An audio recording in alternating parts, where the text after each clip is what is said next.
Good afternoon. The committee will come to order.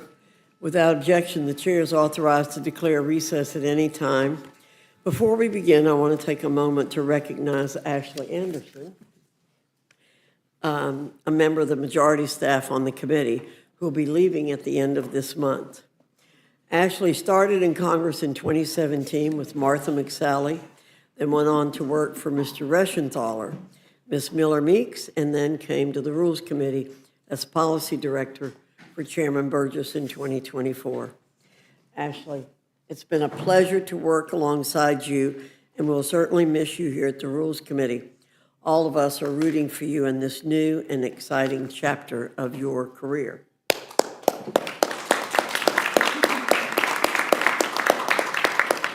You look entirely too happy.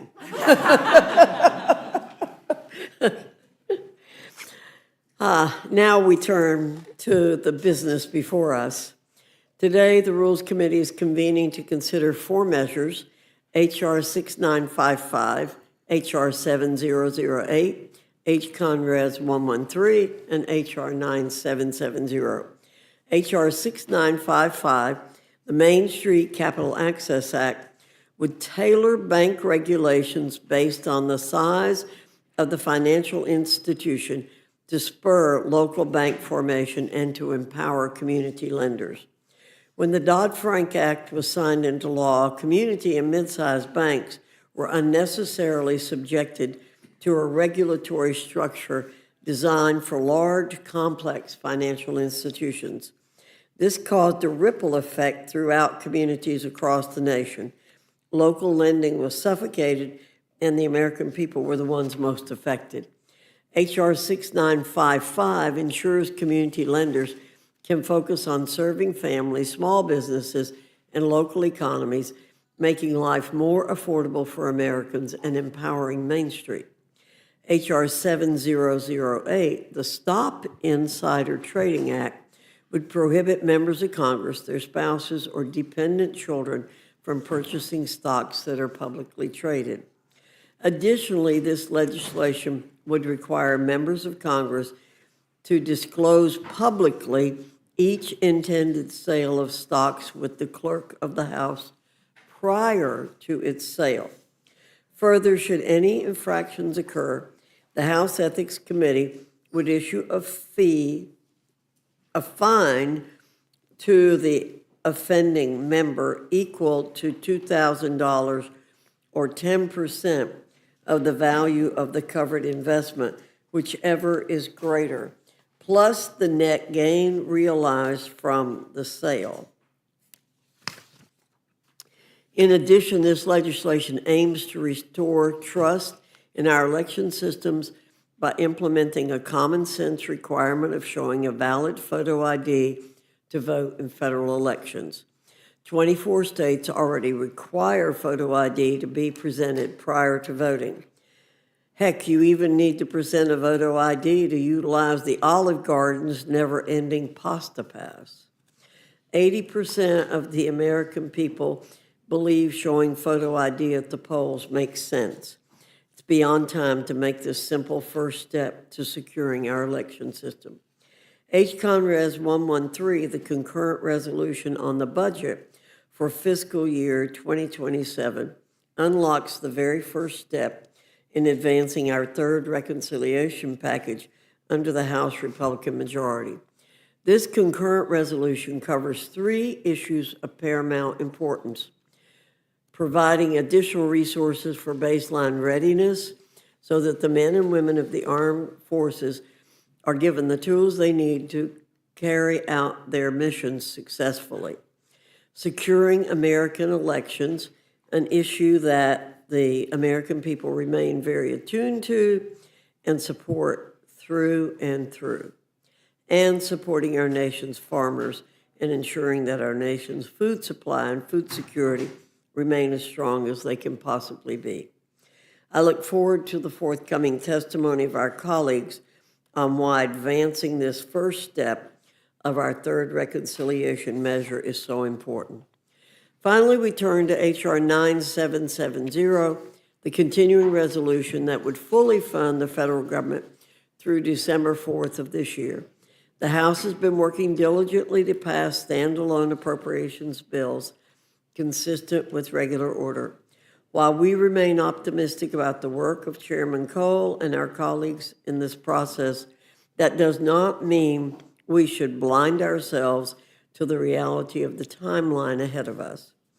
We will likely need some kind of short-term extension to keep some, if not all, of our government open past the end of the fiscal year. Providing a buffer to continue our Article I duties of funding the government is prudent, responsible, and necessary. I note that Democrats supported virtually all of the current funding levels for agencies. They should do so again to responsibly ensure that an unnecessary collapse in government functions will not occur this fall. Unfortunately, if passed as prologue, our Democrat colleagues may very well once again prove themselves incapable of supporting the continuity of government given their previous shutdown antics. I hope that is not the case today. We have the obligation to advance funding immediately so that the government does not bear the brunt, once more, of political gamesmanship and obstruction spurred by our colleagues across the aisle. With that, I now yield to the ranking member for any comments he wishes to make. Well, thank you, Madam Chair, and let me begin by saying that I want to associate myself with your kind words about Ashley's service to this committee, and we wish her nothing but the best in her next chapter. You know, the people who serve on the staffing of the Rules Committee work awfully long hours, probably more than any other committee, and we don't thank them enough, but I wish you all the best, Ashley. And now, Madam Chair, there's a lot before us today, including two bills that we already considered 3 weeks ago. They are back on the agenda because Republican leaders sent everyone home before bringing these bills to the floor since they didn't have the votes to pass their own rule. So now we're doing it all over again. And then there are a few new things before us today. First, a budget proposal that includes $73 billion for Donald Trump's new never-ending war in Iran that Congress already voted to end, a $12 billion Band-Aid for farmers who are hurting, which I would say is a pretty big admission that Trump's tariff policies have devastated American farmers, and of course, $10 billion to indulge the president's insane election conspiracy theories. I don't know how many of you watched his speech last Thursday, but it was both wacky and scary. Wacky because it was one conspiracy theory after another, scary because this guy's actually sitting in the Oval Office. Together, this budget framework outlines nearly $100 billion, that's billion with a B, in funding with zero pay-fors. Even Republicans know this thing is a dud. One Republican said, and I quote, $95 billion in new deficit spending, no offsets, and not one provision to lower the cost of living, end quote. Other Republican members have called it, quote, dead on arrival. There's also a continuing resolution to keep the government open. The funding deadline is months away, and Republicans are already admitting they cannot finish their work. Instead, they're trying to punt our work until December 4th. We also have before us the Stop Insider Trading Act. I absolutely support a ban on congressional stock trading. You shouldn't be able to use public power for private profit. I agree with that 100%. But the idea that this Republican Congress has suddenly seen the light is a joke. The net worth of Donald Trump and his family have grown on a scale without precedent. We just found out his own teleprompter operator has been illegally cashing in on Kalshi bets. I mean, the corruption is staggering. And now the president wants to sell early access to his market-moving social media posts to those who can afford it. This president and this Republican Party are rotten to the core and corrupt through and through. This is a nice little game they're playing, bringing the stock trading ban to the floor and attaching it, to get this, an unrelated partisan bill to make it harder for American citizens to vote in elections. But that's what they're doing, and it's a game to them. It's all a game. If they cared about corruption, they could have banned stock trading 18 months ago. And they could have brought a bill to the floor to address the blatant, brazen, shocking corruption at the White House. Instead, we get this totally inadequate, and insufficient bill, which they know is dead on arrival in the Senate. And finally, there's Republicans' so-called Main Street Capital Access Act. Lovely name. Wall Street must have focus grouped it. This bill makes bank mergers easier, regulators weaker, and oversight looser. What could possibly go wrong? Republicans run the House, they run the Senate, and the White House. What they lack is any idea on how to use it to make people's lives better.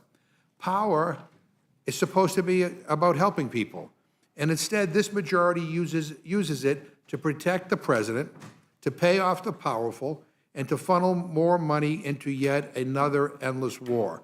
The American people deserve a hell of a lot better, and I yield back my time. Thank you very much, Mr. McGovern. Without objection, any prepared statements that our witnesses may have will be included in the record.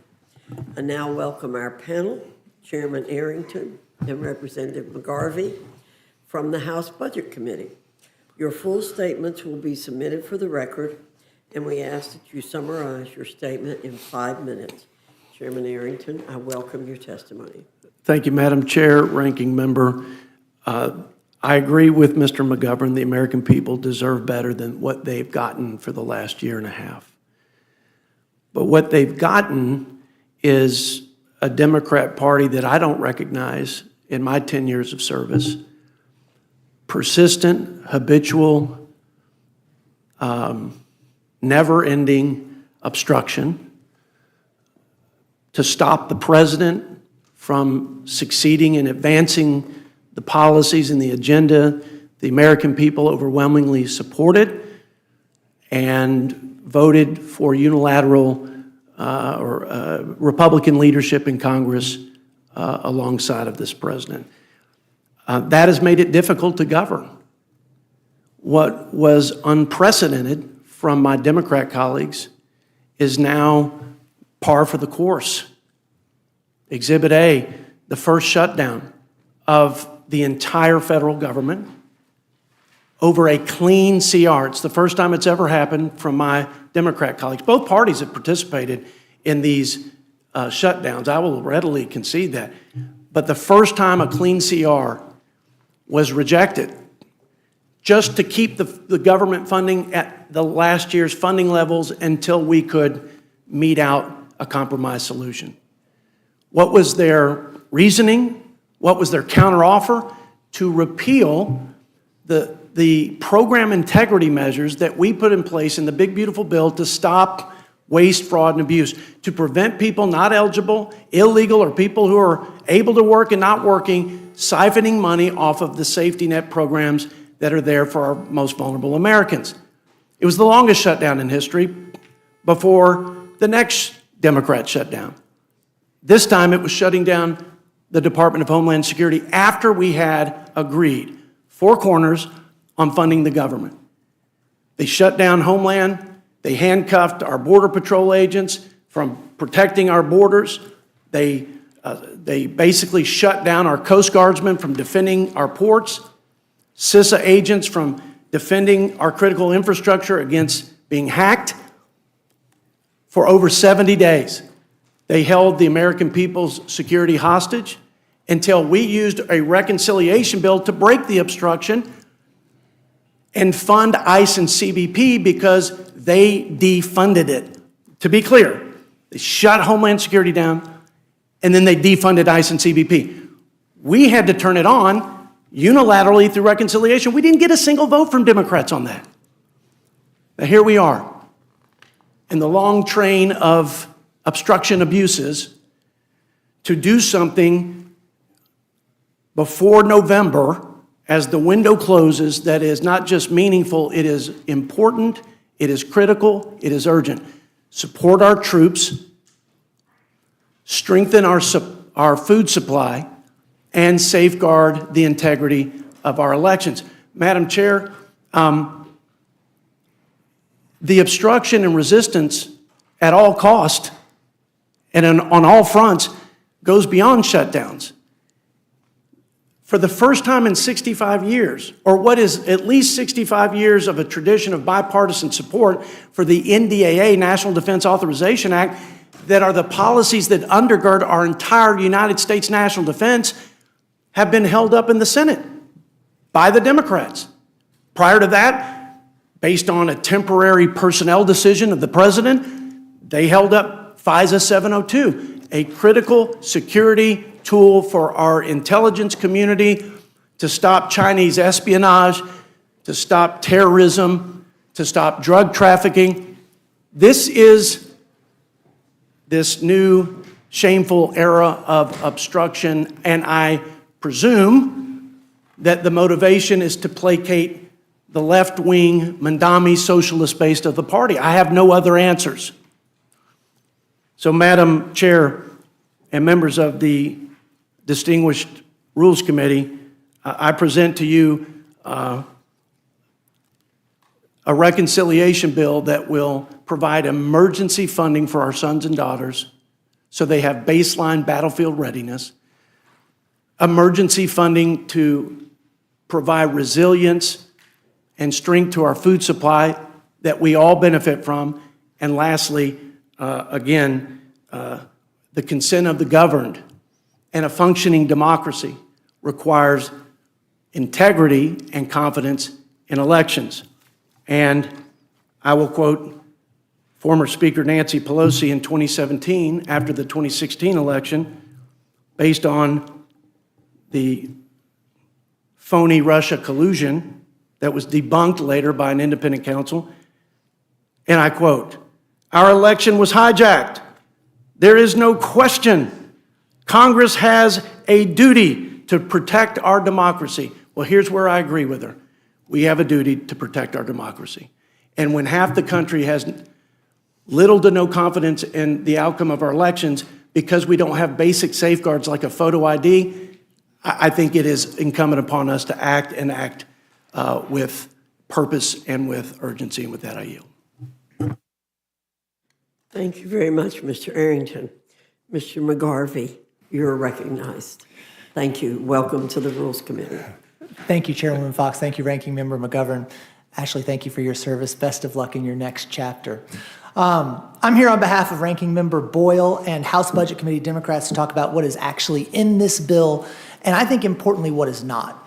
But first I want to start off with something that my colleague Chairman Arrington addressed. He addressed the need for people to work together. Let me talk about that for just a second. You know, as a candidate, Donald Trump promised the American people two things I actually agreed with. He said no more foreign wars, and that he would lower costs on day one. Here's the thing. Those weren't just empty, worthless campaign promises. They've become actual and dangerous lies. More than 18 months since he took office, we are fighting a foreign war in Iran. 17 American service members are dead. 3 were killed just this past weekend. 1 was 19 years old. 3 more Americans dead after Donald Trump declared a total and complete victory in the war that he started. This war has cost us American lives. This war has cost us tens upon tens of billions of dollars, and we are getting nothing in return. It is the president's incompetence that has made our world less safe and stable than the day that he started this war. And because of Trump's war, because of Trump's tariffs, and because of this lapdog Republican Congress, families in Louisville, Kentucky, and across this country are paying more than ever for groceries, for rent, utilities, for healthcare, and just about everything else. But here's the thing, it's not happening by accident. These aren't just broken promises. These are deliberate policy choices by the House Republicans. Let's look at the first Republican reconciliation bill. We're on the third one right now, the first Republican reconciliation bill, the one big beautiful bill, as everyone called it. It gave massive tax cuts to billionaires and the wealthiest corporations while taking trillions of dollars away from American families' health insurance. It took money away from kids and seniors, moms who were just trying to put food on the table. So they did a second reconciliation bill. And the second reconciliation bill, what did it do? It gifted ICE $70 billion. That was on top of the already $140 billion that they gave them the year before. And what is this money going toward? 55 deaths in ICE custody since Donald Trump took office.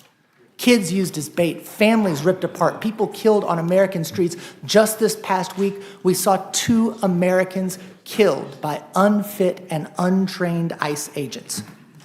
So you think that the third reconciliation bill, this would be the one where they finally do something about affordability for American families. Spoiler alert, it's not. The bill's 47 pages long. It doesn't include one single word about lowering costs for the American people. There is not one word in here about affordability. Instead, Republicans use this to add nearly $100 billion to the debt and deficit of this country to fund the most unpopular war in American history. But back to the original comments by the chairman about working together, we do want to work on things that I think are broadly popular. During the Budget Committee markup, Democrats offered 14 common sense amendments to try to make this into a bill that does anything to help families. We tried to reverse cuts to Medicaid and SNAP. We tried to lower health insurance premiums, repeal Trump's tariff taxes, stop taxpayer dollars from funding an unauthorized war on more ICE brutality. I offered an amendment to make sure that the taxpayers would not be forced to pay for Donald Trump's ballroom. What happened? Republicans rejected every single amendment. They said no to health care. They said no to food assistance. They said no to lower gas prices. They said no to ending the president's corruption. But for Donald Trump's foreign war, here we are.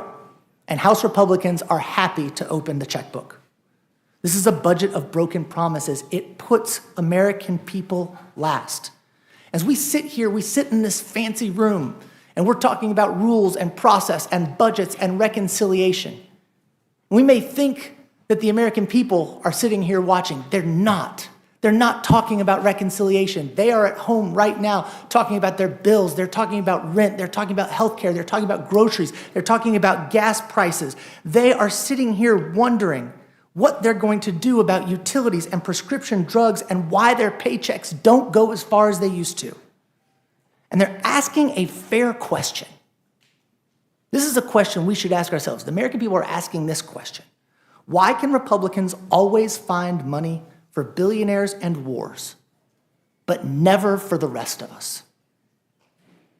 Because that's who they serve. The Budget Committee Democrats are ready to work with anyone who is serious about lowering costs and making life easier for the American people. This bill does neither. I urge my colleagues to reject this bill, and thank you, and I yield back. Thank you, Mr. McGarvey.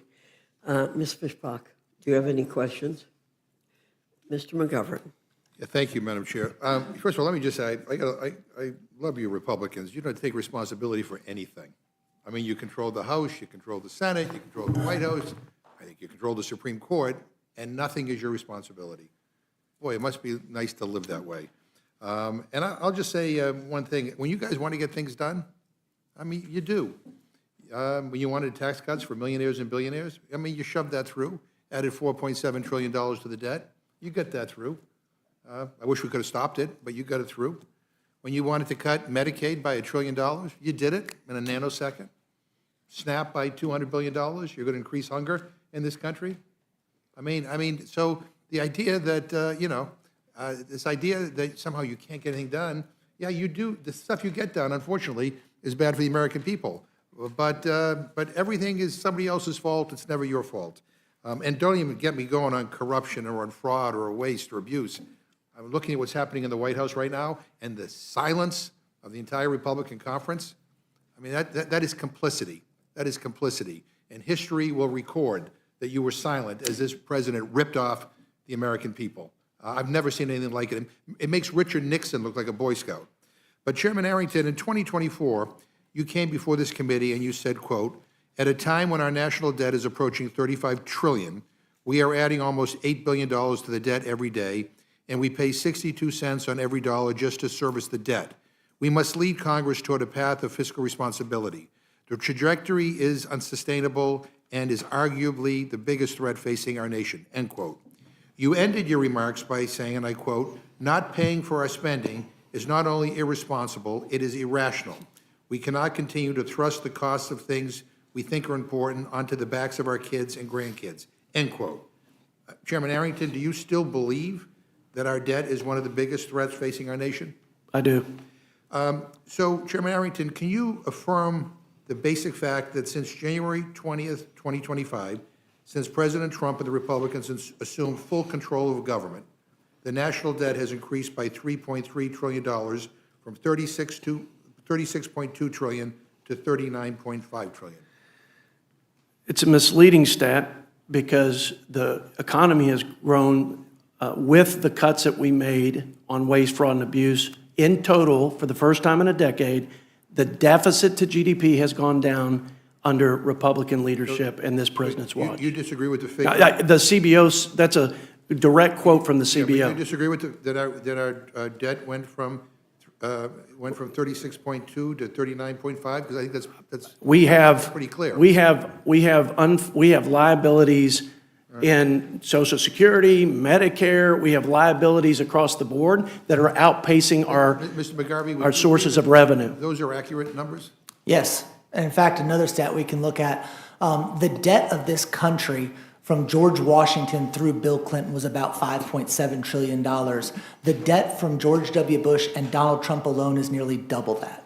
Chairman Arrington, isn't it true that you and everybody on the Republican side here voted in favor of a Republican reconciliation bill that is projected to add $4.7 trillion to our nation's debt over the next decade? Not true. Another $70 billion that provided funding for ICE and CBP? The ICE and CBP was simply a replacement of what would have been discretionary funding for ICE and CBP when every Democrat voted to defund Did it. you vote for that? Of course, I wouldn't defund ICE and All right. CBP. Chairman That's, Arrington, yes, sir. Can you confirm that the plain text of the budget resolution before us right now instructs committees to propose legislation that would increase the deficit by as much as $95 billion with no requirement that it be paid for?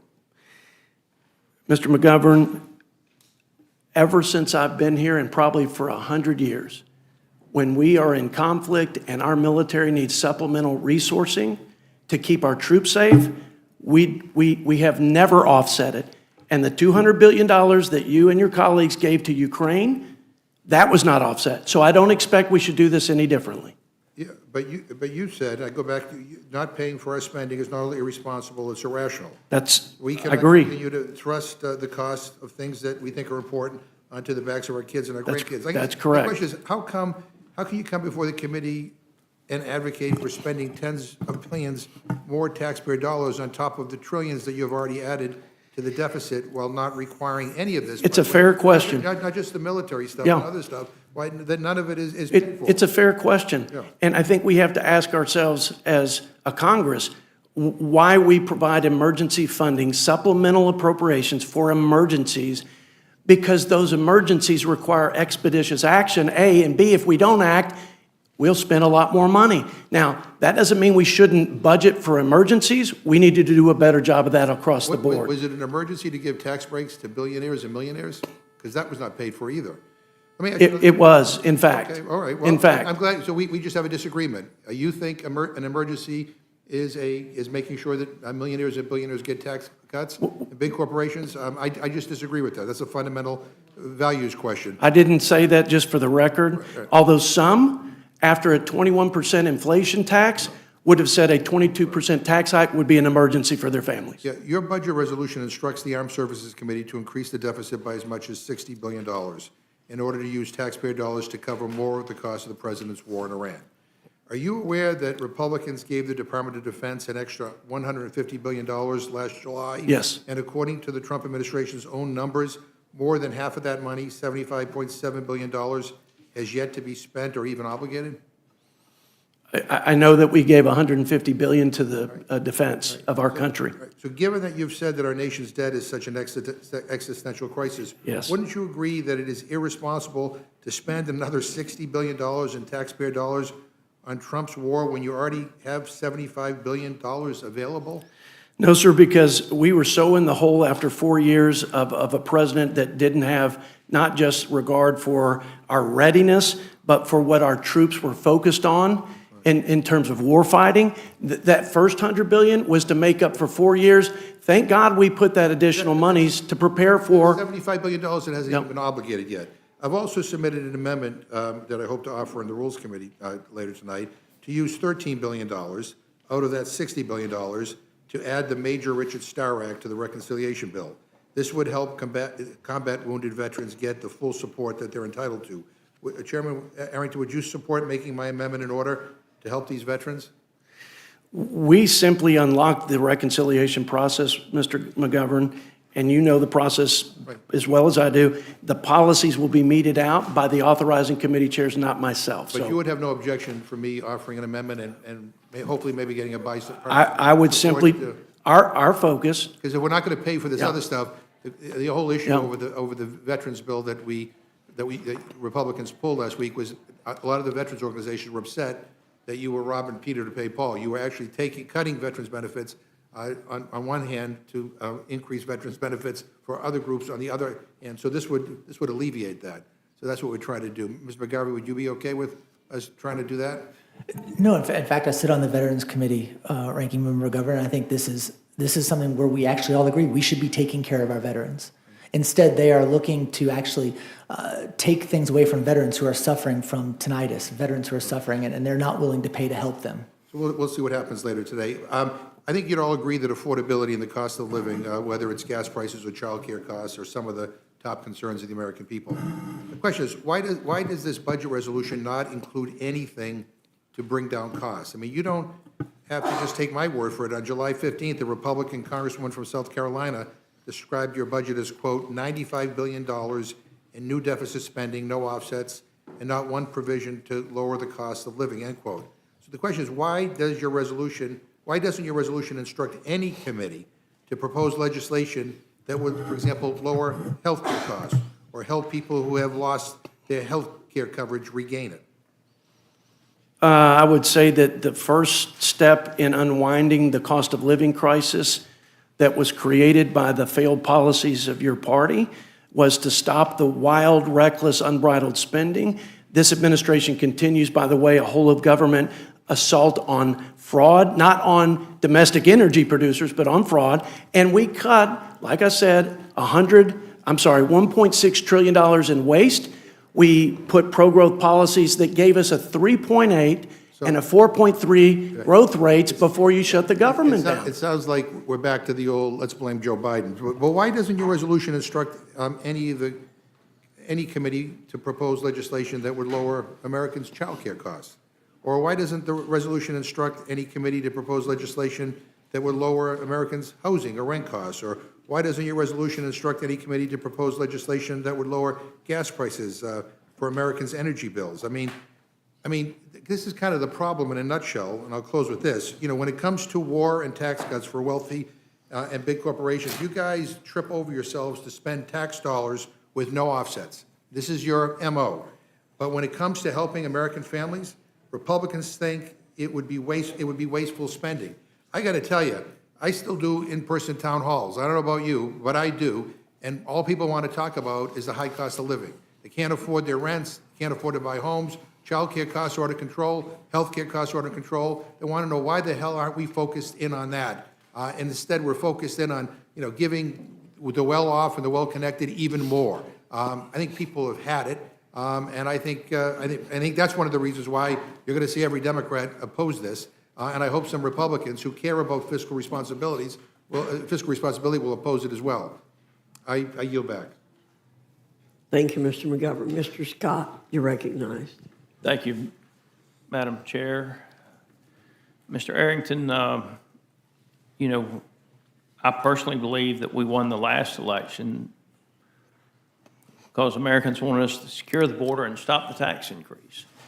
I mean, the millions upon millions of people that were allowed to come into this country unchecked, intentionally unchecked by the Biden administration at the behest of the Democrat Socialist movement, has had a tremendous cost to us. But we were elected to secure the border and stop the tax increase from the Democratic Party. That's right. And the Democratic Party, we stopped their tax increase. We didn't actually reduce the rate for millionaires, am I correct? Like, no millionaire's tax rate went down. They just didn't get the tax increase that the Democrats wanted them to get. Is that correct? Well, the 92% of the American people who are working people, I would suggest, 92% that take a standard deduction absolutely. actually got another tax break, as did working people Yep. who work overtime, work for Get tips, et cetera. You know, if you're working for tips, I eat at Waffle House on a regular basis, not as fancy as some of the places most members eat at, but I enjoy Waffle House with my family. You know, you're working overtime, you got a nice tax cut. Our senior citizens are getting a tax credit on the Social Security side because of some budget rules that we have to comply with. That's the way that was done. But we were elected to secure the border and stop the tax increase that the Democrats wanted. And the end result of stopping the tax increases, and this doesn't get talked about enough, I don't believe, but my understanding, according to CBO, tax revenue in the United States is higher than it's ever been in the history of the country. Is that correct? That's correct. And actually, and you may not exactly know this number, but I looked it up. Revenue for 2026 is 17.5% of GDP. The 50-year average is 17.3%. Yeah. So just factually speaking, if you want more money, you have to grow the GDP of the country. You don't grow the GDP of the country taking all of the capital out of the private sector and depositing it in accounts where, you know, fraudsters are able to go get it, and nobody at the state level in certain states, Democratic states like Minnesota, want to do anything about it. That's right. And so the one thing that I would tell you that I wish we had done, I think the other thing people want us to do was to cut spending. And it's pretty clear to me that if you look at the fraud that is occurring throughout the United States, that simply stopping the people that should not be getting assistance from stealing assistance, or dollars, I should say, from the U.S. government. I mean, my understanding is CBO came out was it CBO or Congressional Research? CBO. One of our people came out and said, for every dollar you put into fraud prevention, That's right. it would generate a $7 return on the investment. That's Is that correct. That's correct. Because we have $500 billion, according to GAO, on the high side, but hundreds of billions for sure in fraud leaking out every year of this government. And of course, the Democrats are defending the fraudsters. I mean, that's what's happening. They don't want us to cut spending. We could get all of the cuts that we wanted simply by getting rid of the fraud in this country, I believe, at least the vast majority of them. The enhanced COVID tax credits for Obamacare that they wanted to shut the government down over. Oh, yeah. There were tens of billions, according to GAO and CBO, in fraud, and some of that was tens of thousands of Social Security numbers from dead people. Yep. You know, all of that money was going to the insurance carriers, That's correct. not to the hospitals, correct? That's correct. And so they blame, you know, the challenge of the that local hospitals are having. And I'm getting some reports together on what is actually happening at local hospitals. But the fact of the matter is Medicare Advantage plans aren't paying their claims and other things. And because of the way the Democrats have done things, there's no mechanism to force these gargantuan insurance carriers to actually pay the claims that they owe the local hospitals. I'm getting together some reports on that. But I just want to get back to some basics. I mean, the fact of the matter is we were elected to secure the border and stop the tax increase. We did that. They can scream that billionaires got a lower tax rate and all of that. It's just nonsense. But the main thing is, with regard to the economy, the taxpayers need to understand, tax revenues are higher than they've ever been in the history of the country. Yes, sir. Yes, sir. And if you're going to bend the curve on the debt to GDP, which is the measure of our fiscal health, which we have lowered, the deficit is the input to the debt, and that's gone down for the first time in a decade, you have to do two things. What we did to root out waste and fraud and save money, and pro-growth policies that ignite the growth that we've seen. As I've said, 1% over CBO's projections gives us $3 trillion in deficit reduction. The final thing I want to say is about the war with Iran. Every president, whether they be Democrat or Republican, has recognized the threat of Iran obtaining a nuclear weapon. There is no civilian purpose for uranium enrichment beyond 20%. You could say 5, but we'll stretch it and say 20. No civilian use beyond 20. It's widely accepted in the international community that Iran was far beyond the 20% of enrichment and was continuing to enrich beyond those levels. Had President Trump not done what he did, Iran would have had a nuclear weapon within a short period of time. And they already had the ability to make, dirty bomb. They had enough enrichment to create a tremendous amount of damage throughout the world. And the fact of the matter is the majority of terrorism throughout the world, Iran has something to do with, whether it be sponsoring with intelligence or with weapons. Iran, it's a country run by jihadists, and I'm glad our president has the balls to do something about it. With that, Madam Chair, I yield. Thank you, Mr. Scott. Ms. Scanlon, you're recognized. Thank you. I'd yield first to the ranking member. Well, thank you. I just want to say that, listening to my colleague, Mr. Scott, I think maybe this is the biggest difference between Democrats and Republicans. You think that people in this country should be happy, that they should be grateful for all that they received under Republican leadership and under the leadership of Donald Trump. I will say to you, go to any coffee shop in this country, go to any VFW hall, go to any union hall, go to any workplace and talk to regular people about what's on their mind, and they will tell you the issue of affordability is front and center. I do that. I see them at, People I see cannot them at af- Waffle people House, cannot afford- Walmart, and other places, Mr. People- McGovern. well, Most of the yeah. Americans I know recognize how blessed they are to live in this country and do not want a socialist takeover like the Democratic Party has allowed. Well, and they don't want a fascist takeover by the Republican Party either. You want to go down that road? I'll go down that road. All right? As we inch toward authoritarianism, you know what? People are sick of that too. They're frightened of a president whose ego is so fragile that he can't admit he lost an election and promotes all this wacky propaganda that scares the hell out of the average voter, including a lot of Republicans. And I would also just say one thing on Iran. The Strait of Hormuz was open, and oil prices were coming down before this president launched this war, and now the Strait is closed, gas prices are going up, which is also an affordability issue. So I'm sorry, you think people ought to- Gas prices are still lower than they would be if Kamala Harris had been elected. No, that's just, that's ridiculous. But anyway, but the bottom line is, you go down this road of, you go now, keep thinking that people are happy and they should be grateful. I will tell you, you will find out in November, people are sick of this. And by the way, when you say that the tax cuts didn't help people who are rich, I mean, Donald Trump was up there bragging about the fact that one of his closest I didn't friends say was that. able to buy a new private jet with the money he saved on the tax cuts. I don't know anybody who owns a private jet. I don't hang around with those people like maybe you guys do. But the bottom line is that average working people in this country feel they're getting screwed, and they've had it, and they want to know why we're not focused more like a laser beam on the issues of affordability. I yield think back to the working gentleman. people in this country love Thank this you. country. Don't want a Reclaiming my socialist takeover. time. Thank you, Mr. Scott. I do have to agree with the ranking member. I mean, at a time when the price of gas and groceries and health care keeps climbing, you might think Republicans would come to Congress with a plan to help working families. Instead, they're back with a third partisan budget bill. And once again, it's completely missing the moment for my constituents, I think for most Americans. This budget resolution paves the way for nearly $95 billion to be added to the deficit. That's on top of the trillions that have already been added by this administration through its misguided tax cuts and the prior reconciliation bills.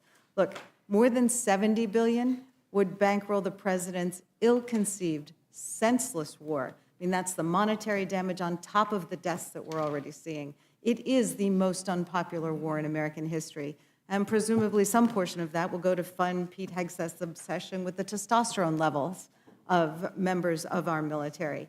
Another $10 billion is going to fund Republicans' wild goose chase of a voter suppression bill, the SAVE Act, that would restrict access to the ballot for millions of Americans, with provisions that even Republicans acknowledge are unlikely to survive Senate reconciliation rules.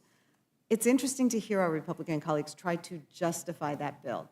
They don't say that it's necessary to actually prevent election fraud or even voting by non-citizens, because that's not true. Those things aren't happening at the levels they claim. No, what they say is that the bill is necessary because Americans are concerned about the security of our elections. Well, of course they are. The president's been lying to them about that for nearly a decade. But back to the main point on this, not $1 is devoted to lowering the cost of groceries, reducing health care costs, or slashing skyrocketing energy prices. Republicans keep promising to lower costs, but instead they keep shifting the economic burdens to consumers through tariffs, through giveaways to billionaires and big business. The only kind of welfare they seem interested in is corporate welfare, and boy, are we seeing a lot of that. So apparently there's always more money for war or to clean up some of the economic damage caused by this administration. If Republicans were serious about helping American families, they would be working to actually lower costs, strengthen healthcare, invest in our communities through housing, through childcare, through all the things that Americans actually need, rather than golden ballrooms and ripped up reflecting pools and golden arches and all the other crap that keeps getting proposed by this administration. So, Mr. McGarvey, I sense that you have some remarks you'd like to add in response to some of the nonsense we've been hearing.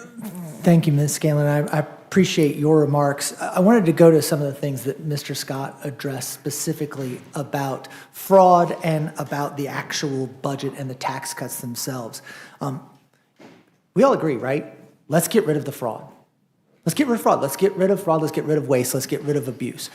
Let's also remember what this administration is labeling as fraud or labeling as abuse.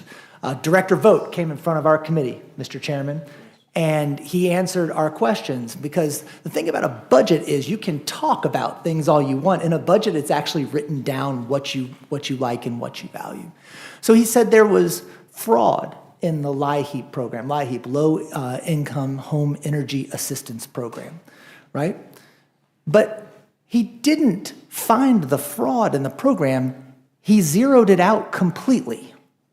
There are over 100,000 seniors in Kentucky who rely on this program to keep their homes warm in the winter, and right now when it is blazing hot in Kentucky, to keep it cool in the summer. This can be life or death. He couldn't answer whether it's fraud for every single senior in Kentucky who uses this program. It is not a serious attempt. What they're trying to do is find little offsets that impact the people who are our neighbors, who live in our areas every single day, and they're trying to cut those so that they can pave the way for the wealthy tax cuts that they have put in place. Now, Mr. Scott, I'm from Kentucky. I love Waffle House. In fact, if they serve bourbon, I don't think I'd ever leave.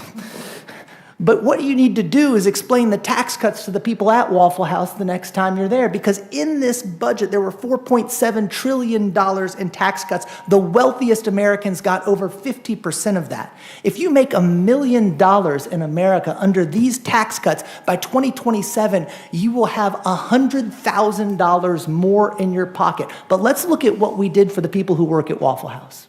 There is no tax on overtime. There is no tax on tips. What does that actually mean? Because these tax cuts for the wealthiest Americans, they are permanent. They're not going anywhere unless we can change it. The no tax on overtime, no tax on tips, it sunsets. They expire after 3 years. And what are they actually? If the person at Waffle House doesn't want to have a tax on their tips, what do they now have to do? Under this bill, they have to itemize their deductions. They itemize their deductions. It sunsets after 3 years. There's also a $25,000 cap in this. When you itemize your deductions on tips, you actually lose the $15,000 standard deduction you get right now. This is no tax on $9,900 worth of tips for 3 years, but if you make $1 million, you get $100,000, or if you're a low-income senior, they're zeroing out your programs, they're taking food off the table, they're making health insurance less and less affordable for every single American, and that's the numbers and the impact that are in this bill.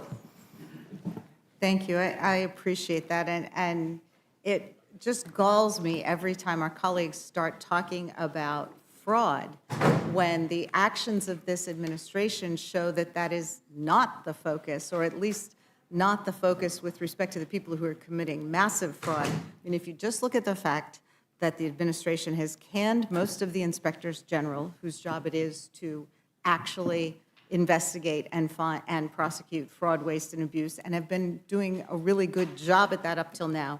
When you look at the pardons that this administration has made for corporate tycoons who have defrauded Americans out of billions of dollars, and then they get a get-out-of-jail-free pass, which also removes their obligation to repay the seniors and the veterans and the folks who were defrauded.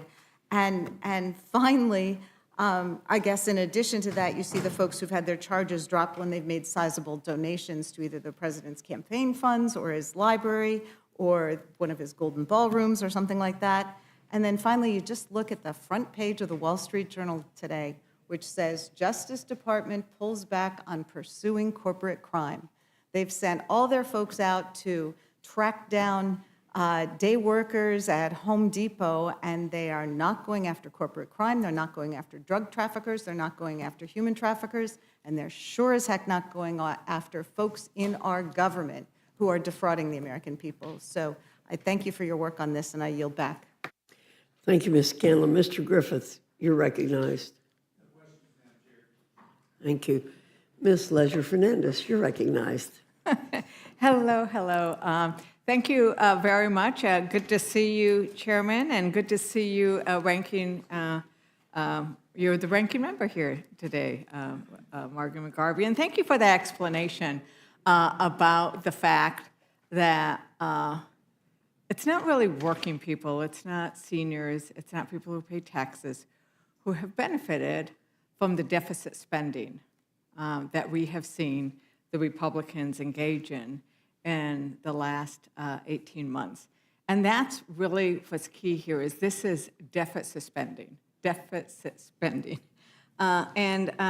Chairman Arrington, you've seen,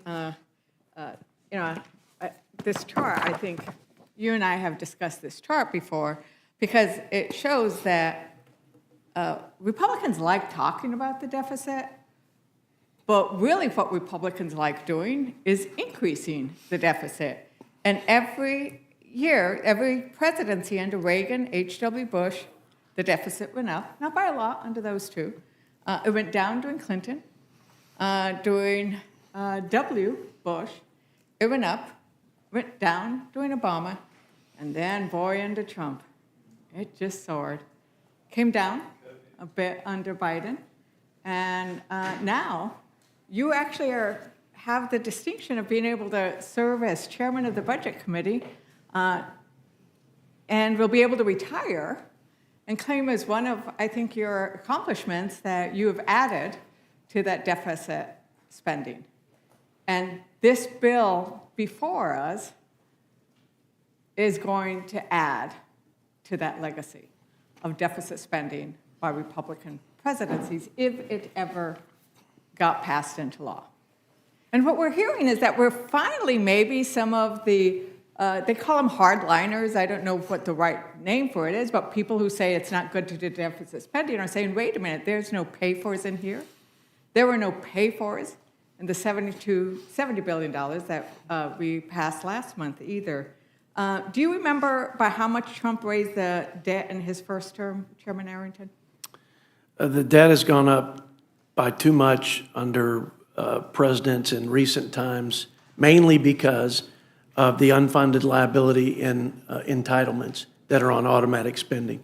And just to be clear, we have a crisis of a balance sheet that has $140 trillion that will be brought to bear on that balance sheet without the funding to deliver on the promises in those entitlements. That's the biggest reason it's increasing on everyone's watch. But no one in 10 years, to my colleague and friend from New Mexico, in 10 years, no party, no budget chairman, no president has worked to reduce the deficit to GDP like the House Republicans and this president, and CBO has confirmed that. It's over 10%, and it's because we reduced wasteful spending by $2.5 trillion. It's because of the Fiscal Responsibility Act that we forced Democrats to the table to negotiate and have saved to date $500 billion just keeping discretionary spending flat. And it's because we had paltry growth at a 1.8 in the last quarter of President Biden. We had a 3.8 and 4.3 growth rate. That is tremendous. That is until Democrats shut the government down to expand a fraud-ridden COVID-era program that they said was temporary, that would cost $130 billion with no pay for Chairman it. Arrington was, the question was a simple question, which was how much did President Trump increase the deficit? Less than Joe Biden did and under Democrat control. Actually not true at all. It was by $8.4 trillion, And Joe Biden actually brought he brought it down. So actually, when you look at the numbers, and this is the issue, is that when you look at the rhetoric. What's the source of that chart? When you look at the rhetoric, we'll actually, what? United States Treasury, I don't know if you. Yeah, If you agree I've with heard the of them. United States Treasury, but. Yeah, you this is can- part from the United States Treasury. If I may, just to handed it fact check, the interest on the debt, which tripled, okay, from $350 billion to $1 trillion under President Biden because the spending created record 40-year inflation, interest rates soared, and so if you add the extra cost and interest, it's $12 trillion magically. That's the I issue, yield. that the rhetoric of Republicans. It's the facts. On the deficit does not match the numbers. And I think that that's the issue that we keep bringing up. And what are you doing it for, right? The $4.7 trillion price tag that the CBO has told us the first reconciliation cost us, the first reconciliation. Who are the big beneficiaries? And we heard Representative McGarvey point that out. They were the millionaires. They were the billionaires. And we brought amendments in this Rules Committee to say, hey, how about if we let the middle income tax cuts stay? We extend those. And instead say no tax cuts if you're earning over $1 billion. They said no. How about over $500 million? They said no. Republicans continuously tell us where their priorities are.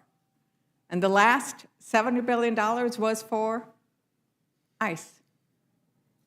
And what's happened in the last 2 weeks?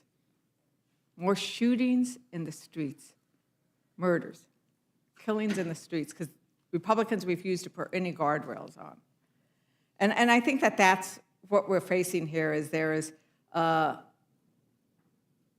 you celebrate what came out of the One Big Beautiful Bill. You don't like the name anymore because you changed the name. But what really came out of there is how many people lost access to medical coverage. Do you know that, Representative McGarvey? How many people lost access To medical coverage after passage of the One Big Beautiful Bill. It is thousands upon thousands upon thousands of people. 5 million Yeah. people. 5 million people. And if we actually took what they intend to spend on war, we could extend the Affordable Care Act tax credits for, I think it's 3 years. So the people who are losing access to health care, they're working families, right? And instead they want more war. And I think that that's the issue that we're concerned about. And I don't know if you want to talk a little bit more about why these priorities, these budget priorities of the Republicans are hurting Americans' access to health care. And they're doing nothing to lower the cost for everyday Americans. Yeah, I mean, the stories that are coming into our offices, they're real and they're heart-wrenching. I had a woman from Louisville, Kentucky, her name's Ann. She called my office, and she works 2 jobs. One of them, she owns her own business. Her husband also is an independent contractor. They have a 19-year-old son who lives at their home while trying to go to the University of Louisville because he's disabled. Her health insurance premiums cost $325 a month under the Silver plan of the Affordable Care Act. Because of the Republicans' actions in these budget bills, her premiums are going up to $1,275 a month. She talked about the fact that she can't sleep at night, that she gets short of breath when she thinks about it, that her son is still required to go to specialists multiple times per year, doesn't know if she's going to be able to pay for it. She's doing everything right. She's playing by the rules. But the policy decisions coming out of the House Republicans and coming out of the Trump administration, they are giving millions of dollars to the richest corporations and people in this country. And they are yanking health care away from people who are trying to make their way every single day doing it the right way. There are so many stories about this. I had a guy call me just a couple of weeks ago. His health insurance premiums gone up by $1,000. This doesn't mention the fact that already in Louisville, a birthing center has announced it's going to close, that the Lee's Specialty Clinic was at the verge of closure because of the Medicaid cuts that are going into effect. This is going to impact. The Kentucky Hospital Association, This is not some flaming liberal group, by the way. They have projected that 35 rural hospitals in Kentucky could close because of these Medicaid cuts. And there is nothing in today's proposed budget reconciliation that addresses any of these issues that you're talking about, correct? None of this whatsoever. In fact, I was listening to the chairman. He can argue all he wants to about whether it's a good thing to increase the debt or deficit of this country. What we can't argue about is whether or not it's happening. Reconciliation 1, increase the debt and deficit of this country. Reconciliation 2, increase the debt and deficit of this country. This is reconciliation 3, and guess what? Third time's a charm. They are increasing the debt and deficit of this country once again. And just look at the numbers. It's right here because it's a budget. $60 billion deficit increase for armed services, $13 billion deficit increase for intelligence, $12 billion deficit increase for agriculture, a $10 billion deficit increase for House administration. And again, just look at the language. Don't believe me. Look at the language in the bill. They waive the Cutco provision. The Cutco provision is the fancy Republican rules term that they use for you got to pay for what you do. They waive it. Why waive it if you don't, unless you're going to increase the debt or deficit? So it's very clear what they're doing. And I think that the other thing is we were here last week, and they're allocating, they're going to send more money for war.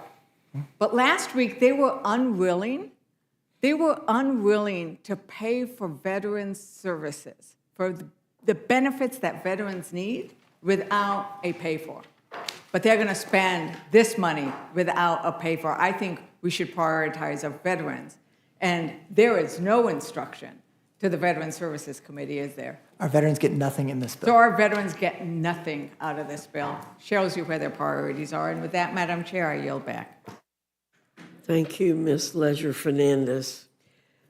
Chairman Arrington, this resolution is about security, funding our armed services to protect our national security, funding our nation's farmers to protect food security, and funding measures to protect election security. What would be the cost if we fail in our constitutional duty to protect America's security? Madam Chair, I can't imagine if our troops could hear the conversation about pay-fors that every Democrat on this committee has supported supplemental funding for Ukraine, for Taiwan, for Israel, and now they're taking exception with emergency funding for our troops in conflict. Right now, on the front lines, risking their lives. So let me tell you the cost. The cost is our sons and daughters can't be safe in saluting the commander-in-chief and doing their duty. This is bombs, bullets, and battlefield readiness. This is not modernization of the military. The $350 billion request that the president submitted for modernization, that's not what this is. It's emergency supplemental. And if I thought we could work that out on a bipartisan basis, we would do it. And the number one duty of the federal government. Provide for the common defense. Provide for the common defense. Yes, ma'am. Thank you very Yes, ma'am. much. Any further questions of our witnesses on this panel? Seeing none, we thank you both for coming. They get shorter every reconciliation, Madam Chair. I think we may be wearing Mr. McGovern down. You're not. Don't count on it. Do Here's the not heavy count. gavel. Do not count on wearing Mr. McGovern down. No, I know that about this guy. Thank you for the Thank time and you. opportunity. Thank you both for your good work. We appreciate you coming. Thank you, Madam Mr. Chair. McGovern. Yep.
I now welcome our second panel, Chairman Cole, former chairman of this committee, so he's chairman squared. And I understand that Ranking Member DeLauro is on her way. The two of you represent the Appropriations Committee. Your full statement will be submitted for the record. We ask that you summarize your statement in 5 minutes. And there is Ranking Member DeLauro in all her glory.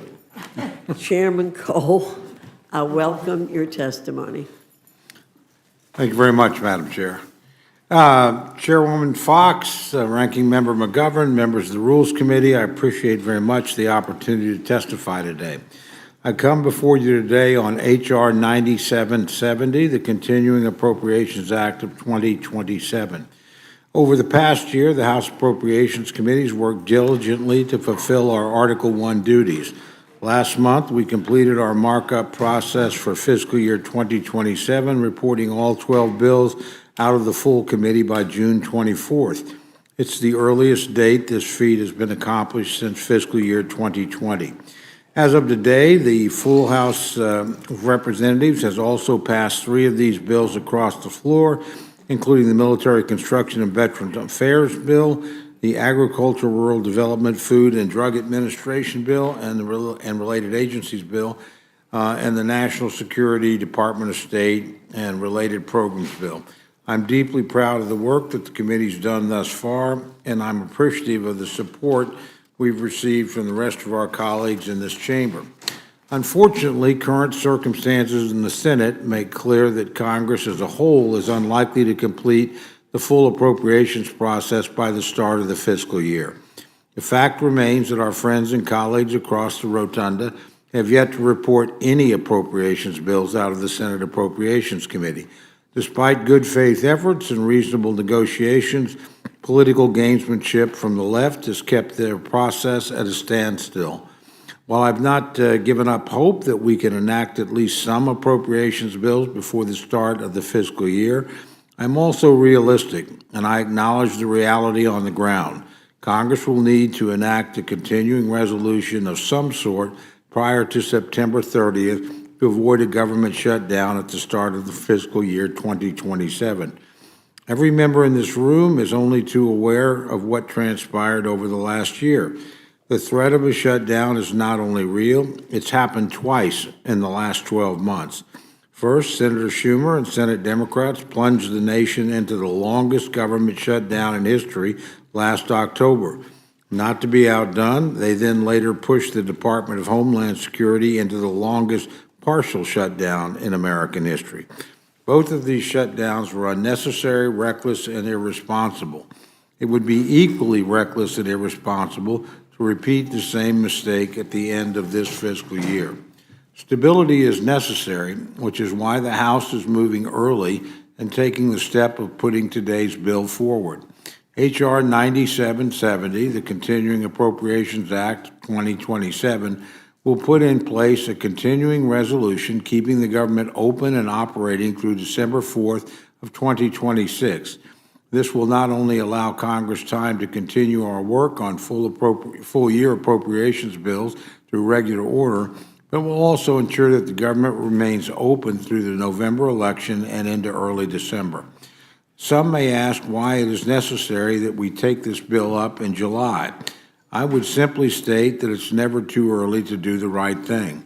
The right thing for this body and for the American people is to make sure that the government remains funded and remains open.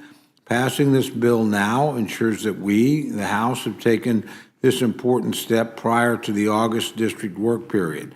There will be no question about where the House stands. We stand squarely with our constituents who overwhelmingly want to keep the government open and providing services to them.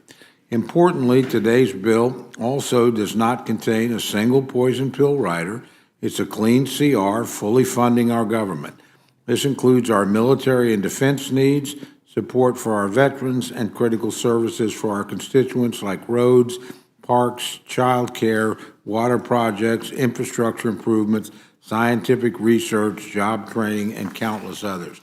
I look forward to continuing the FY 2027 appropriations process in the coming months. I thank each of you for your time, and I look forward to your questions. Thank you, Chairman Cole. Ranking Member Delora, Thank you. you're recognized. Thank you, Chairwoman Fox and Ranking Member McGovern, and members of the committee. Good afternoon to all of you. It's great to be here alongside my friend, Chairman Cole, to discuss the stopgap funding measure released on Friday afternoon.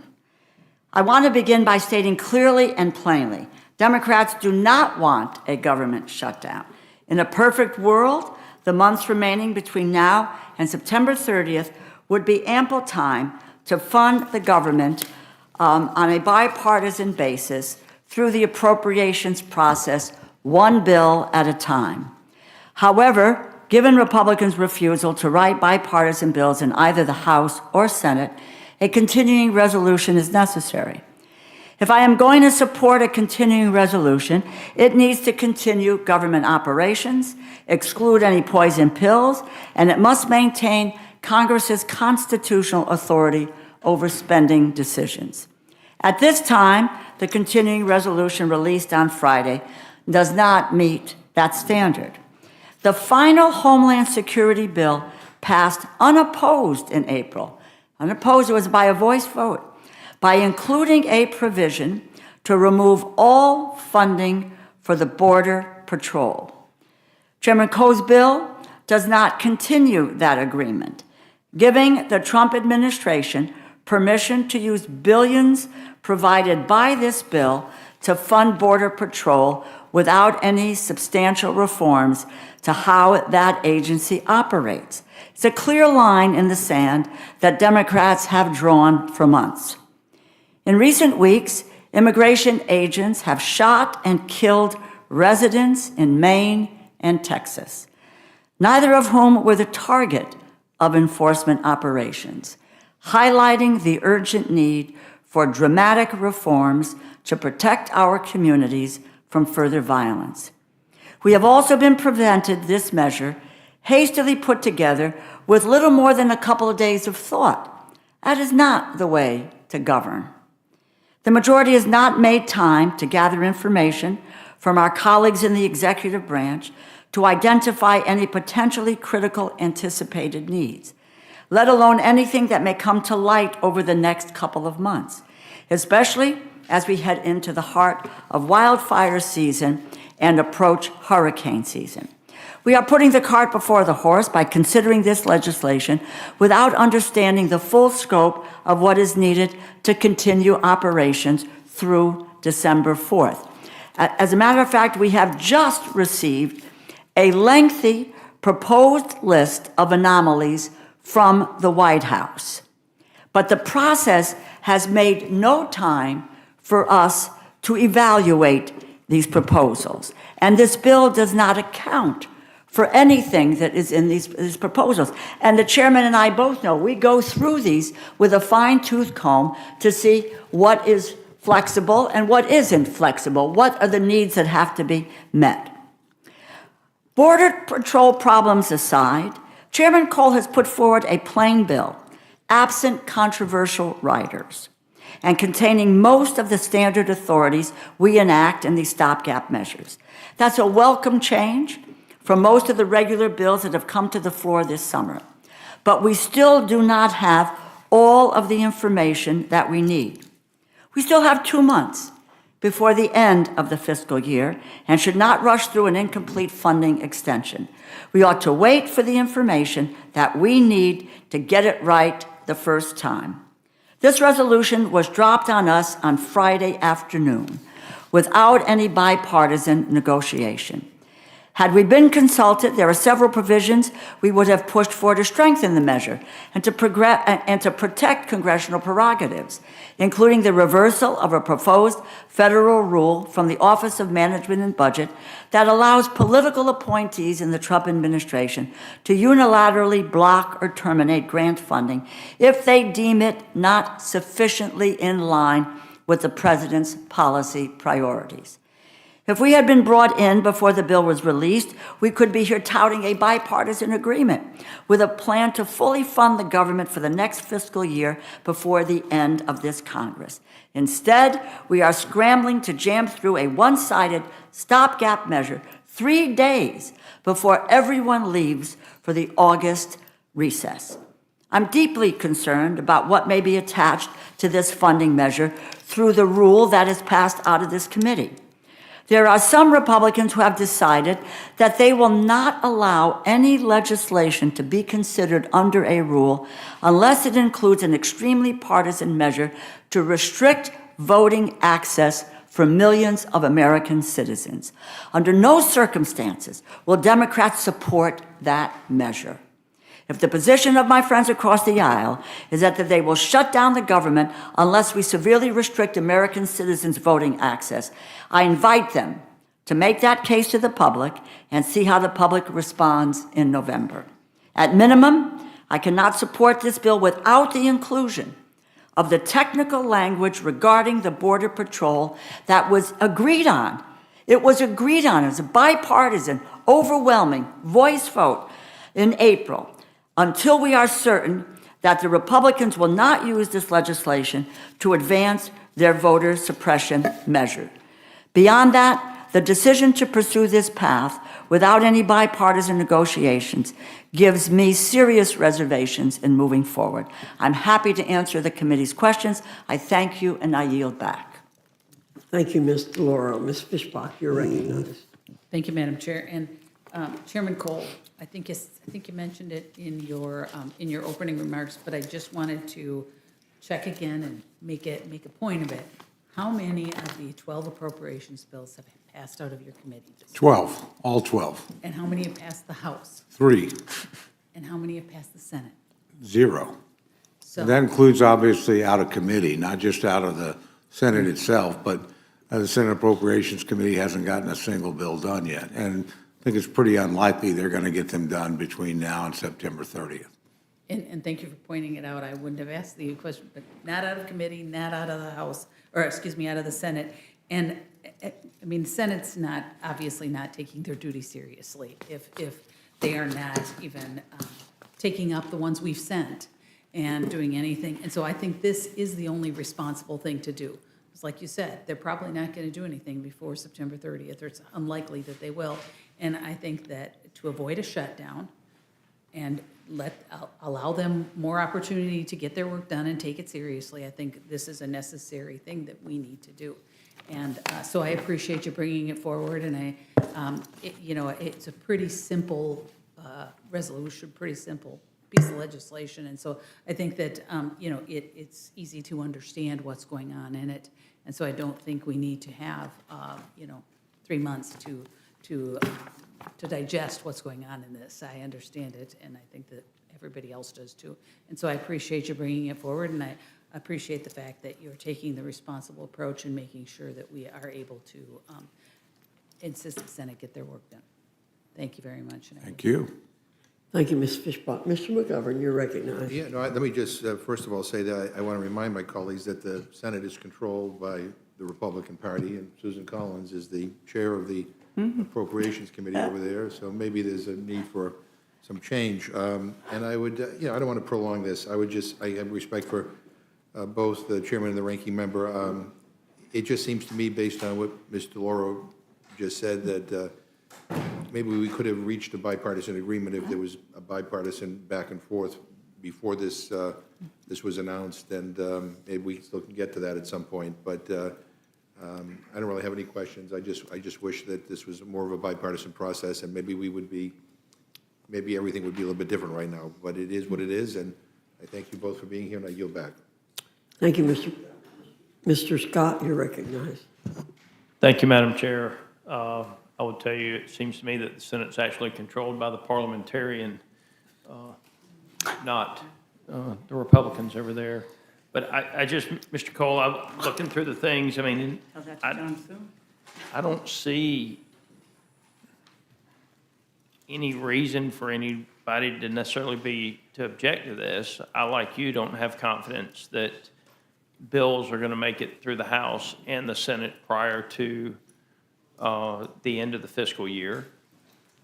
We don't have that many work days until then, to be honest with you. But I haven't seen the Senate take much action on anything yet. And so I think it's kind of smart to go ahead and take the potential chaos of a shutdown off of the table because of the amount of damage that it does to the American citizens. And while I think a shutdown probably works to the advantage of the Democrats politically because of the way the press operates and their messaging apparatus, is very damaging to the American citizens in our country. And so I intend to vote for it. If you have any other comments that you'd like to make as the chair, you're welcome to it. Other than that, Madam Chair, I'm prepared to vote in favor of the continuing resolution.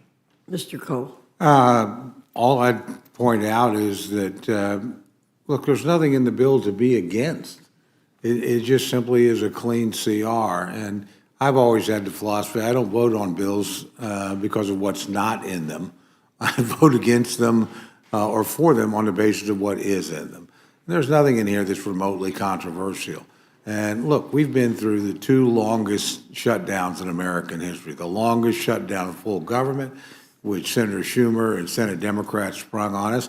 And to say they control by the Republicans, simply not true because of the filibuster. And that's just the reality. I don't want to go through that again. I don't want the final part of the campaign this year to be fought over a government shutdown. Frankly, I don't think people on either side of the partisan divide should want that. They should want to be fighting on the issues.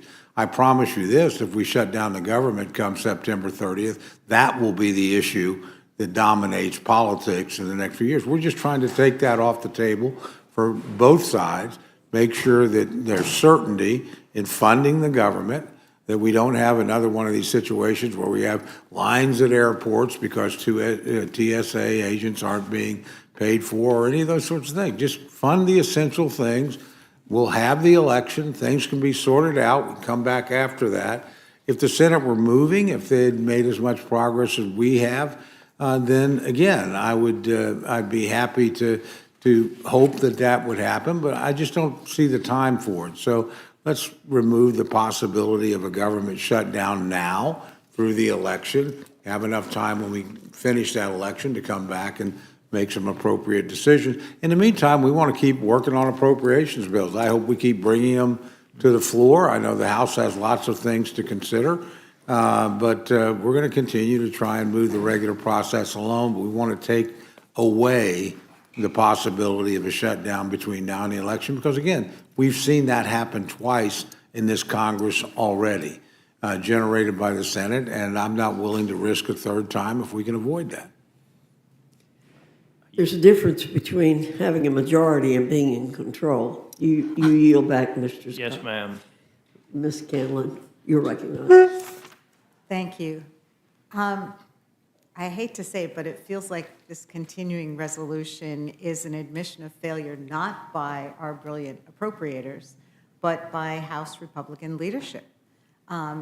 They're willing to give up one of Congress's most fundamental powers and duties in order to avoid another potential political loss just before the election.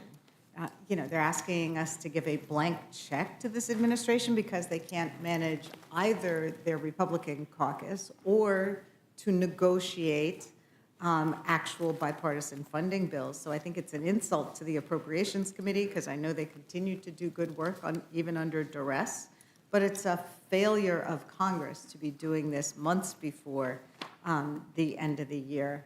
And it also robs the House of the ability to direct funding to our districts where we know we need it. It robs every member of the ability to highlight, whether community health centers or local infrastructure, or we've been able to get additional resources for schools and libraries. All that goes out the window with a continuing resolution.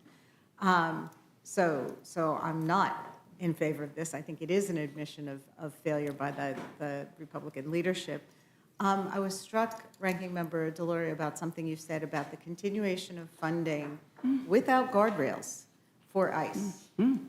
At a time when in the last week to 10 days, we've seen 2 more killings of people on American streets under very, very questionable circumstances, when we're still seeing a failure to have clear rules about use of force, all the money that has been sent to ICE amidst promises that they would be deploying body cams for people to wear to remove some of these questions. We're not seeing that, but now we're supposed to give them more money. Is that what this bill would do? Let me be clear. First of all, I just want to say, there would have been no need to go down a road where there are difficulties here. As I said, some of the provisions that are in the bill are fine, which we could all agree to. But the issue is that the Republican continuing resolution, it does not include all of the sections of the fiscal year 2026 Homeland Security Appropriations Act. What it allows you, not with regard to ICE, because what they've said is that there was no money that goes to ICE, but they have failed to put in what the agreement was, the funding agreement, PL 119-86, zeroed out funding for Border Patrol. They did it in two ways. This Republican CR omits that prohibition that guaranteed zero for Border Patrol. And so that gives the administration the flexibility to fund Border Patrol with the money that has been provided to CBP, because we did provide money to CBP to carry out its functions in a strong way. And no one has said, and by the way, so that you understand, we discovered that, we being the Democrats discovered this technical error, and it was an error. I believe that was an error, but nevertheless, we then formulated language in the way to fix it so we could move forward. That was denied because when the bill came forward, we noticed that problem, we drafted the correction. When it came forward on Saturday, Republicans did not make the technical corrections in the bill that was introduced on Saturday. So they made a choice to allow the CR to potentially fund Border Patrol, no reforms as we have fought for over the last several months. And quite frankly, as I say, this piece was passed on the floor of the House, bipartisan, in April by virtue of a voice vote. So why not fix it? So this would allow them to potentially fund Border Patrol on top of the $90.7 billion that CBP has already received through reconciliation. And that's largely for Border Patrol operations. This could have been corrected.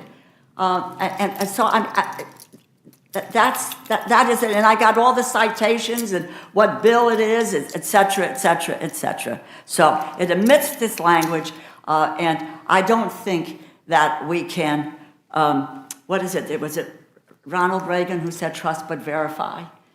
We have no way of verifying that this money would not be used. When this bill was produced, Yes. you checked it over, and We in the drafted process language. of verifying that it didn't have anything that was different than what Yeah. had been previously agreed to, you found that there were things that were different, and when you asked for corrections, they didn't We happen. drafted the language. That's not good faith negotiation. So Thank you. There we I are. yield Thank back. you. Thank you, Ms. Scanlon. Mr. Griffith, you're recognized. Mr. Chairman, if the Senate doesn't act, if we don't get these appropriations bills passed, these sections that the ranking member has just mentioned would not be in the government shutdown period either, would they? Correct. And if we do the CR now, which I will tell you, I think is the responsible thing to do based on past actions on the Senate side, and it's not just the filibuster, it's the modern filibuster that's been changed. If you went to the filibuster before the 70s, you wouldn't have these issues. But nonetheless, but if we take these actions and then through negotiations with the House and the Senate and these things that the ranking member wants, which have been agreed to by the House previously, that would all be in the appropriations bill, most likely, would it not? Correct. So, and there's no reason why if we pass a CR to take effect, should we not get appropriations bills, and we do pass appropriations bills, then the CR would not go into effect. Is that also correct? That's also correct. Now, let me ask you this, because I don't know the answer. If we approve, let's say the House and the Senate get together and we approve 6 of the 12 or so appropriations bills, does the CR only go into effect for the remaining areas that weren't approved? That's also correct. If we actually passed bills and they were signed into law, those would supersede a CR. So this is kind of like buying that life insurance policy when you have children. You hope you aren't going to die, but if you do, you want them taken care of. And am I correct that this is kind of like saying, okay, we're going to have this policy here. We hope we get it all done by September 30th. But if we don't, while members are distracted in October going off campaigning or trying to campaign for both the House and the Senate, then we don't have to worry about the government shutting down and not doing the things that the American people wanted to do. Is that my understanding? That is correct.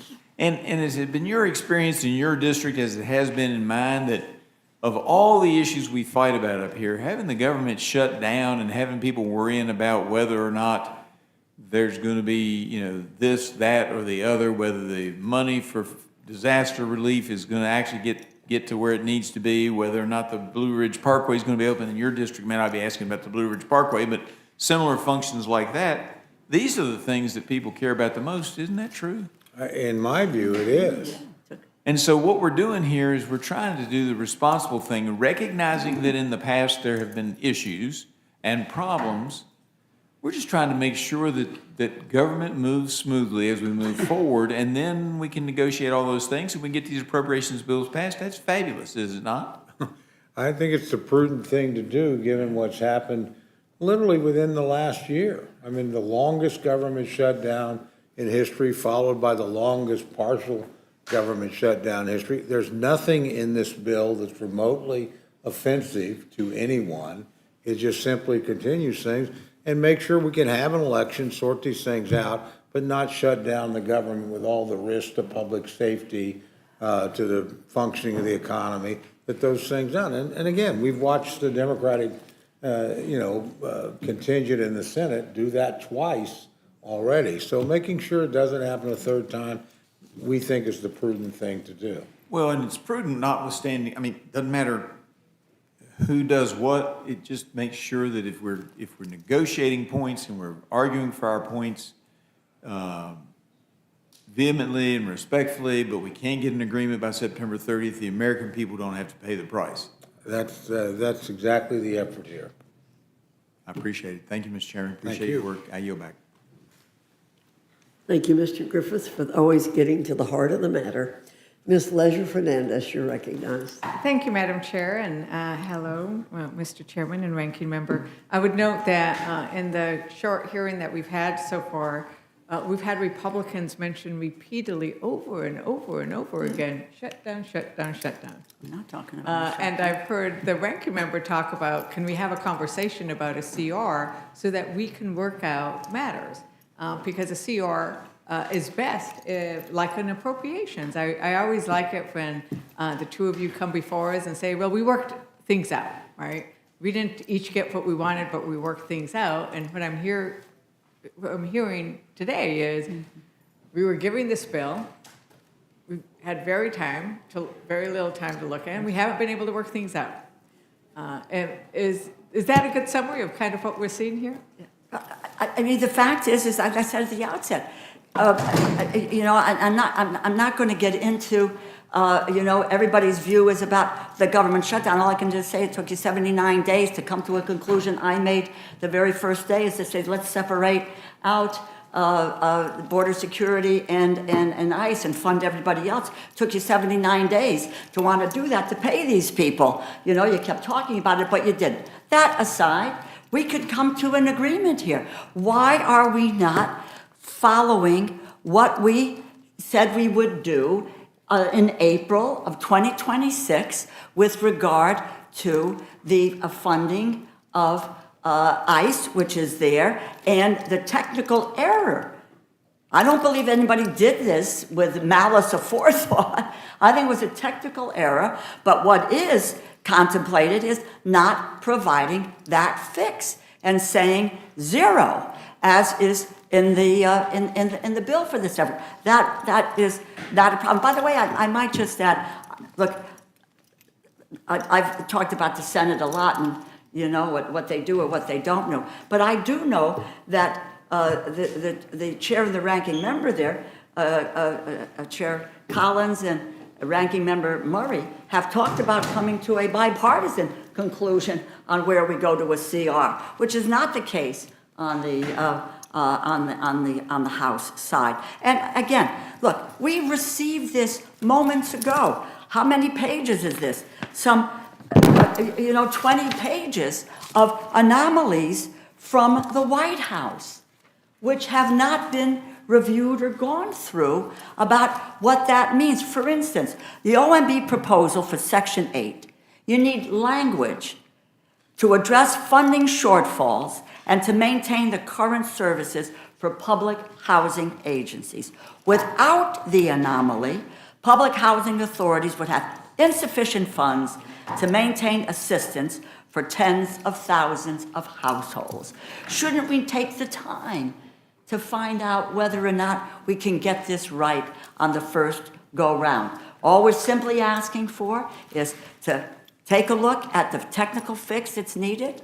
Let's make sure that the appropriations bill is not going to be loaded down with the SAVE Act, as we saw with the State and Foreign Operations bill.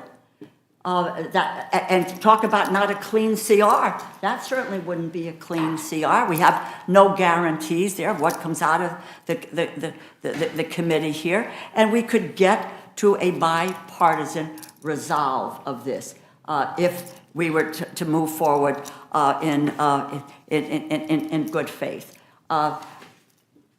It defies imagination that we have now 2 months to go. We're going with half ideas and not full knowledge and understanding of what needs to go into a continuing resolution. And so happy to continue to talk about it.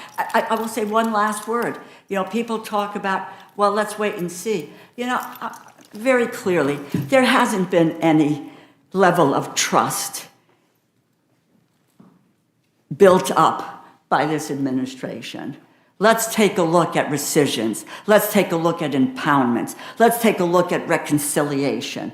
Let's take a look at a rule now at OMB says no longer are we going to provide grants across all agencies. Not only they're not going to be based on merit or peer-reviewed with regard to science, but they're going to go through a filter, a political filter, with political appointees who know jack about what is in some of these bills. And they will make the decision as to where federal dollars are going to go. Both sides of the aisle should be so offended by that, because we come to a conclusion. We win some, we lose some, but we come to a conclusion on a bipartisan basis of what our constituents have said that they want these dollars for. And we pass the bills, bicameral, bipartisan. President signs the bill, and then it gets reversed? Hell no. That cannot be the case. On both sides of the aisle, we cannot go forward. And as I said, we need some assurances here, we need the fix, and we need to be guaranteed that the SAVE Act is not going to be part of this effort. Thank you. I yield back. Thank you. I look forward to having a conclusion that has more bipartisan, I look forward to your bipartisan conversations moving forward. And with that, I yield back. Thank you, Ms. Leisure Fernandez. I don't see anyone else here available to ask any questions of our witnesses. I thank you all very much for coming and making your positions perfectly clear. Thank you very much, and you're excused.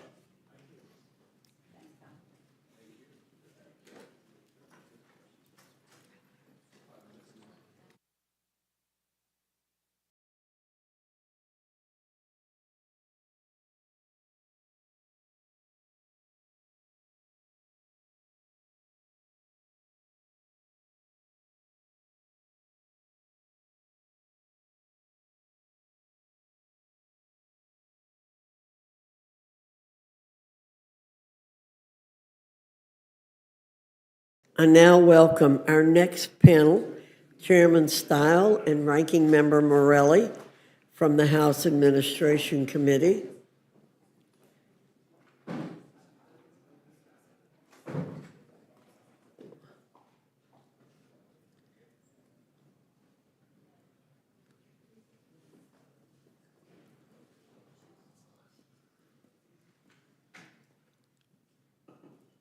Well, I'm still looking for Chairman Stile. I'm sure Mr. Morelli could represent both sides.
I now welcome our next panel, Chairman Stile and Ranking Member Morelli from the House Administration Committee.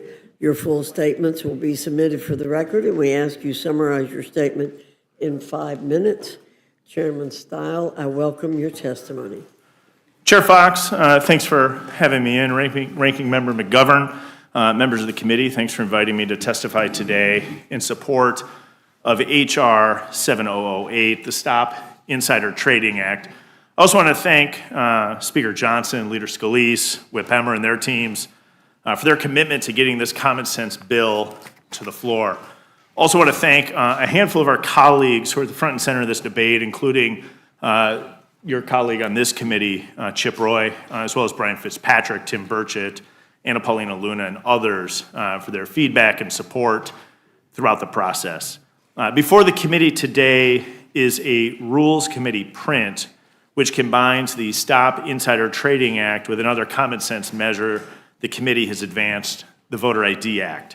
Together, these bills will clean up Congress and strengthen election integrity.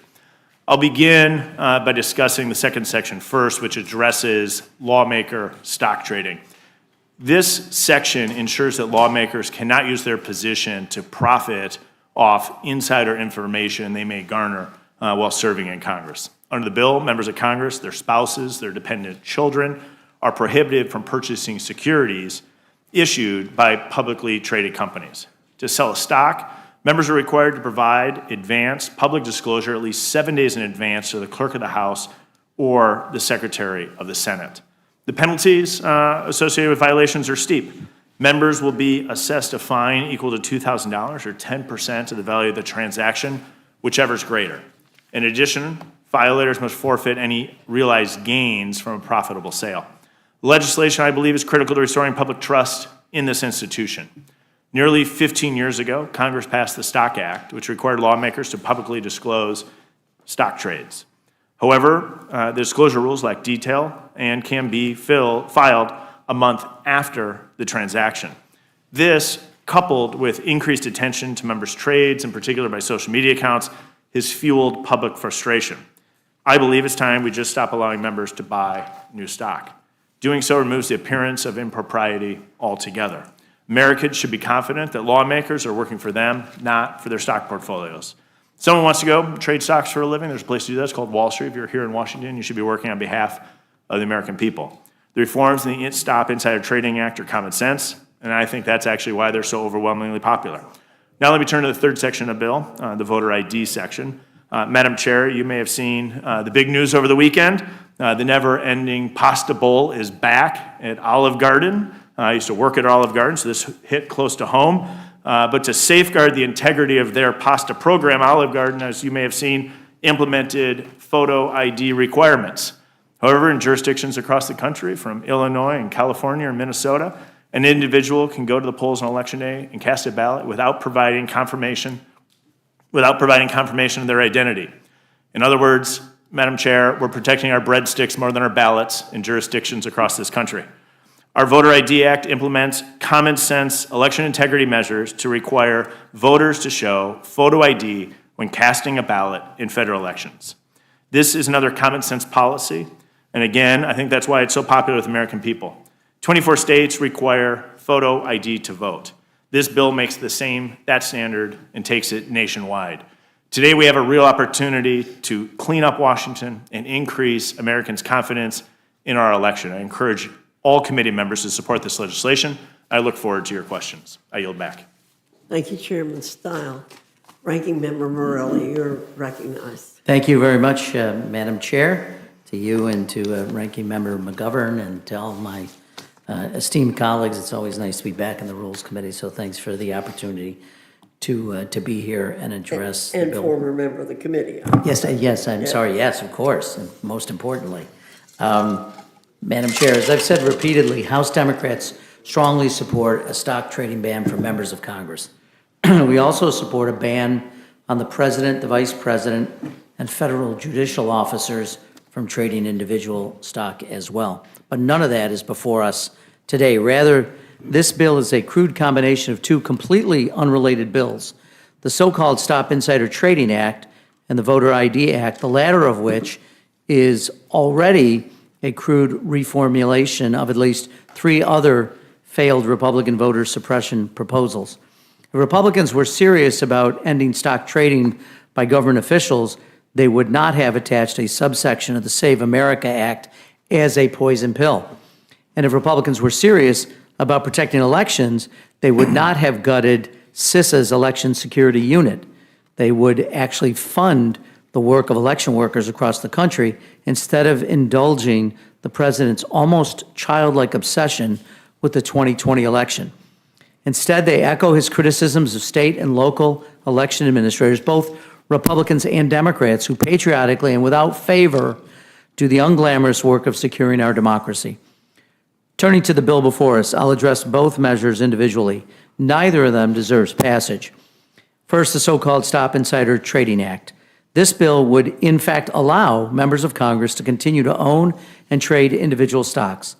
The bill would let members of Congress keep every single share of stock they currently own. The bill would allow members to liquidate their holdings at any time, profiting off years of ballooning investment portfolios. There is no divestiture required under this bill. And crucially, the bill does nothing to rein in the unprecedented, absurd, and deeply offensive corruption currently taking place in the White House. Donald Trump promised a booming economy and no new wars. Instead, he's enriched himself by billions and billions of dollars, picking winners and losers in the stock market while pocketing the profits. I welcome any chance for us to consider legislation to end insider trading in Washington, including at the White House. But again, that is not what this bill does. So we'll have to wait even longer for real progress.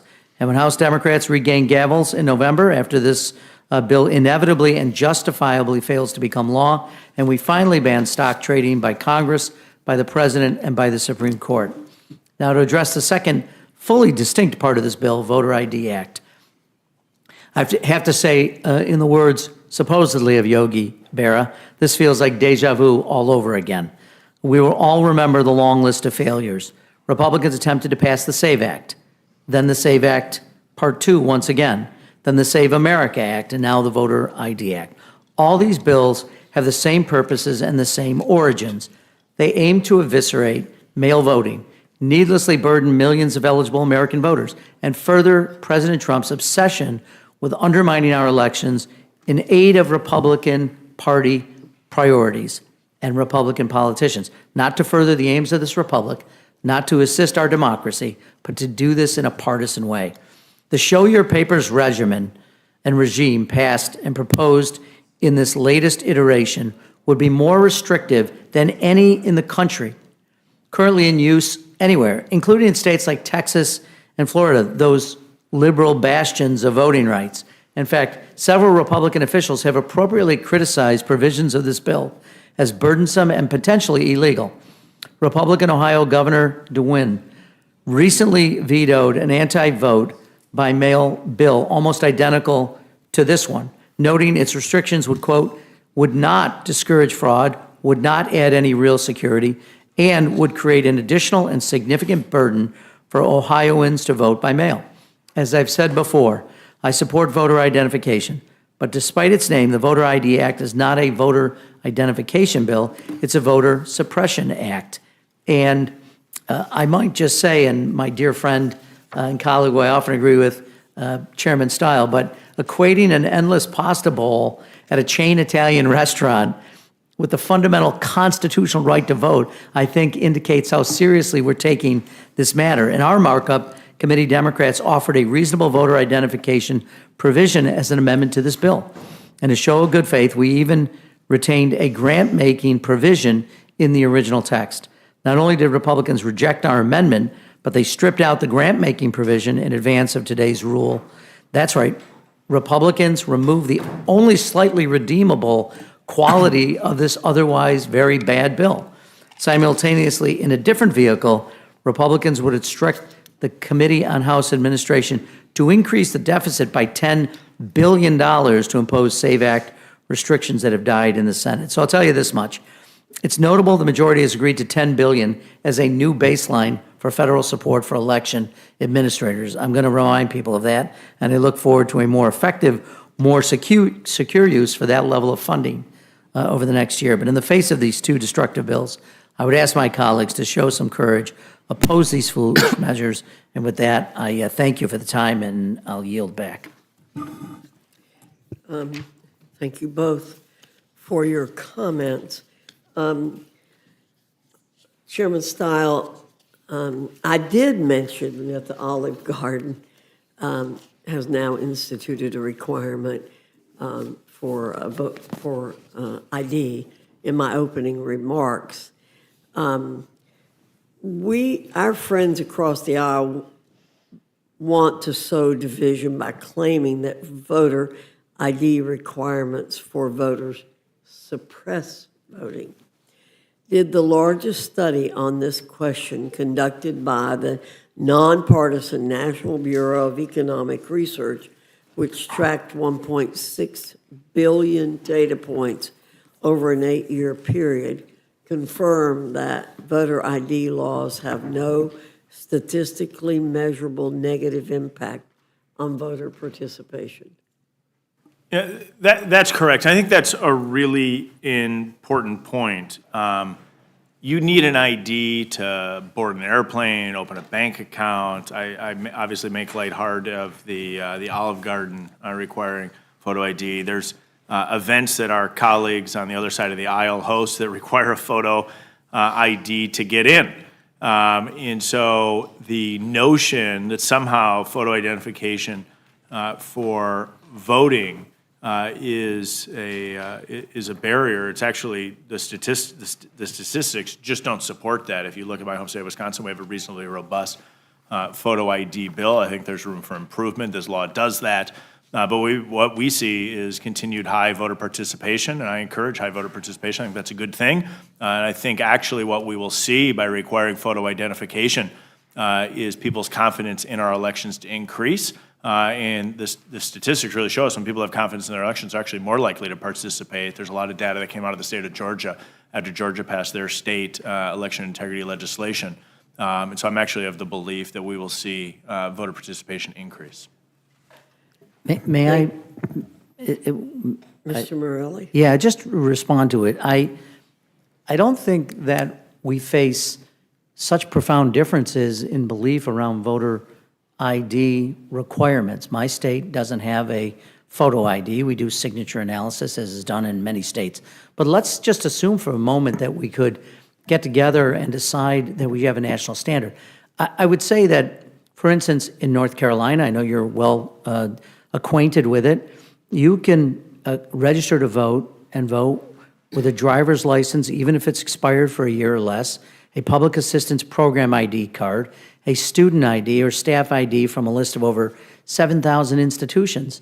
That would not be the case under this. This would be a much more restrictive voter ID law that you attempt to pass than is in the state of North Carolina, in the state of South Carolina, in the state of Florida, in the state of Texas. As I said, places that have placed a premium on voter ID and support this, but the bill before the House that you're considering today is far more restrictive, and many of those IDs, those forms of ID, would no longer be allowed under federal law. I would urge you to take a look at that.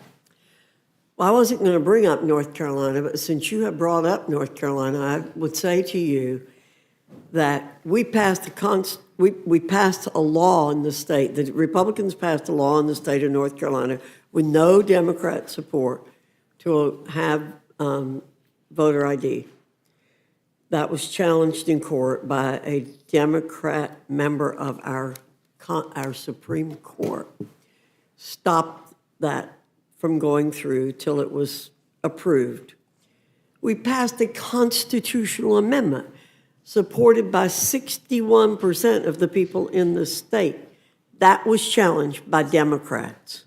We then passed another law. We finally, after about 10 years of Democrats fighting us tooth and nail in North Carolina to keep from having a voter ID. All that people say to me all the time is, why do the Democrats fight voter ID? Could it be that they want to cheat? People do not understand why. It's an 80%, I believe, 82% approval rating that we have ID to vote. It is an extraordinarily popular idea. It took us over 10 years in North Carolina to get it passed over the objections of Democrats who constantly didn't want it. Mr. McGovern, I'm sorry. I yield back. Mr. McGovern, you're recognized. Well, thank you. I'll let the gentleman answer if he. But yeah, the only thing I would say, and I appreciate, is that the question is, first of all, voting is not a privilege. It's a right in America. And I know the president always refers to it as a privilege. It's not. Maybe drinking beer is a privilege. Maybe getting a bottomless bowl of pasta is a privilege. They're not rights. This is a right. All of the other rights flow from it. So you want to make sure, I think, and I think many people would agree, that as long as you're in a position to provide ID that proves who you are, why is it such a restrictive list? Why are student IDs no longer allowed? Virtually every state that has some form of photo ID allows the state university to issue a student ID. Right. This bill wouldn't allow it. Right, which is, well, let me just, again, say for the record that voting is a constitutional right. It's not a lunch special. You have a constitutional right to vote. You don't have a constitutional right to a breadstick or a bowl of pasta. And if your right to vote is denied, you have lost your voice in our government. So, I mean, these analogies are just, happy to yield to the gentleman. Thank you. We also have a right to bear arms, but we have to show an ID to buy a gun. Yeah, well, I mean, we can argue, that's a whole separate topic. Madam Chair, it is a whole separate topic. No, happy said it. But I just want to say on the issue of voting rights and voting integrity, my Republican colleagues in this administration have absolutely no standing. I mean, I listened to this president's speech last week. It's 40 minutes of my life I'll never get back. It was crazy. It was insane. Conspiracy theory after conspiracy theory, and all of my Republican colleagues here just kind of went along to get along. Well, whatever the president says, you know, I get it. He can't stand the fact that he lost the 2020 election. I know his ego is fragile, but we're just going to let him say whatever he wants and let him create doubt in the minds of the American people that somehow our elections are not safe. I actually read the garbage that he said he released. All the intelligence basically is saying that there's no evidence that there's been any kind of foreign interference or in our elections, that kind of the tool that foreign governments have is to try to create the impression that they may have influenced our election as a way to discourage people from voting. Well, we don't have to worry about Russia or China or anybody else. Donald Trump's doing it all by himself, all because his ego can't stand the fact that he lost an election. And now my Republican friends are bending over backwards trying to do whatever they can to make it more difficult for people to vote. Chairman Stile, the introduced version of your voter ID bill included a grant program to help states provide eligible voters with free voter ID cards. Your committee reported a version of your bill that also included this grant program. The bill published on the Rules Committee website also included this grant program. Then, for some reason, a new version was published that deleted this grant program. Why?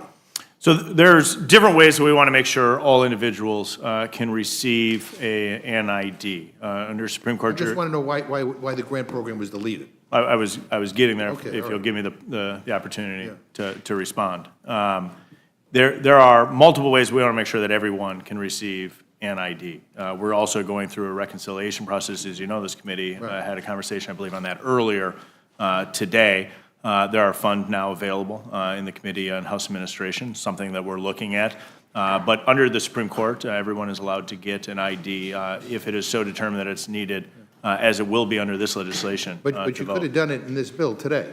Yeah, there's different avenues of how we're looking. I guess, I mean, so without this grant program, if a state does not provide IDs for free, people without the specific forms of ID required by your bill will have to pay in order to simply vote. I don't know that. And I guess the question is, who asked you, I want to know, like, who asked you to delete this grant program?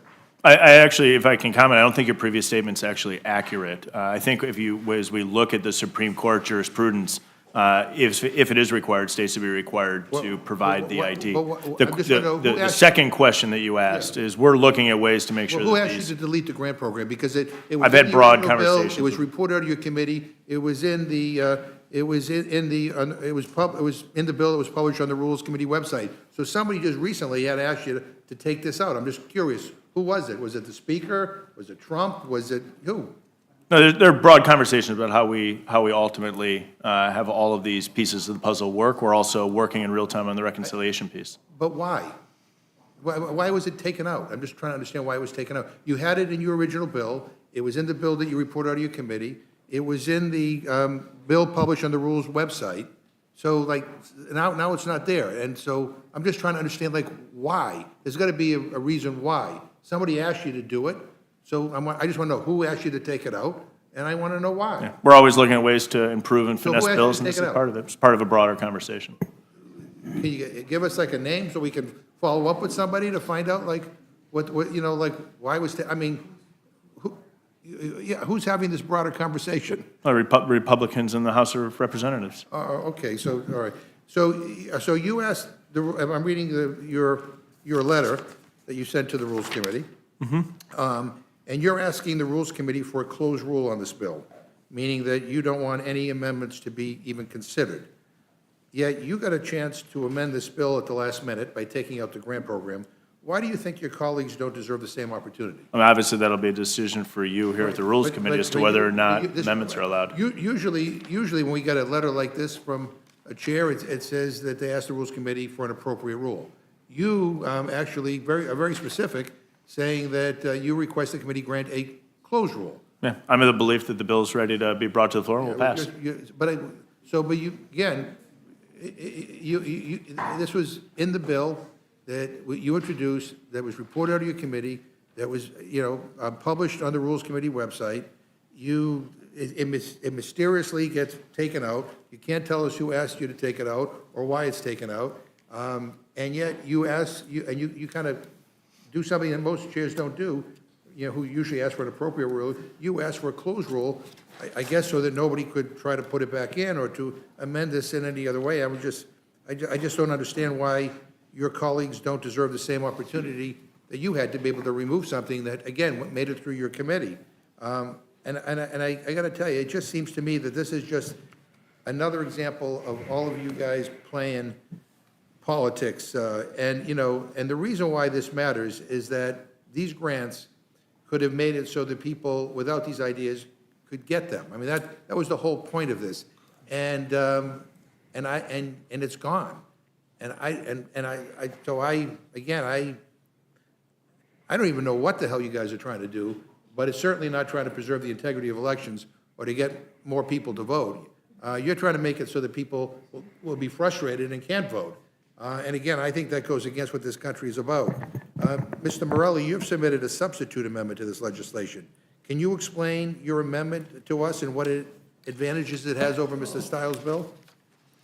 Yeah, so there's, actually, because there's multiple pieces of the bill that we would make better, but I also, just to your earlier point about amendments, we would make amendments, and I would like to see an amendment that that we revert to at least the portion of the bill that had the grant making. So my amendment would restore the grants. I think it was the only redeemable part of this bill would be to give resources to local election administrators. They're doing hard work. They're doing it without support from the federal government.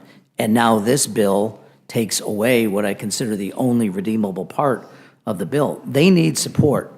They need support whether or not we add all these additional requirements on them or not. But at least it would make the bill better. I mean, it's a bad bill, but it would make it better to be able to provide some resources. And, the other thing that we should note is that they would be administered by the Elections Advisory Commission and the EAC, or the Elections Assistance Commission, and the EAC provides resources and support for state and local election administrators. So the whole point, and the president is now fired, so there are no members of the commission at all, fired all the remaining ones. So the commissioners don't exist. The professional staff does. They can continue to do grant making, but I think it says worlds about how the president views this. He continues to try to take guardrails off of the election system so that people will lose confidence. And I appreciate your comments about the president's speech the other night. I mean, the president's the one who took apart and eliminated the election security unit of CISA. And then he talks about the challenges facing our local administrators and vulnerabilities. Well, you're the one who's making it worse, not better. So the grants would be one. And then we have additional amendments as it relates to the program that relates to the other part of the bill that's entirely, as it relates to stock trading. I'm just surprised that, there's a request for a totally closed rule, not an appropriate rule, so clearly some thought. Well, it may also have to do, if I might, it also may have to do with amendments that could come forward by other members that mirror the voter ID requirements in the various states. In some states, you can use concealed weapons permits. You can almost always use student IDs. If you're trying to control who can vote, you have to make sure that there's no amendments because they might actually pass. And just going back to the Olive Garden pasta bowl example, my understanding that you got to put down, in addition to an ID, $100. So I hope what we're not trying to do here is kind of institute another poll tax to actually make it costly for people to vote. And again, I asked the question about the grant program. Again, it was in the bill that you introduced. It was in the bill that you reported out of committee. It was the bill published in the rules website, and can't get an answer why it was removed. Can't get an answer who actually asked you to remove it. I guess there's some backroom deal going on, and some back room in the Capitol here trying to figure out how to make it more difficult for people to vote. But I mean, because we have not yet to hear a good reason why it was taken out of this bill. But I mean, this is not the way you should be legislating, on elections or protecting people's right to vote or on any of this stuff. I mean, this is just not the way you should do it. Ma'am, Yeah. if I might just make one other additional point. This bill is not going to pass the Senate. I think everyone in this room, anybody who's in the Capitol knows that. But you could find yourself in a position, let's say this did pass, President signed it, but the reconciliation didn't happen, which is also highly dubious. You could end up having this bill with no money in it. So efforts to provide people with free voter ID, any of that would be without any resources to be able to carry We have out. no idea how that money in the reconciliation Right. bill, if it would ever pass, would be used. I mean, yeah, I mean, this is scary. And this should not be a partisan issue. And not just Democrats, but Republicans in this chamber who give a damn about integrity in elections ought to be outraged by what's going on. With that, I yield back. Gentleman yields back. Now recognize the gentleman from Georgia, Mr. Thank you, Scott, for Mr. his Chair, and time. I'm just listening to how ridiculous their argument is over not showing a photo ID. I literally showed a photo ID to buy Sudafed over the last couple of weeks, and they actually scanned the back of the ID to make sure that you can buy it. I also showed an ID to pick up some prescriptions for another member of mine the other day. And you know what? The people who were working behind the counter knew exactly who I was because we've been doing business there for a long, long time. Although with PBMs conducting themselves the way that they do, not sure how much longer those independent pharmacies are able to survive. That's a different issue, though. But I want to get to the stock issue. You know, Chairman Sile, you and I have had this discussion before. As you know, I had my Series 7 before I got here. I look at the bill. I'm going to vote for the bill. I want to bring up a couple of things, though, that I wish we could just do that I think would solve a lot of the problems. And you and I have had this discussion. I appreciate your time with that. I think the issue that leads to the confusion is the range on the trade. So when you go and we fill out our disclosures, you have a range of 1,001 to 15,000, 15,001 to 50,000, 50,001 to 100,000, 100,001 to 250, 250 to 500, and it goes all the way up 5 million to 25 million. And you know, sometimes when things get reported in blogs, if you will, just say you paid $14,000 for a stock, that falls in the 1 to 15,000 range, and if you sold it for 16,000, it falls in the 15 to 50. And so sometimes when they do their calculation, they'll say paid as little as $1,000 and sold it for as much as $50,000, and it certainly gives the perception, if that's happening on a regular basis, that there is tremendous amounts of insider trading going on in the halls of Congress. Now, let me be clear about this. There is at least one member of Congress that has been prosecuted for insider trading. Is that correct? Yes.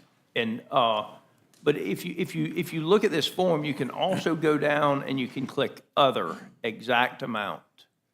And I just really think if members, and I don't have much stock, I have less than 10,000 left, I think. But you know, I really think if we simply put the number of shares that were purchased and the price that it was purchased at, or the number of shares that were sold and the price that was sold at, it would eliminate a lot of the accusations. And just wondering if that was discussed. That's not a part of the bill, but I've actually started doing that when I do sell something sold X at this particular share value. Any thoughts on that? You bring up a great point. When Congress passed the Stock Act 15 years ago, it was largely a disclosure regime, and you correctly note that it gave large bands in which those reports would be made available. If an individual wants to try to make a persuasion off of returns on any of those given reports, especially under the rules of social media, if you will, one can sometimes tell a story that's inaccurate. I think that's a broader challenge with how the reporting regime under the Stock Act operates.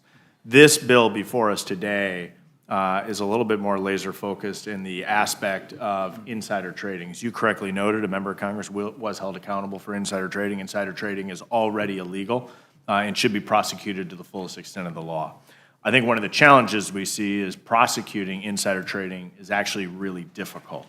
And so due to the scrutiny that's been placed on buying and selling individual shares of stock, I think there's an opportunity to simply put in place a bright line rule that prevents members of Congress from doing that, and in so doing, removing even the appearance of impropriety that an individual was engaged in a trade based on insider information. So we're saying that you can't buy stock. Individual shares of stock Individual shares of stock. upon being elected to Congress. That's accurate. And so I want to, you know, a lot of us have spouses that work. And I want to, if you work for companies, a lot of times the company 401k match may be done in stock in that company. This bill doesn't prohibit the working spouse from 401k matches or other things along those lines from continuing to work at that employer, does it? Great question. So the spouse of a member as well as dependent children are restricted under this as it relates to buying and selling shares. The exception that you correctly note is what we call the spousal exception. So if that income is earned in the ordinary course, that is allowed. So if your spouse works for Coca-Cola and they give 1,000 shares of stock to every employee at that pay grade, your spouse would be able to earn that. And again, that goes back to the core concept here. The focus on this is not to prevent ownership of private assets. Sure. The focus on this is to prevent an individual member from profiting off of insider information. So if it's through the ordinary course of their business, almost by definition, your spouse is not engaged in a trade based on inside information garnered from the members' inside information. And if so we your allow that. If your grandparents started a company that then got bought and bought again and ended up with shares of a company, you're not forced to liquidate them. You just can't buy more shares, correct? That would be accurate. Okay. And those shares are also disclosed on your financial disclosure, so people could see if you. They would be. Okay. So one of the other areas that I do have concerns about, and I'd like to submit for the record, actually a Wall Street Journal article, and if it wasn't the Wall Street Journal, I wouldn't pay much attention to it. I shouldn't say that, I guess, but it's probably true. There's not much journalism anymore out there. But the new Washington Temptation Inside Information and a Prediction Market Account. Are we doing anything to, and Mr. Chair, I'd like to submit for the record that Wall Street Journal article, just as we're having this discussion. Are we doing anything? What was the date on that again? I'll have to expand it with my eyes like they are. July the 16th. All right. Without July objection, 18th. so ordered. Are we addressing the poly market issue? In the Committee on House Administration, which Member Morgan Griffith, the name tag is off right now. So as I looked right up there, you're not Miss Chairwoman Fox. Morgan Griffith joins us on the Committee on House Administration. Okay. We have a separate piece of legislation addressing that, not included in this bill before us today, but I think it's one absolutely worthy of our efforts. I absolutely believe that there's probably more potential for abuse there than there is even in this with proper disclosure. We had a member a couple of years ago that when their spouse was going before Senate confirmation, it was revealed that there had been a fairly significant trade that had not been reported. Do you remember what I'm talking about? I'm not going to call the member, but. I don't know that I recall that, but I could envision that occurring. So there was a member of the House who was going through the confirmation process, and then they went through an audit because of the Senate confirmation process, and in that comparison, they found a trade that had not been disclosed. I guess one of my frustrations with this, and again, I support the legislation. I think the ban on buying is the right way to go with the solution. But I guess one of my frustrations with this, and I had another member, and they were being very critical of a Republican who had bought a bunch of stocks. I'm like, well, how do you know they bought the stocks? Because they filled out the disclosure. You know, the ones who don't fill out the disclosure are actually the ones that you probably, if they're out there, the ones that you need to be more worried about. Would that be a reasonable statement? It's a great question, because in a lot of these broader ethics regimes, it's either a disclosure regime or a prohibition regime. And the Stock Act passed 15 years ago was broadly a disclosure regime, which then brings to light the concern. This bill before us today, the Stop Insider Trading Act, has a specific prohibition which simply removes even the appearance of inappropriate action. This bill is, I believe it's well thought and a big step in the right direction. The ban is limited to purchasing individual stocks from publicly traded companies. I do worry about private placements and the potential with private placements and think that's something we probably need to address in the future. But I appreciate your work on this. I look forward to supporting it, and I think it's a broad step in the right direction. Gentleman yields back. Now recognize the gentlelady from Pennsylvania, Ms. Scanlon, for her time. Thank you. I think we are way past the time where we need to be dealing with the fact that the public is broadly mistrustful of members of Congress or the president or the vice president dealing in the stock market, because it has not just provided the appearance of impropriety or the appearance of using government information for personal profit, but we've seen it actually occurring in real time and on an increasing basis, particularly with the White House. I mean, it's interesting that our colleagues mentioned that there actually was a member of Congress who was prosecuted for insider trading, a Republican member, but even after the courts held him accountable, he was pardoned by this president. So we're not seeing the kind of serious attention to preventing this kind of essentially insider trading from occurring, and the American people have had it. They are fed up with it.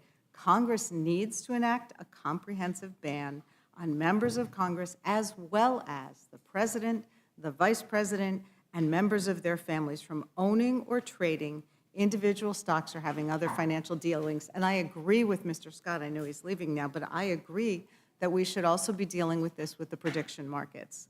But unfortunately, the bill that our colleagues are putting on the floor this week doesn't do any of that. The bill only prohibits members of Congress from purchasing additional stocks. Now, I have never traded stocks myself, but it's my understanding that the way you make money is when you sell the stocks. And this bill does not prohibit them from selling the stocks, and that's where the profit is made. And the public notice requirement in this bill is so weak, it wouldn't prevent the kinds of transactions that have already eroded public trust. Things like a lawmaker unloading healthcare stocks that then promptly lost value after he voted in the big ugly bill last summer to cut Medicare funding by billions and billions of dollars. If our Republican colleagues are serious about government accountability, we would have on the floor this week Ranking Member Morelli's Restore Trust in Government Act, which establishes a comprehensive ban on stock ownership and trading for members of Congress, the president, and the vice president. Or as a backup, have the Restore Trust in Congress Act, co-led by our rules colleague, Congressman Chip Roy, which at least would comprehensively prohibit members of Congress, if not the president and vice president, from owning and trading individual stocks. Instead, after 18 months of unprecedented self-dealing and personal enrichment by members of the Trump administration, Republicans are choosing to ignore the most significant conflicts of interest in government while advancing legislation that barely scratches the surface. And if that weren't enough, they've combined this with this completely unrelated voter ID bill, which doesn't actually deal with any actual voter fraud, but instead suppresses votes. So we got to get this straight. Republicans are refusing to address this problem that actually exists. The president, his family, and some members of Congress getting rich off stocks whose value changes based on official government action, but instead they're pushing the SAVE Act, a bill that would prevent hundreds of thousands of American citizens from voting in order to satisfy the president's obsession about fictitious non-citizen voting. So the corruption is coming from inside the House, but it's the White House, and that's where our attention should be. Rep. Morelli, can you talk about why the requirements in the stock bill that Republicans have put forward is so inadequate, particularly when it allows them to continue to own and sell stocks? Yeah, thanks, and I think you did a great job of summarizing. I mean, there's several problems with this bill. First of all, it does not require divestiture. You can still own stocks. You can sell them. You're not required to sell them at a particular time, so you can wait until the appropriate time when it benefits you to sell the stock, and it also allows you to buy additional stock of those companies that provide you with a dividend. So if you get a dividend from SpaceX, you can buy more SpaceX stock. So That's publicly traded. Second problem is it doesn't do anything with private sale or private stock. In fact, this isn't a hypothetical. Members of the House are trading in private stock, making massive profits from stocks in privately traded companies with federal contracts. It's happened. It's been highlighted. It's been detailed. And in those cases, some cases, they've done it with a company that was then purchased by SpaceX, a publicly traded company. So you can make a lot of money still. So you don't have to divest public stocks. You can own private stocks and continue to trade in those. Does nothing to rein in the crypto market whatsoever. And we know the president and his family have made billions of dollars in the crypto space. The president also purchased Warner Brothers corporate bonds at a time when Warner Brothers in the middle of merger talks right now, over which the president's FCC will ultimately be able to make decisions. The president also failed on thousands of trades to acknowledge and disclose them within the time required under the law. In fact, the president trades stock more than all of the members of the House combined. The president of the United States, yet he's not even covered in this bill for reasons, well, I don't even know for what reasons. It is without realistic explanation why that would happen. And the other thing, which I agree with Mr. Scott, is the exclusion of the prediction markets is shocking. I mean, we see the abuses being reported every single day.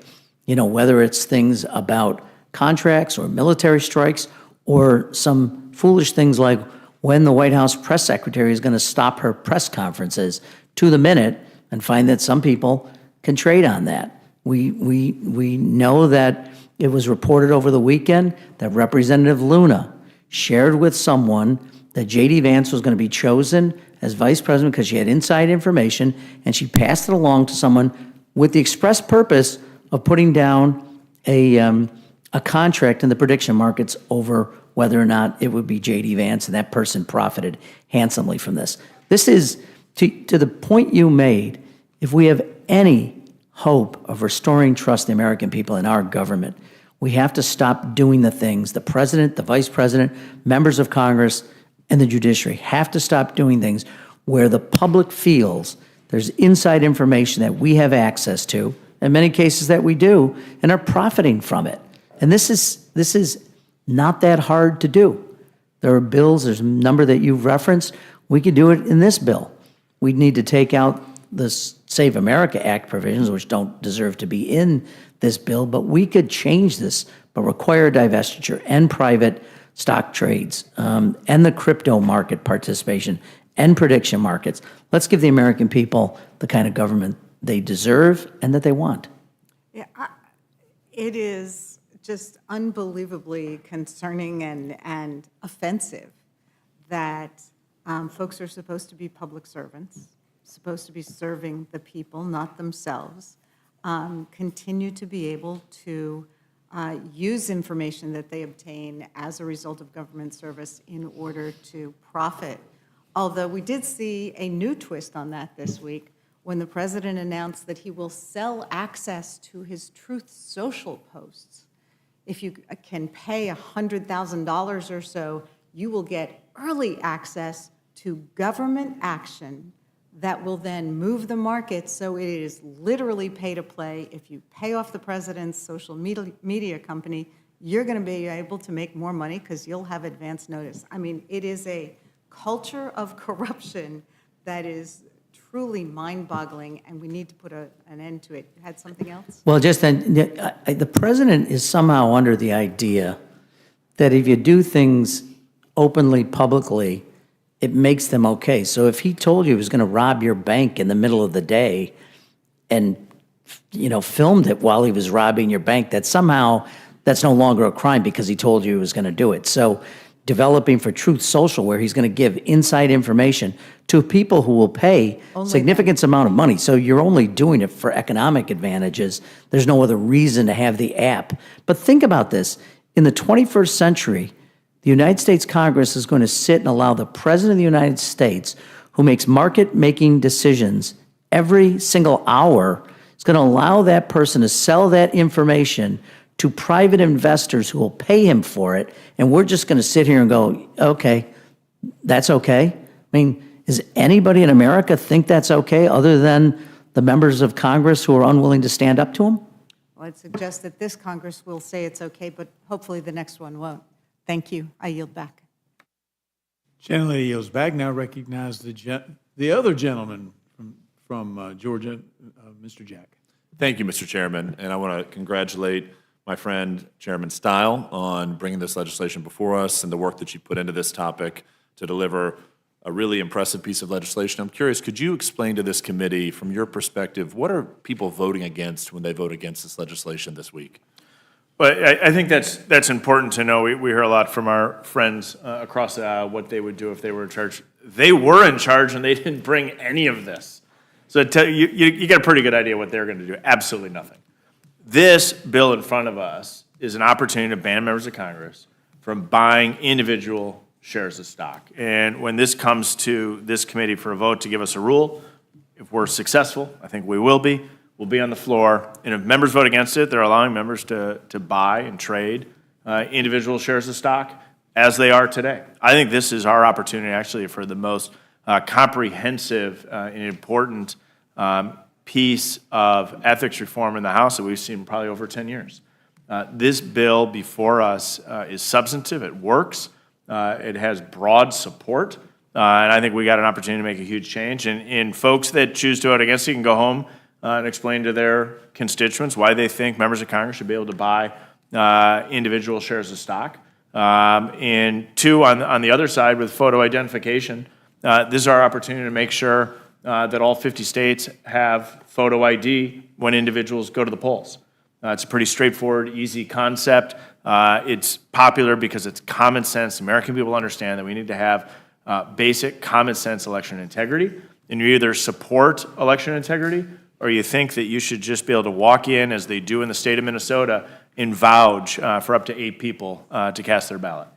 Thank you very much. Mr. Chairman, I just submit, not only is banning stock trading for members of Congress wildly popular if you poll Americans, so too are some of these common sense requirements with respect to voting. So this should be a wildly popular bill. I hope the vote later this week reflects that, and I will yield back to our distinguished chairman, Mr. Griffith. Thank you.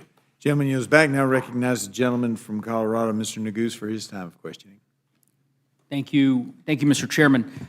Thank you, Chairman Stile and Ranking Member Morelli, for being here and for your testimony. Chairman Stile, so the name of your bill is the Stop Insider Trading Act, correct? That's correct. Okay. You think that's an accurate description of the bill? Yeah. Okay. What does trading mean to you? The buying and selling for profit. The buying and selling for profit. I couldn't agree with you more. Webster's dictionary defines it as the business of buying and selling. This bill, as you said, bans the buying of individual shares of stock, right? That's correct. It does not ban the selling. It reforms the selling, of course. It does makes not changes. ban the selling, right? You're allowed to sell as much stock as you would like as a member of Congress under this bill. Is that wrong? I think it's insufficient to describe it that way, but what you said is accurate but misleading. It is accurate, yes. But misleading. Correct. Yes, it is accurate. Accurate but so misleading, let's say yes. there's a Republican senator who decides that they're going to sell millions of dollars of stock the week before the COVID-19 pandemic begins in earnest. That's legal under your bill, right? Of course, they would have provided a minimum of 7 days advance Correct. notice. So I'm And not that would sure be that you legal. could do that in the timeline you just proposed. And that would be legal under this. This isn't a hypothetical. A Republican senator, 7, 8 days before, 9 days before the COVID-19 pandemic began in earnest, sold millions of dollars of stock. Under this bill, that would not be illegal, right? But of course, they would provide notice. Yes, That's the part that you don't want to discuss. I understand the notice, but here's what I don't understand why you don't just, hold on, I'll give you a chance to explain this. You could defend it on the merits. You've clearly decided that the buying of stock, right, is a practice that you don't believe should be permitted by members of Congress. I agree.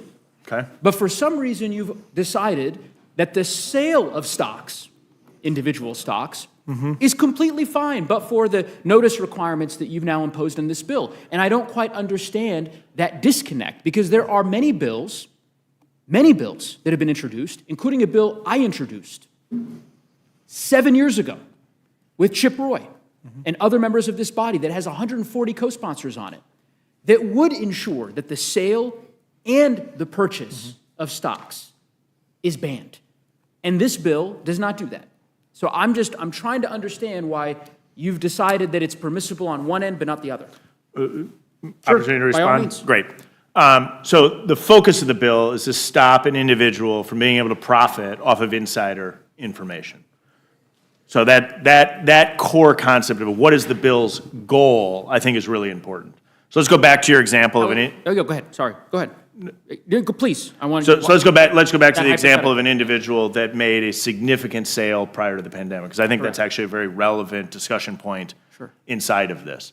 The point of the pre-disclosure is that it prevents the individual from being able to profit off of that sale because the information is now publicly available. So if an individual is in a leadership role, say they're the chair of the Intelligence Committee of the House or the Senate, that individual may have information leading up to a pandemic. Sure. Now, proving that information was inside, that's very difficult. I noted that earlier. Proving illegal inside trades is actually very difficult for the Department of Justice.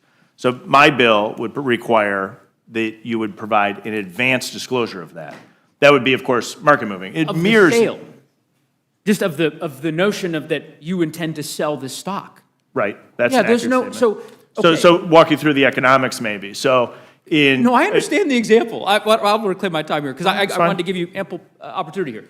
If you're the chairman of the Intel Committee and today you come across information that compels you to sell $500,000 worth of stock in a particular company that you own, you make that disclosure under the style bill, right? 7 days, I think, or what's the notice requirement? Minimum 7. Minimum 7 days. Okay. I don't know that that's necessarily going to draw the scrutiny of anybody in the public domain. And if a week we will from now or disagree 2 with weeks that. from now, stock trades are made every day by members Right, well, of in a Congress. public Much disclosure to- would be prima facie evidence of insider trading Then subject why to the not do jurisdiction that on of the the purchase? Department of Justice. Then why not do that on the purchase? Why have you Because there's decided no, to an impose a individual, different standard? that's actually a great question, Mr. Neguse. So what we're looking at is real-world situations where individuals enter Congress. So upon entering Congress, easy for all of us to agree, there should be no additional purchase of an individual share of stock. I think that's actually reasonably straightforward. You have made the choice to become a member of Congress. That's an obligation that we're placing upon you. An individual who is leading their private life, who is making reasonable savings for themselves and their family. Maybe they bought 100 shares. I used Coca-Cola earlier because we had the gentleman from Georgia here. 100 shares of Coca-Cola stock or any other good American company that's working hard. They're using that to maybe save up for down payment on a home, their wedding, their child's wedding. Now they arrive in Congress. The question then became, what do we do? How do we think through this and how do we address this? We share the goal of preventing that individual from benefiting off of any insider information. Of course, if an individual was leading up to a major global event and that individual's trade was noticed in advance rather than after, one, that would most likely be market moving, such that the profit would be removed, thus preventing the individual from making it. I would just simply say, because I've got limited time, I would say that while I understand that there are members of your caucus, and frankly, members of the Democratic caucus as well, who have concerns about divestment of stocks that they already own, okay? I understand that that's a concern that's been expressed by some members, and so insofar as you're trying to address that concern, you've adopted this new paradigm that you've constructed. I would just say that that's the reason, and that it's not this argument. I just don't think that it's intellectually consistent. So I hear you. You've made the I'll get my argument. time later then. You've made the argument, and so yeah, I'm sure my colleagues on the other side of the aisle will give you more time if you'd like. But I just don't think that that's an accurate argument. In my view, 140 members of this body, Republicans and Democrats, have clearly, unambiguously said we should ban the sale or purchase of stocks. Period. Full stop. And there's a bill by one of the members of this committee, this august committee, the Rules Committee, and I look forward to making an amendment to this bill that you proposed to perhaps consider substituting Mr. Roy's bill, which would accomplish what I've described. I want to make sure I'm understanding, as a technical matter, the ambit of this bill. Under this bill, can you purchase crypto holdings? It makes no changes to the House rules in that regard. So you can't or you can? It makes no changes in this regard. I don't, is it allowed House now? rules still apply. You today are allowed to buy Okay, crypto so if that's you all I'm so asking. chose. It's not a trick question. You're allowed to. That's, Okay. that's what I was saying. Individual placements, because someone else referenced this previously, that there, can you do individual, purchase of individual placements of stock under this? Individual shares of stock, no. Individual shares, no. Private placements, yes. Right, the current House rules would apply. Correct, okay. Right. So if it's easier, I'll frame it that way. I'll use Yeah, your- current House rules apply. Okay, Yeah. fine. But what I want to make Current- clear to people who are listening is Sure. there are significant restrictions in place under House rules. I wouldn't want somebody to walk away and think Fine. that no other rules apply. Okay. I let want to me make frame sure it- that they're clear that current House rules would apply. Let's use your language. Yeah, I think it's more accurate. Under current House rules, members of Congress can buy crypto holdings, and under your bill, that does not change, right? There's no change. Okay, made. and under current House rules, members of Congress can buy stocks through private placements. And under your bill, that does not change, right? No change. Okay, and under current House rules, members of Congress can buy stocks, can buy industry-specific mutual funds, right? That's accurate. And that does not change under your bill? Does not change. Okay, and under current House rules, members of Congress can buy bonds, right? Mm-hmm. And under your bill, that does not change. We still buy bonds. And there are countless other pieces of legislation that members of Congress have introduced, myself included, that would ban all of what I just described. That is the point. I would say, with respect to Mr. Morelli's comment about the prediction markets, I do not understand, and perhaps you can illuminate this for me. The House Administration Committee has jurisdiction over member participation in prediction markets, right? That's accurate. Okay, you're the chair. Along with others, but yes. But We're one you've of got them. principal jurisdiction. Yeah. Yes. You're in charge. Okay. 4 months ago, the United States Senate, on a bipartisan basis, on a voice vote, took action and said, you know what? No senator in this body is allowed to make bets on prediction markets. Every Republican, every Democrat agreed to it. Why can't we? We have moved forward legislation, the Committee on House Administration on this topic. Let's I look do it forward today. to, I'd be. Why can't we? I'm saying this happened in April. No, We could do a one-page yeah. resolution. We could just literally cut and paste the Senate resolution, and we could pass Yeah. it tomorrow. Will you help us with that? Yeah, so I've been supportive of making restrictions in the prediction market space. Why isn't it in this bill? We have two different pieces of legislation. We moved through, obviously, prediction markets are a reasonably new and novel technology available to American It people. took the Senate So a day. It's a one-page resolution. It literally don't- is a paragraph. It just says members of the Senate are banned from participating in I'm prediction. I'm fully supportive of my legislation moving forward, if that's the question. No, the question is, well, I guess I'll follow with Mr. Morelli, and maybe, Mr. Morelli, I would encourage, I know you've been pushing on this, but maybe we can just write a one-page resolution. We'll just take the Senate resolution, go to the floor this week, and apparently, according to Mr. Stile, that would meet with his approval. All right, am I wrong? Is that not something that you all have been able to debate in the committee? Mr. Morelli? Well, no, you're absolutely right. We can do by resolution and have it apply to House members and House family members of families of House members, dependents, and do just exactly what the Senate did. The alternative is to do it in a bill which isn't even in front of us for reasons that completely escape my understanding. There should be a provision in this bill, as bad as this bill is.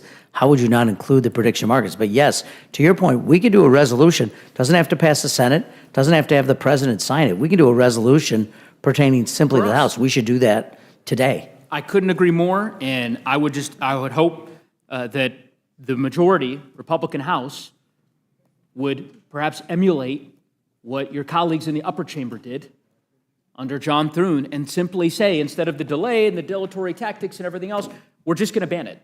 And you'll certainly have my support, and I suspect you'll have a lot of Democrats who would agree with you. I do want to talk about, very briefly, because the chair has indulged me so, here on the vote, what's it called? The Save Vote Act? And normally you say you all get to go on forever and ever because you have less people, but today you have more. Well, you don't want to tempt me here, Mr. Go ahead. Chairman. If you can make it quick, please. Very quick question on the Save America, I don't know if we'll call it the reduced version, or what's this new version called? Save America Life? What is it? Isn't there a title of it? The voter ID, or what? Or Section 3 of the bill. Okay. So my understanding is that in Wisconsin, the voters approved by constitutional amendment, essentially a codification of the voter ID law that had already been on the books in Wisconsin, right? Okay. That's accurate. And National Conference of State Legislatures has described Wisconsin's constitutional measure, which is the same as the statutory measure, as the most restrictive in the country. I don't know if you've seen that. But I don't know if it's I've not seen that term, but it's a reasonably good photo ID law. reasonably good photo ID law. Under that law, you can use a college ID. Mm-hmm. And under your bill, you can't. Correct. And I'm trying to understand why, if that, as you said, reasonably good standard is good enough for your constituents and the people that you represent in Wisconsin, there are plenty of constituents of yours at a variety of different colleges and universities that you represent that right now comply with what has been described by others as the most strict voter ID law in the country by using their college ID, but their congressman is championing a bill that would tell them that they no longer can do that. I don't understand that. Sure, great question. Universities across the country, including in my home state, issue IDs to non-citizens, issue IDs to illegal immigrants, as many states do, many of them blue states. The state next to me, the state of Illinois, issues driver's licenses, for example, to non-citizens and including illegal immigrants. And so this is a standard to say, how do we make sure that we're protecting the integrity of our elections? And we believe the best way to do that is through the forms of ID as listed in the bill. So the Wisconsin standard really isn't the reasonable, I think the word you used was reasonably good standard. Yes. That doesn't sound like, I mean, it sounds like. I don't think it's, I don't think the standard to get a student ID is nearly as sufficient. No, I didn't ask as you it should that. be. I said the Wisconsin law. Right. That 62% of the voters of Wisconsin a year and a half ago decided they'd put in the state constitution Right. that you 5 minutes ago described as a reasonably fair standard. Yeah, I'd say it's- apparently did not meet Well, it's definitely. the muster here at the federal level. Well, sure. The Wisconsin standard is way better than a lot of other states. I mean, a lot of states have nothing. In the state of Minnesota, next to my home state, you can vouch for 8 people. I think that's disastrous. Why So not emulate? compared, well, because I don't want to look anything like No, Minnesota. Wisconsin. I'm saying, why didn't you're the Wisconsin. Because I actually think we can do better. Yeah, so I think Wisconsin beats most states, no doubt. I'm not uniquely familiar with your home state's photo or voter laws, but I can tell you in the neighboring states next to Wisconsin, we got some disasters on our hands. How much time do you have under this law, if you vote provisionally, if you don't have photo ID, to be able to then ensure that your vote still counts?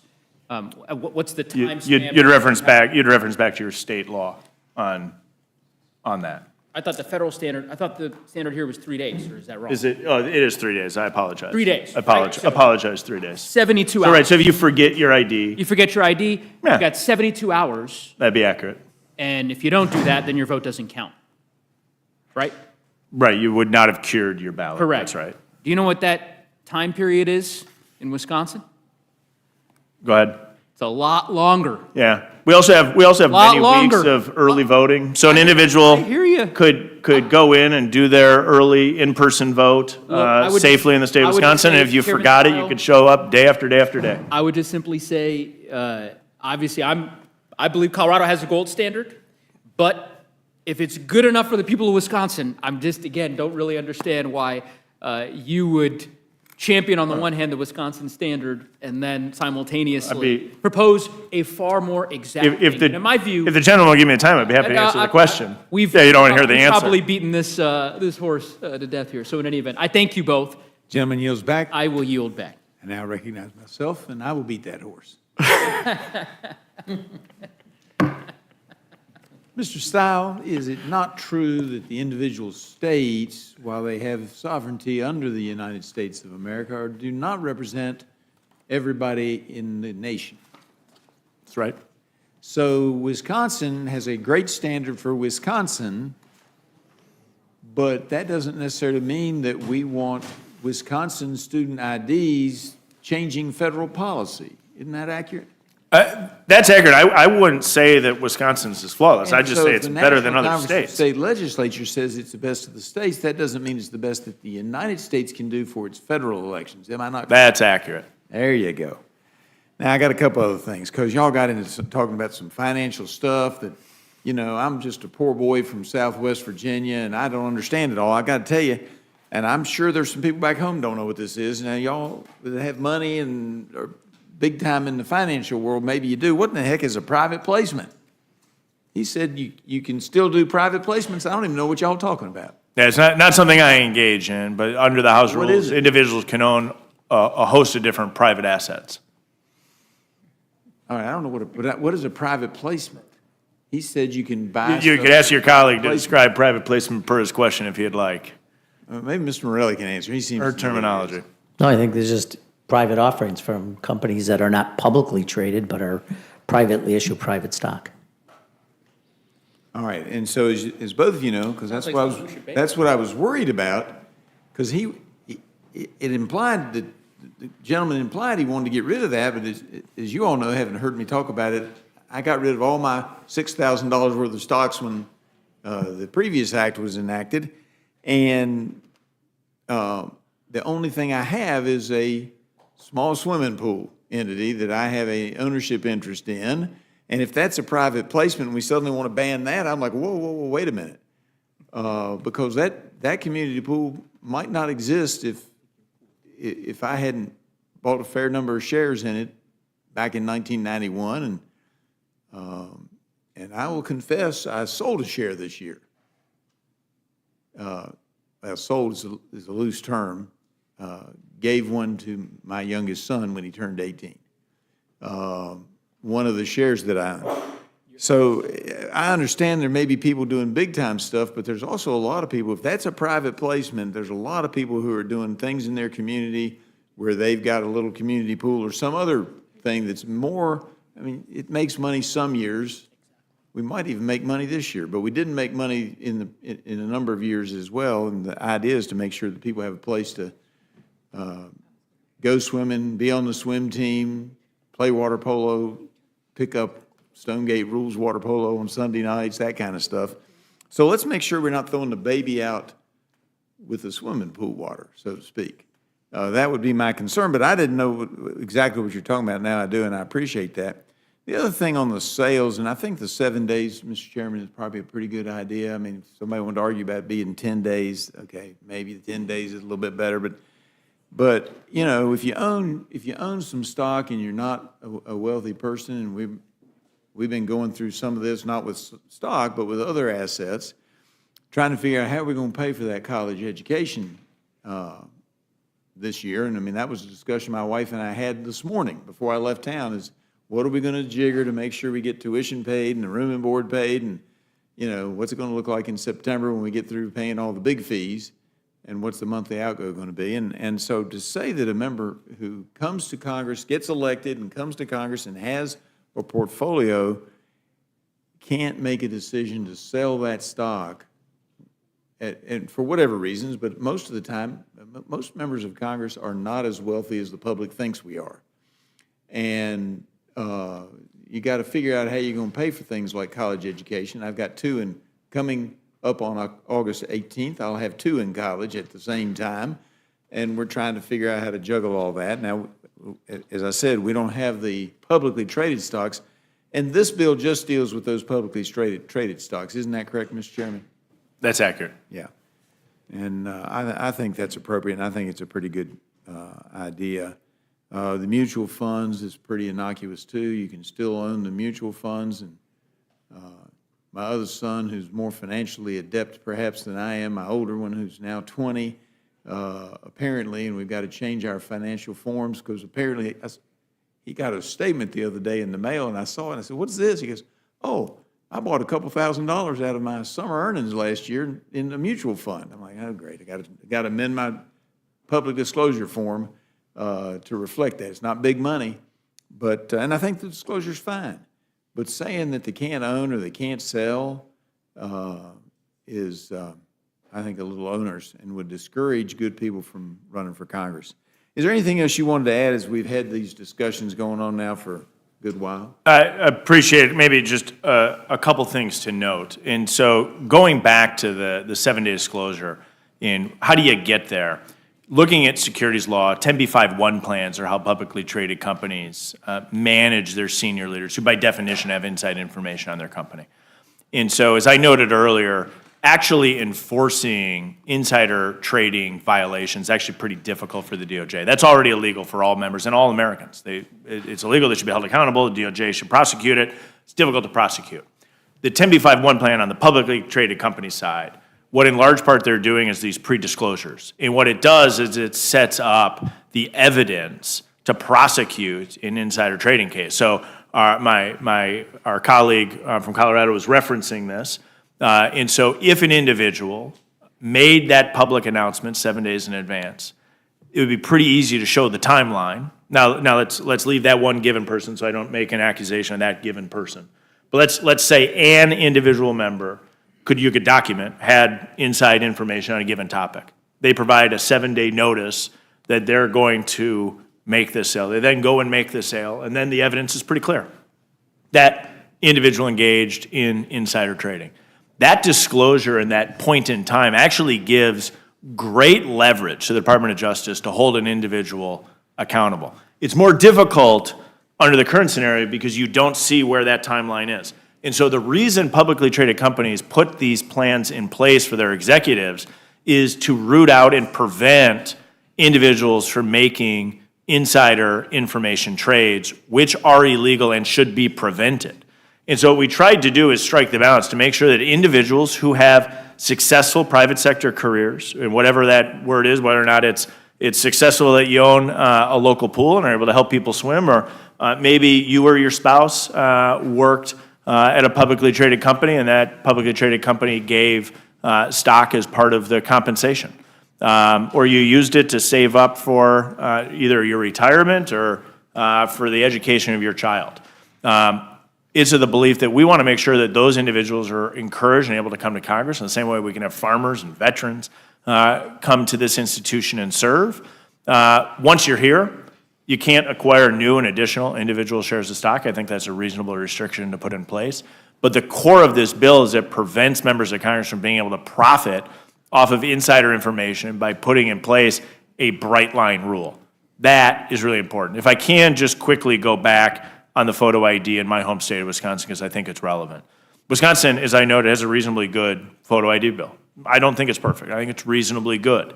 Now, I think it's reasonably good specifically in comparison to what I view as disastrous states. And in Wisconsin, we can look across a river and across a state line and see a pair of really bad examples. Illinois to our south, Minnesota to our west. In the state of Minnesota, it's been noted in our committee, you were there at the hearing, Mr. Griffith, about how in Minnesota, not only do you not need a photo ID, an individual can come to the polls and vouch for up to 8 other people to vote. We were making lighthearted comments earlier about the never-ending pasta bowl. Imagine rolling in to your local Olive Garden and vouching for 8 other people at your table that they too are who they say they are. Nobody thinks that's rational. So I think Wisconsin has a pretty good ID. We have a Supreme Court that's become hyper-partisan and hyper-liberal. And so thoughtfully, our state assembly and state senate moved through and moved the Wisconsin legislation on photo ID into the Constitution as a mechanism to prevent our Supreme Court from driving forward a partisan liberal agenda. Smart move by our colleagues in the state assembly in state senate. And so we enshrine that in the Constitution. That's good. I don't want our state to look like Minnesota or Illinois, Mr. Chairman.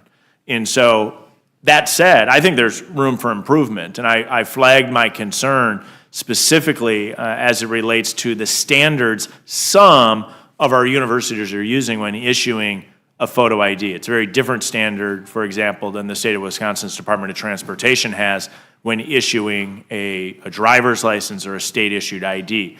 I think we are best served if we move to that higher standard rather than the lower standard, allowing universities to issue photo IDs with either limited documentation or giving those IDs to non-citizens or to illegal immigrants. So I appreciate you giving me the time, Mr. Chairman. I'll yield back. Yeah, and I will say this on going back on the stock issue.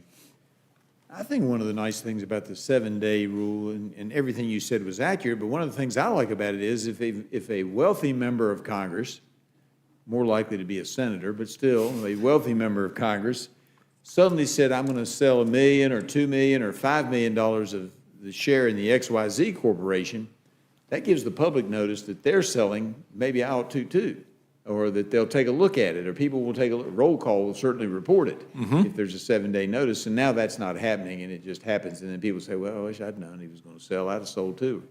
Anyway, I yield back and now recognize the gentlelady from New Mexico, Ms. Leslie Fernandez, for her time. Thank you so very much. And I want to go back to this idea that this is the Stop Insider Trading Act. And we went over earlier that trading involves both the purchase and the sale. You cannot have trading without the sale.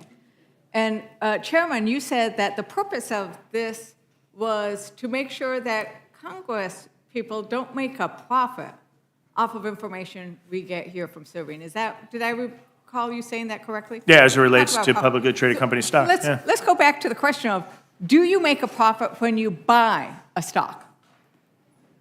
No. You make a profit when you do what? You may. You sell the stock. No, only That's if you when sell for a the profit. stock. So You could lose. To clarify, you could lose, but that's your chance for making a profit, is the sale of the stock, right? That's your chance. And your Stop Insider Trading Act does not prohibit the sale of stocks. Right, but it prevents you from profiting off of the No, sale it doesn't. You can profit with insider as much as you information. want. I would You can disagree. profit as much as you want. As long as you disagree. own that stock, you can profit. And that's where Democrats are going, is that we should not, Congress people, if you make the choice to come here, there should be a vehicle for you to be able to divest of individual stocks. That's what the bill that Joe Neguse and Chip Roy introduced. That's what the bill that we have presented. That's what the bill that Democrats offered as an alternative does. Is that correct, Ranking Member? Absolutely requires divestiture. And may I just add, the notion that a 7-day waiting period, and I appreciate Mr. Griffith's comments, but honestly, I don't think of a member of Congress who learned that, you know, it's likely maybe Boeing instead of Northrop Grumman was going to get a military contract, and they owned Northrop Grumman and wanted to get rid of their stock before that was acknowledged.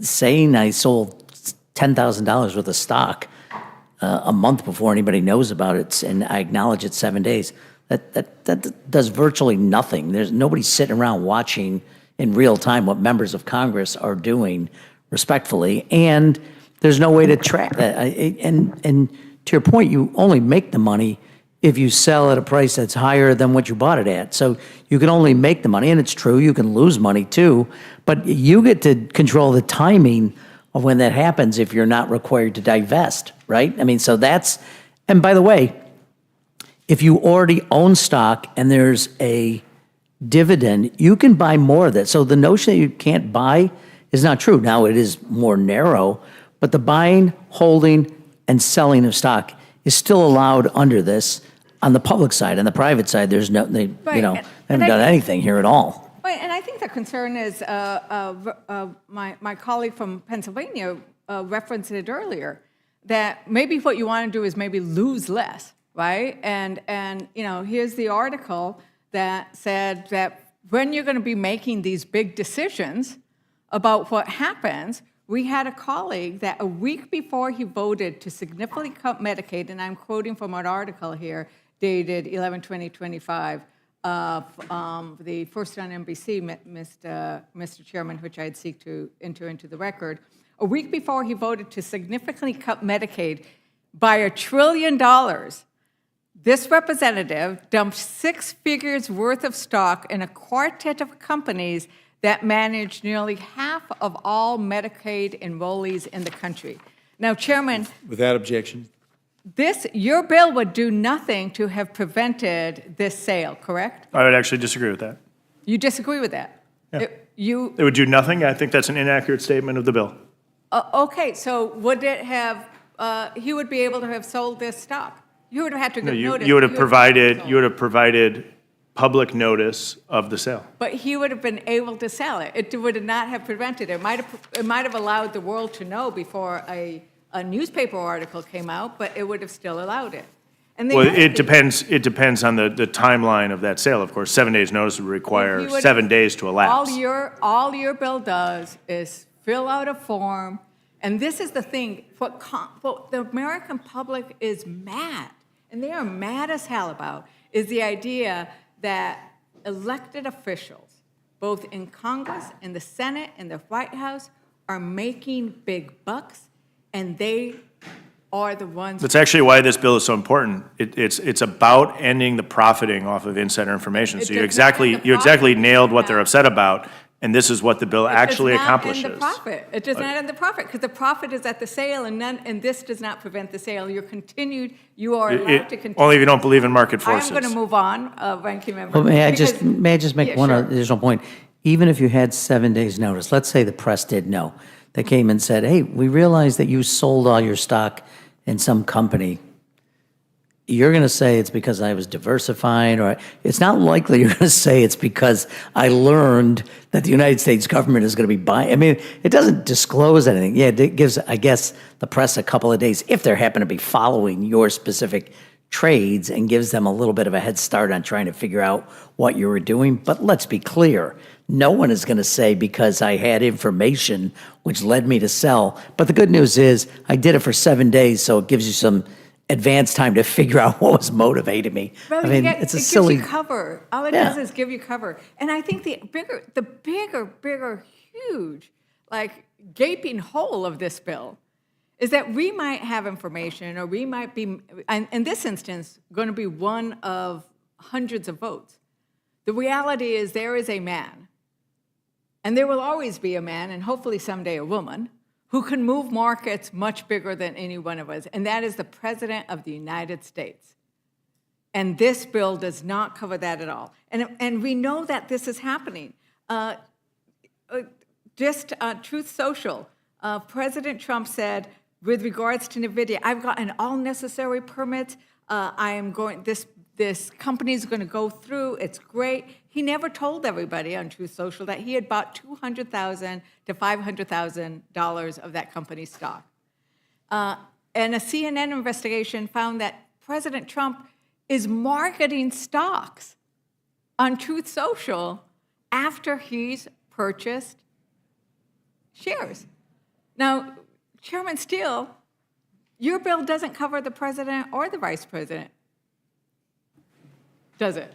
Is that a question? No. It is focused on Congress, per the jurisdiction of the Committee on House Administration. Oh, okay, but we have jurisdiction. Congress has jurisdiction, and we are the only ones who can say the president should not be purchasing or selling stock because he controls the market. Congress is the one, and if we don't tell him, nobody else is going to do it. Is that correct, Ranking Member? Absolutely. And earlier we had a conversation about the fact that President Trump has now said that he's going to sell early access to Wall Street on Truth Social. I don't know what you thought about that. There was a conversation about it, but I think in the end, Chairman Steele, you never told us what you thought about having a president give access to Wall Street early on, paid access for information that could move the market. Do you think that should be allowed? I haven't read those reports. Okay, well, I'm going to just tell you now. President Trump has said that he would provide early access to Wall Street, to Truth Social, so that they would be able to make decisions about what's happening. Do you think that that is appropriate behavior for a president? I haven't read the reports. I'll read it following the meeting here. Okay. It's interesting, you know, I will say that Josh Hawley actually said that what he thought, that the idea that having a president buy and sell stock and market stock, that there should be a bill that applied to him. And what happened to Josh Hawley was that President Trump came after him.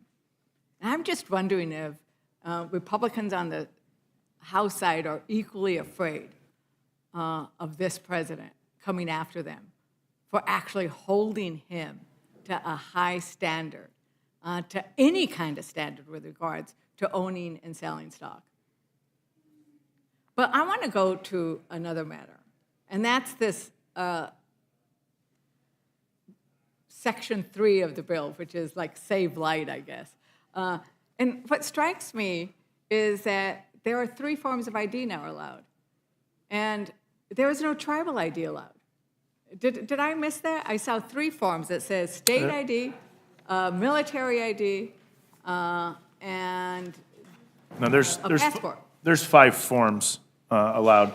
The 5th one being tribal IDs issued. It'll take me a second to find you the legislative text, but It says- it's 5 forms. I'm reading, okay, thank you, I'm sorry, I'm glad I asked that because I had You're welcome. missed that section. It does cover tribal ID. Yep. But the other piece of this bill is that right now, right, you have taken away the money that would allow states, that would help states. And you keep shaking your head, but it's not in this bill.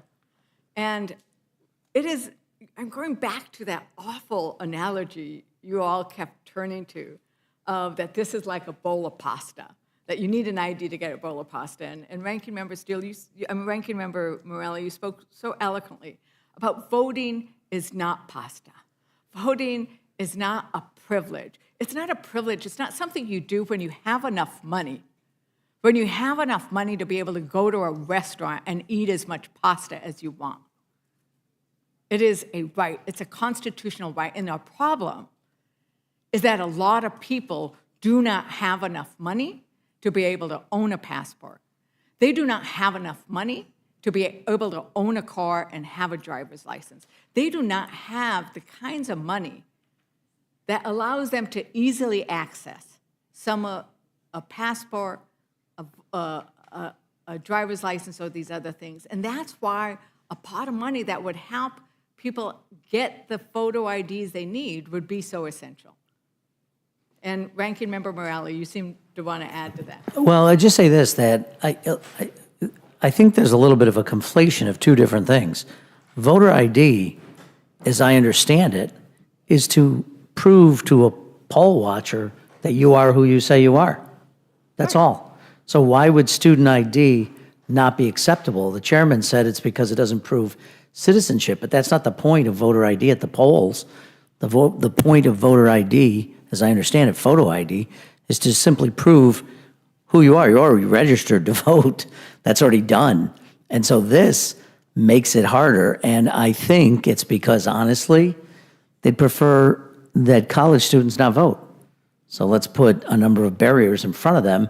And the ID, which clearly proves who they are, I am Joe Morelli, here's my ID. It says it right here. I go to the University of Wisconsin. I go to the State University of New York. I go to the University of New Mexico. That's all. I am who I am. And by the way, if you look, even in places like every state literally allows student ID because it's a way of proving who you are. Universities issue them. That's a pretty basic thing. Most states allow hunter's license or gun permits or, in some cases, your utility bills. All you need to do when you go to vote, if you're not willing to accept the system that a number of states have, where you have signature analysis, and you feel the need to have photo ID, why would you limit the number of photo ID possibilities, which simply allow you to prove who you say you are? And by the way, I don't know, we've had, I don't know how many hearings, I haven't heard anybody bring to us people who showed ID and vouched to vote when it wasn't them. I mean, it simply never happens. This is the other thing that's fascinating about this. In the reconciliation bill, they would give $10 billion, which I'm glad for. I mean, we should be giving money to local administrators, but a portion of that is intended to help facilitate this. But we'd spend billions of dollars on something that isn't even a problem. We got plenty of problems in this country that actually could use some resources to help go to address them. This is not one of them.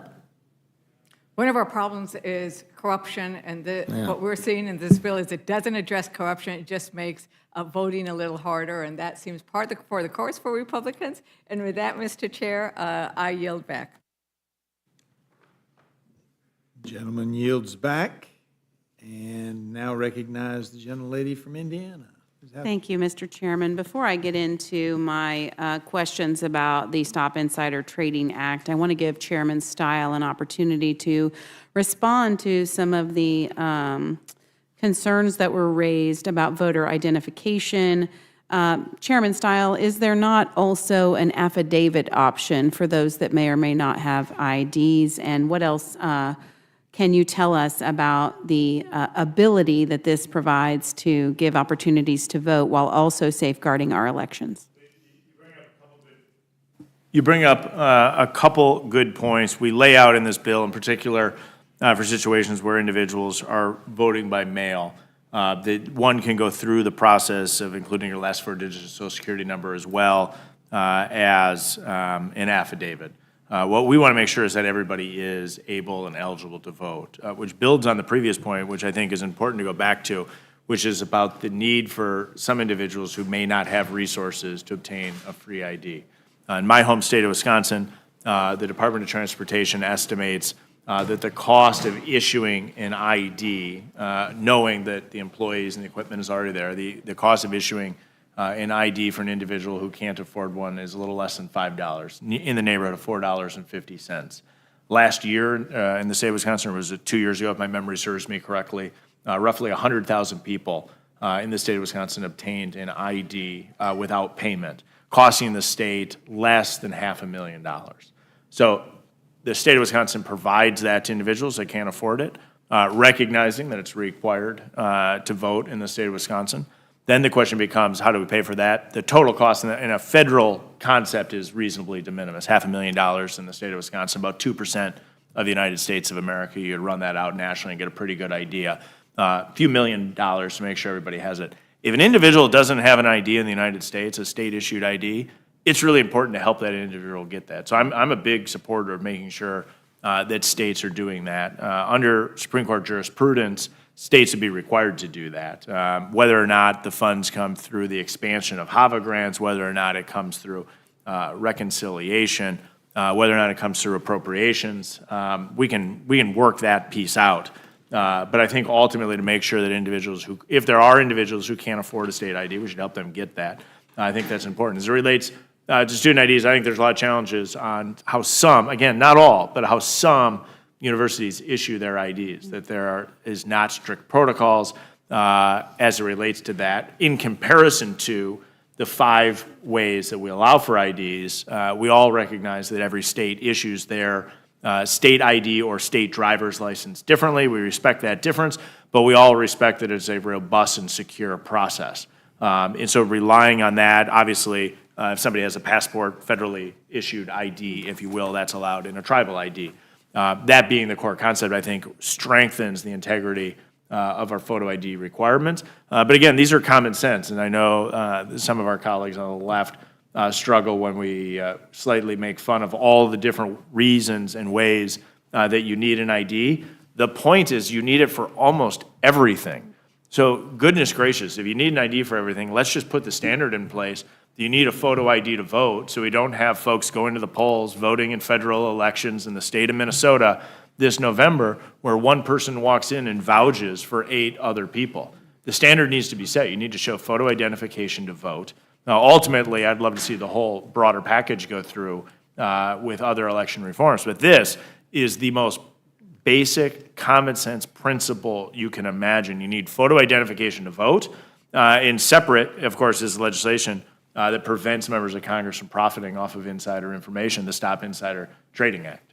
Thank you. We often hear the Democrats say voter fraud is not widespread. And we look only to Bush v. Gore and the closeness of that presidential election and to understand, and we see it every day in our elections. In my own hometown, we had a city council race that came down to 3 votes. And so it doesn't have to be widespread to disenfranchise voters across the country. So voter ID is a critical component of preventing voter fraud because it doesn't have to be widespread to threaten the integrity of our elections in the United States. How concerned are you with the President's most recent report of China's influence in our elections and the urgent need to pass not just the voter identification provisions in the Stop Insider Trading Act, but also in Save America? Well, we unquestionably know that there are actors that want to destabilize the U.S. election system. And so we should be cognizant of that and always working to enhance the integrity inside of our elections. To your earlier point, how many illegal votes or inappropriate votes should we accept? Right. And the obvious answer is 0. And so you referenced Bush v. Gore because for all Americans over a certain age, they remember that election. But for you and I, not too far from our home state, Marinette Miller Meeks in the state of Iowa won her congressional seat by 6 votes. The Democrat who lost that race challenged that. Challenges come before the Committee on House Administration. And so this is when Democrats were in control. And they were driving forward, trying to take Marinette Miller Meeks out of her duly elected position at that time to try to expand their majority in the House. And so when we know House races, because we have 435 House races a year, there's more data points, we know how close some of these races are. Many aren't called and decided for weeks after the election. That is when you recognize how important election integrity is. In narrowly divided House and a narrowly divided Senate, any movement can actually swing elections. And so making sure that we have this standard nationwide, that we know individuals are showing photo identification when they go to the polls, matters. That we know that the members that come from, for example, the state of Minnesota, are the duly elected members, that there wasn't shenanigans in those elections. And I think that's really important to do in all 50 states. And this bill sets the standard and says, no, you need to have photo identification when you go to the polls and vote. In federal elections, it matters, it's important, it's common sense, and it's easy to do. The House and Senate majorities in the presidential election will depend on the integrity of these elections, so I appreciate your work on that. And then turning to the Stop Insider Trading Act, members of Congress are elected to serve their constituents and the American people, not profit from non-public information. However, Americans rightly fear that some members of Congress may be using sensitive information to benefit their stock portfolios. Congress passed the Stop Trading on Congressional Knowledge, the STOCK Act, in 2012. So lawmakers are already prohibited from using non-public information for their own financial benefit. But many Americans, including me, remain concerned that the STOCK Act is insufficient and that we must implement stronger measures, which brings me to the Stop Insider Trading Act, which I appreciate your leadership on. I'm a proud co-sponsor of this bill to help ensure that members of Congress are not able to use their public office for private financial gain. Though we did take an important step, Congress did with the STOCK Act more than a decade ago, it's clear members of Congress, though we are subject to the same insider trading laws as every other American under the STOCK Act, more needs to be done on this front. Despite the existing safeguards that we have, the American people remain concerned. It's one of the most, I would say, responses I've received in input to the office asking to support the Stop Insider Trading Act. So this will build on existing ethics laws, strengthening the framework with clear, common sense guardrails to increase transparency and accountability. Chairman Stile, from your perspective, what shortcomings have become apparent since the enactment of the STOCK Act more than a decade ago? Why are additional safeguards necessary, and what new restrictions in this bill will close those loopholes? Thank you very much.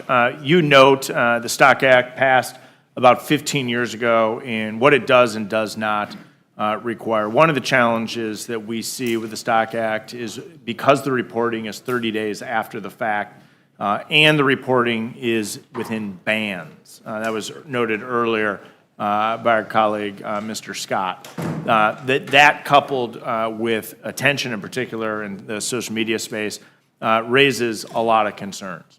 The question then began, how do you prevent members of Congress from profiting off of this in the first place? What's the solution recognizing this concern. Well, let's prevent members from profiting off of any inside information they gain. And let's make a bright line rule that you can't trade, you can't continue to buy and sell individual shares of stock. The bill accomplishes that goal. It puts in place a blanket rule on the acquisition of individual shares of stock. It provides 7 days, minimum 7 days advance notice for the sale. That provides the public notice of any sale. It would gut the ability to profit from that. And it would set up an individual's case in the event that somebody was still trying to profit off of insider information to actually be prosecuted and held account to the law. I think this makes meaningful and substantive reforms, and it's the types of reforms I think we need to pass here in the House. It also will ban members of Congress and their families from purchasing individual stocks. I think that's critically important because just because members of Congress might be banned, their family members may also yet currently be able to trade on information that may be accessible to members of Congress. And the advance notice on selling those investments, I think, is an important step to increase transparency and restore public trust. I think this is a must-do. I hope we'll get this bill through across the finish line. Again, Mr. Chairman, I want to thank you for your tremendous leadership on this issue. The American people deserve confidence that the decisions that we make are guided by what's best for them, not what benefits personal investment portfolios. I hope my colleagues will support this legislation in this committee and on the floor. Thank you. Mr. Norman, do you have any questions? Thank both of you for testifying. You know, there was a lot of questions about this before, Brian. You heard it in caucus meeting, I think others. Has most of this been resolved, in your opinion? Yeah, I actually think that we have a product that should be able to garner the support of the overwhelming majority of the House. Joe, you have any comments? Well, I do have quite a few, but I'll simply say this, that I think at the end of the day, if we want Americans to trust us, if they want to have faith that the decisions we're making are in their interests, that we need to get to a point where we ban the ownership of individual stock by members of Congress, by the president, by the vice president. And until that time that we do, and this bill doesn't do it, doesn't really even come close to doing it, then I think we're going to continue to disappoint the American people. Well, we know things that the ordinary public doesn't. We have access to things that people don't, and hopefully there's safeguards. You know, if you're a crook, you can beat any system. It doesn't matter what, but there ought to be rules on it. And but I didn't get to hear much of your testimony, if any, but I've heard some of the background on it. But thank you for each of you for taking the time. I think you can watch it later tonight when you're back in your apartment if you have a few hours.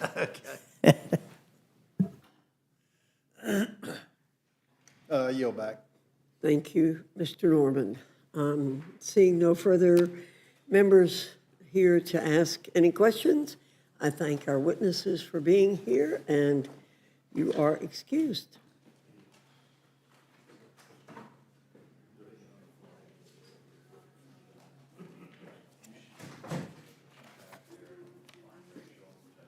Come to Abilene. Yeah. Which one? Thank you, Brian. See you. Thank you.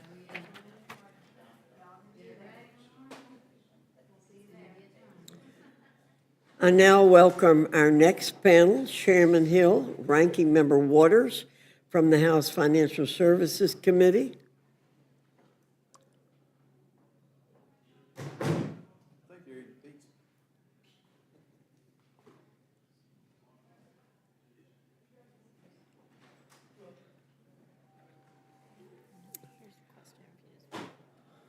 Your full statements will be submitted for the record, and we ask that you summarize your statement in 5 minutes.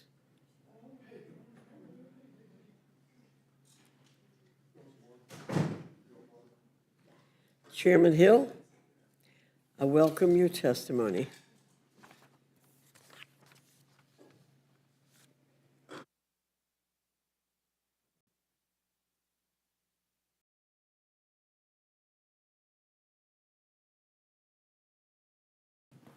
Thank you, Madam Chair. It's a pleasure to be with the Rules Committee today to talk about H.R. 6955, which is the Main Street Capital Access Act. It was introduced by myself along with the chair of our subcommittee, Andy Barr of Kentucky.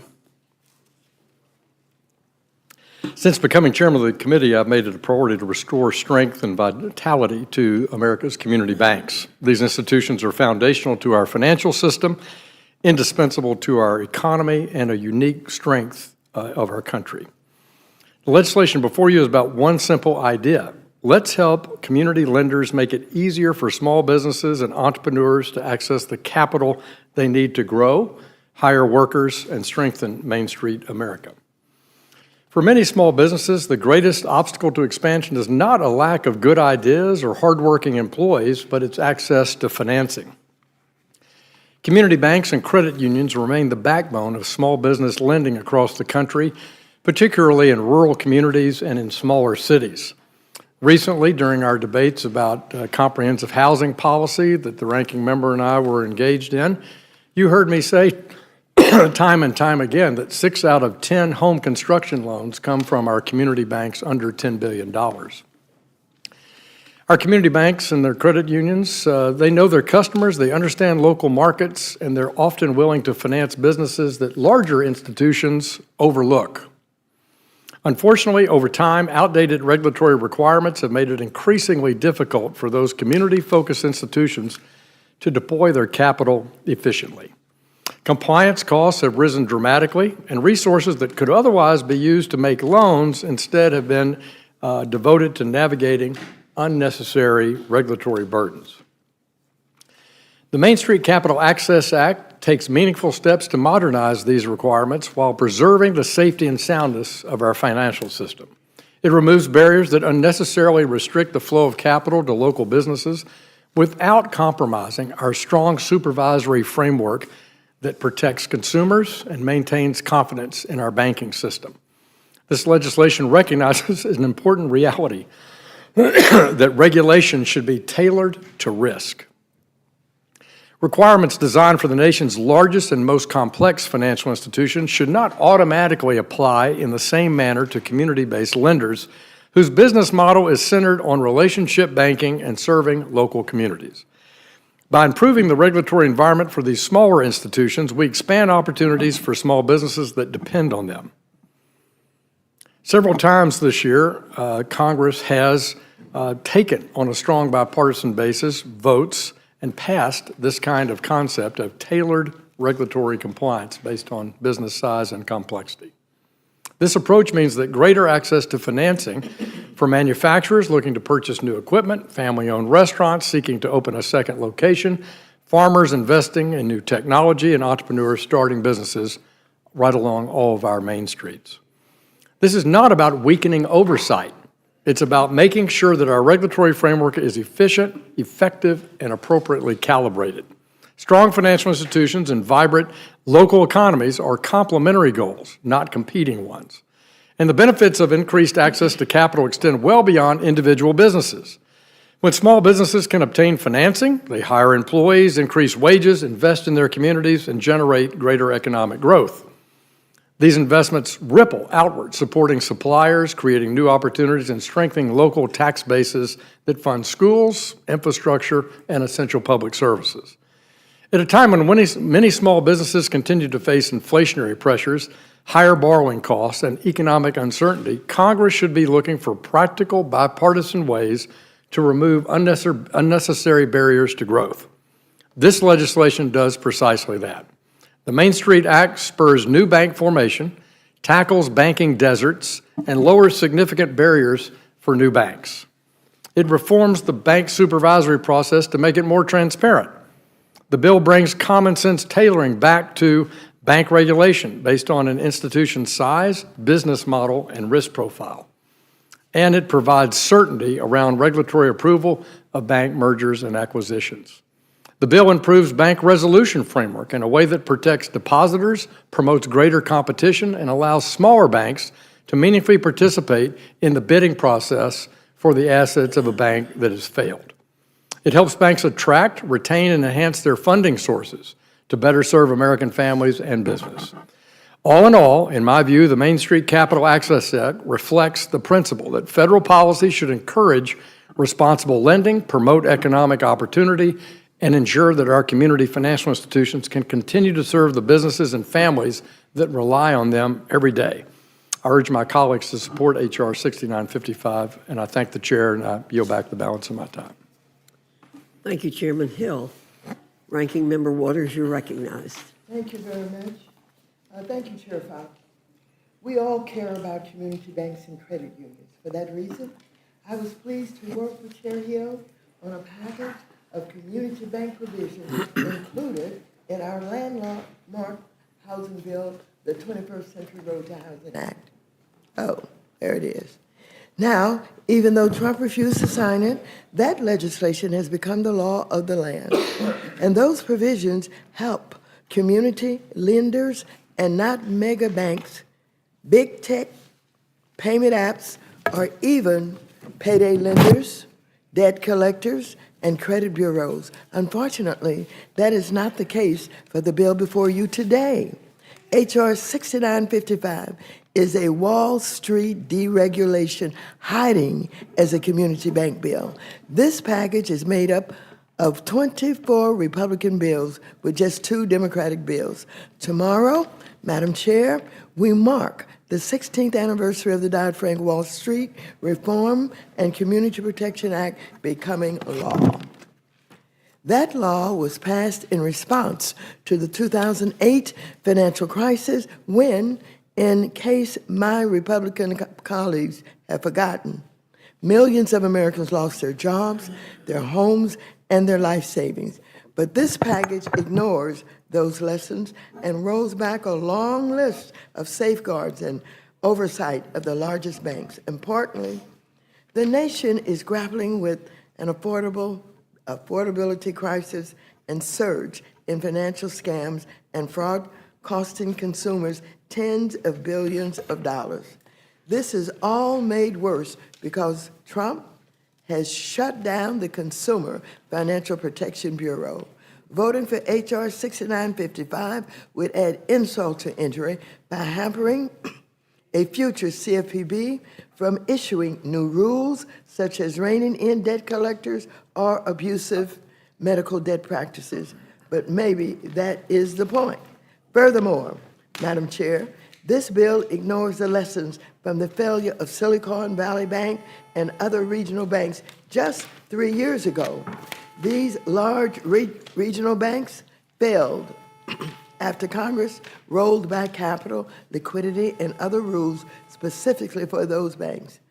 Nevertheless, this bill lets even more of these large banks escape critical safeguards, risking more failures. In fact, the sponsors of this bill were so zealous to raise thresholds. They increased one threshold that will add bad actors who commit fraud against a bank. Yes, you can't make this up. There's a provision that will increase the amount individuals can defraud, absolutely, at a bank, by then turn around and obtain subsidized financing from the government for those assets from the failed bank. H.R. 6955 also falls well short of what we know can be done on a bipartisan basis to promote, preserve, and enhance access to banking services for Main Street communities. I have a letter led by the National Community Reinvestment Coalition and signed by organizations all over the country, including Alabama, Kansas, Ohio, Pennsylvania, Texas, and Utah. They are opposed because the bill would, quote, sharply limit monopoly and competition review for mergers involving roughly 96% of all banks. Compress merger review and sideline community evidence, and weaken fair lending accountability. Americans for Financial Reform and other leading consumer group organizations wrote a letter saying, I quote, "This radical legislation would compound an already aggressive deregulatory spree. Taken together, these changes would be more damaging than the sum of their parts, leaving the financial system dramatically weaker and more vulnerable to instability and crisis, quote unquote. Now, Republicans made a few technical changes at the request of Trump regulators, but let me give you another example of what they didn't change. Wells Fargo, which many of you may remember, created millions of fake consumer accounts and has been the subject of countless enforcement actions for consumer harm, like discrimination and anti-money laundering deficiencies, would have a new tool to delay future enforcement actions even when consumers have been harmed. Madam Chair, instead of letting Wall Street put Americans and our economy at risk again, we should be working together to address the affordability crisis caused by Trump's failed economic policies and endless war with Iran. So I urge members to oppose this bill, and I yield back the balance of my time. Thank you both. I'm going to defer my questions for a little bit. Mr. Norman, you have any questions? I'm sorry, Mr. Griffith. I should ask Mr. Griffith first. No, I have no questions. No questions. Ms. Scanlon. Thank you. I think we agree. America needs a strong financial system that supports community banks and credit unions and small businesses because they're the backbones of our local economies. But we're concerned because of it, instead of advancing targeted reforms to support those institutions, what we have here is bundling together of the largest package of banking and Wall Street deregulation since the 2008 financial crisis. And it's just pretending to say that this is going to help Main Street instead of mega banks. Meanwhile, President Trump has spent the last year and a half dismantling the Consumer Financial Protection Bureau, the agency that actually does protect families from predatory financial practices. So we know the president's actions have already cost American consumers an estimated $19 billion in dismissed enforcement cases, pardoned fraudsters, rescinded rules, and the gutting of the consumer complaint system. This bill would go even further by weakening the ability of banking regulators to protect consumers and preserve financial stability. I mean, if our Republican colleagues were serious about supporting Main Street, they would work across the aisle on targeted reforms that strengthen community banks without weakening the safeguards that protect consumers and taxpayers and the economy. Instead, once again, this bill asks the American people to take on more financial risk so the banking industry can make more money and face less accountability.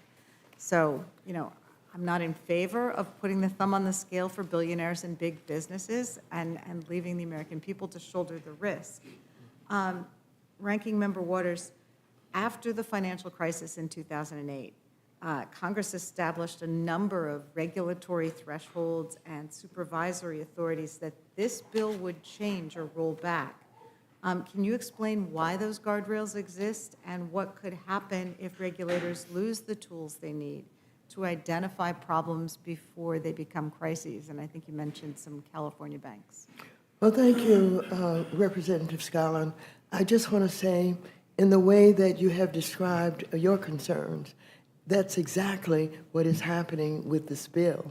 As a matter of fact, I do believe that we have to be concerned about members who say that they support community banks, but really they are using this as a way to hide the deregulatory efforts that have been made by some members on the opposite side of the aisle. And to tell you the truth, I think that with all of the good work that we have done with the big housing bill, Mr. Hill and I are working together, a bipartisan effort. This will hurt some of what we've accomplished in making sure that we get rid of deregulatory work by many of those who would like to see the big banks continue to have more power and more control than they should. I reference Wells Fargo, when I spoke just a moment ago. Everybody remembers the fake accounts that were set up. Everybody knows we worked very hard. We worked so hard, we were able to undo those who sat on the board and the CEO at one point so that we could try and clean up what was happening in Wells Fargo. Well, Wells Fargo really doesn't mind. It is a cost of doing business. We don't want our banks to be able to undermine this kind of work that we have done in order to save face, for the big banks. And so this bill does not do what I think some will think it does in terms of support for community banks. In fact, I think will undermine much of the work that we have done. Well, I do want to take the opportunity to thank Chairman Hill and yourself for the incredible work you did in putting together the bipartisan housing bill and overcoming a number of obstacles, not the least of which is always the Senate, to get that passed and hopefully start providing more housing options for Americans, because I'm sure you hear, as I do all the time, how much housing problems are just driving so much of what's going on in our community. So thank you for your work on that. I yield back. Thank you, Ms. Scanlon. Mr. Norman. It's one of I thank both of you for coming. This is one of the few times, Maxine, I think you're kind of happy with this bill, which is a good thing. No, I appreciate your bipartisanship. Chairman Hill, the Camel's rating has been a subject of a lot of discussion. I know in my banking days where they felt like it was too much was left up to the whoever was judging the sensitivity, the capital adequacy, has the appeals process, is there a time limit? And I noticed that's in there. If a examiner is not fair and doesn't have the ratings that they feel is there adequate time for the appeal process, and is there ending time to get an answer on it? I appreciate that, Mr. Norman, and let me start out by saying that I couldn't disagree more with the ranking member's opening statement on her positioning of this bill. This bill is aimed at the heart of America's consumer banking companies, our community lenders. There's nothing in this bill that's going to benefit the biggest banks in the country. In fact, to the contrary, this bill makes our local community banks and our small regional banks much more competitive with those big global Wall Street banks. It's just a fact. In fact, this bill allows them to now compete dramatically for both deposits and for resolution of banks when they fail, so that these failed banks don't automatically go in the hands of one of the biggest banks headquartered in New York, for example.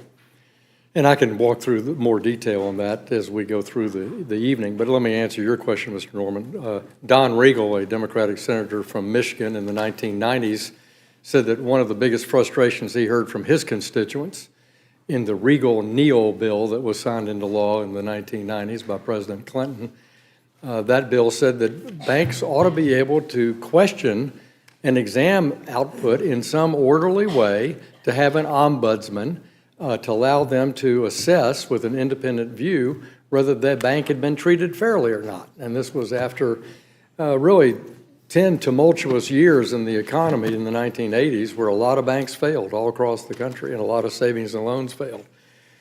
But the government never really fully implemented that. And so in this bill, we have a provision that allows, I think, for a much more fair examination process, that we got technical assistance from the regulators and from bankers. Is this a fair process by which people could question an exam output? I believe that's represented in the bill. And also, we facilitated in the bill that if they're not satisfied through that process, they can go to federal court, of course, which is every citizen's right. Okay, well, thank you. Maxine, you have any comment on that? Well, I'm just looking at what is in this legislation. Voting for H.R. 6955 would add insult to injury by hampering a future CFPB from issuing new rules, such as reining in debt collectors or abusive medical debt practices. But maybe that is the point. I guess all that I'm saying when I point to Consumer Financial Protection Bureau is there's still a lot of work to be done to help our constituents. I want to tell you something I just read on the plane coming out.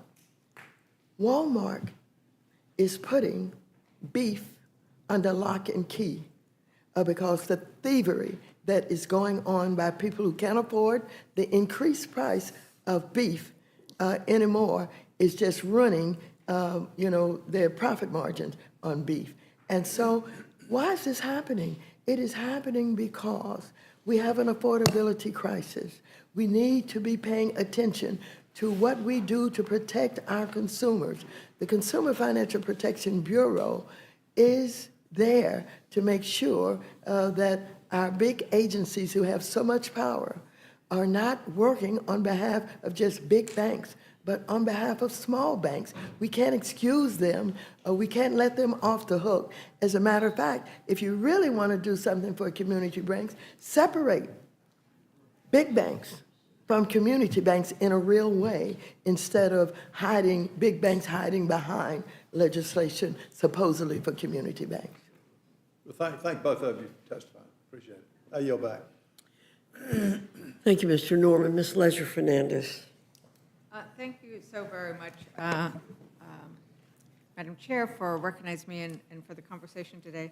I'm a big fan of the Consumer Financial Protection Bureau.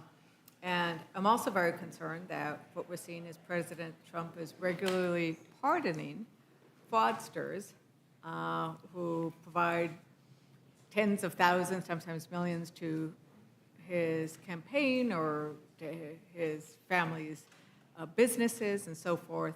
But who's standing up and fighting for consumers? Who's fighting for working families? Who's fighting for the people who are holding those credit cards, who are seeing those big banks gouge them? And that has in the past been the Consumer Financial Protection Bureaus. And before President Trump took office, the CFPB had returned $21 billion to Americans cheated by scammers. $21 billion, Yes. right? And that's their money. That's right. That's their money. But what we're seeing is that he's taken an axe to this great Consumer Protection Bureau. He's fired staff, and this has cost consumers. And so what does this bill do to protect the Consumer Financial Protection Bureau? I mean, it needs protecting now, too, doesn't it, Ranking Member Waters?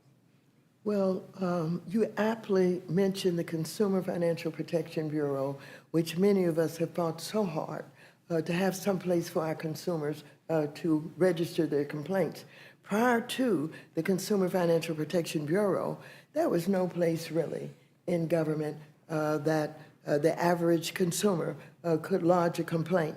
Well, I want you to know that the Consumer Financial Protection Bureau helped millions, and you just mentioned the return of assets and money and whatever that our consumers were able to experience.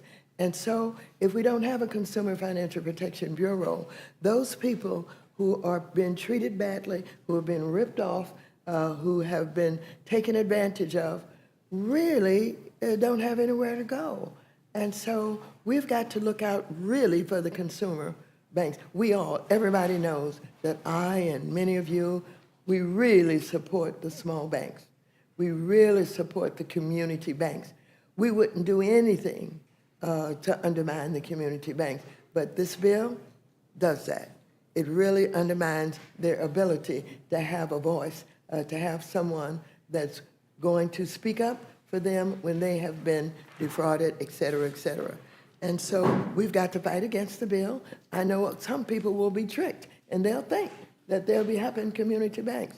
Not true. And so I'm hopeful that we're able to get the message out so that people will understand, like you do, exactly what we have to be aware of. With that, Madam Chair, I yield back. Thank you very much. Chairman Hill, I appreciated the comments that you made. Having grown up in an extremely rural area, I'm very familiar with how important rural banking is, and I have very strong feelings about how bad Dodd-Frank has been over the years, and I'm glad that to see your committee coming in to correct some of the problems with Dodd-Frank. I don't think that this hides the deregulatory effort on the part of Republicans. I think we're very proud of the deregulatory efforts that we're putting out there. And what I am, growing up again in a rural area, I'm quite familiar with how banks know how to make decisions because they know the people, they know the area. They can make a lot of great decisions based on the area. And frankly, I get a little put out with the people who want to help us poor rural people whose institutions just can't get along without big regulations from Washington, D.C., when they do much better. The bank in my community was a very small bank, forever and ever and ever, the most profitable small bank in the United States for a long time, and did a wonderful job. Ms. Waters, you bring up the beef under lock and key. What about those flash mobs out there in California who came into the drugstores and the jewelry stores and stole when our economy was at its best in this country? It isn't the economy, it isn't the affordability that makes people thieves. It's bad values on their part. So I thank you both for coming today and bringing this good bill to us. And I look forward to Madam Chair, may I? discussing it. Do you have something you'd like to add? I'd like to add, just because a couple of things. This bill is completely tailored to small banks. Just a few weeks ago on the House floor, on the suspension calendar, we gave regulatory relief on the suspension calendar, 100% vote in this House by voice to tailor regulatory compliance for banks under $6 billion. Of the 5,000 banks in this country, probably 4,500 of them are under $6 billion. And it's precisely that theme that is in this bill. So first of all, this bill is absolutely written and tailored to small community banks, both rural and urban. And if it's not, then why did the Opportunity Finance Network all across the country represent 500 community development lenders? What about the National Bankers Association of African American Banks? What about the CDFI Coalition of Urban, Rural, and Native Communities nationwide, and the Community Development Bankers Association all support this bill strongly because it has that balance in it. And then this assertion that this is weakening consumer protection or consumer laws, nothing could be further from the case. I don't believe that at all. I don't believe that assertion at all. I appreciate your speaking up. We need to get, would you like to get those in the record? Well, I would just simply say that this bill in no way weakens consumer protection.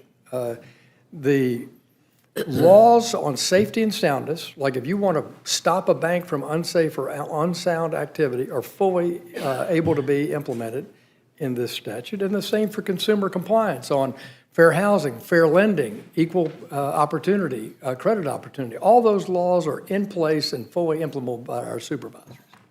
Well, without objection, I can insert those letters. Yeah, without objection, of support for Chair, this bill and for community banking. May I I? know the community bankers in North Carolina, and I know how good they are. Madam Chair, may I?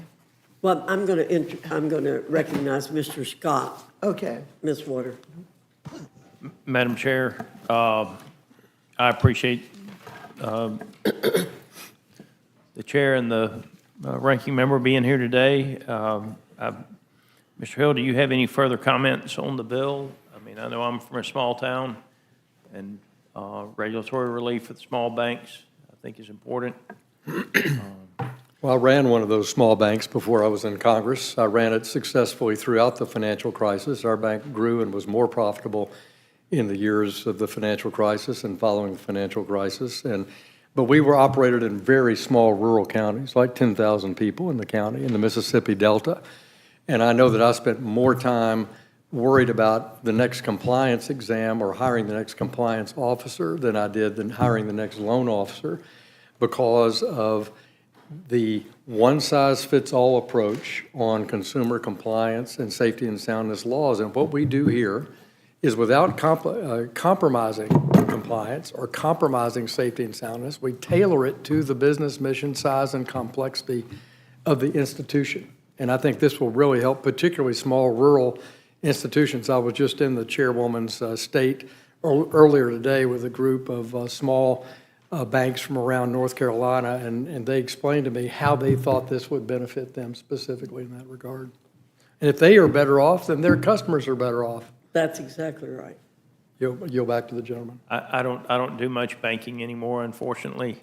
But I look forward to the day when I'm back in business and banking again, and I look forward to walking into a small community bank where they know me and I know them, and I'm not just a number like you are with a Bank of America or one of those big boys. You know, you raised a good point there, because I mentioned at the top that 6 out of 10 home construction loans are made by banks under $10 billion. If you ask the biggest banks in the country, what is your home construction portfolio in Arkansas? And the answer will be none. We don't do that business.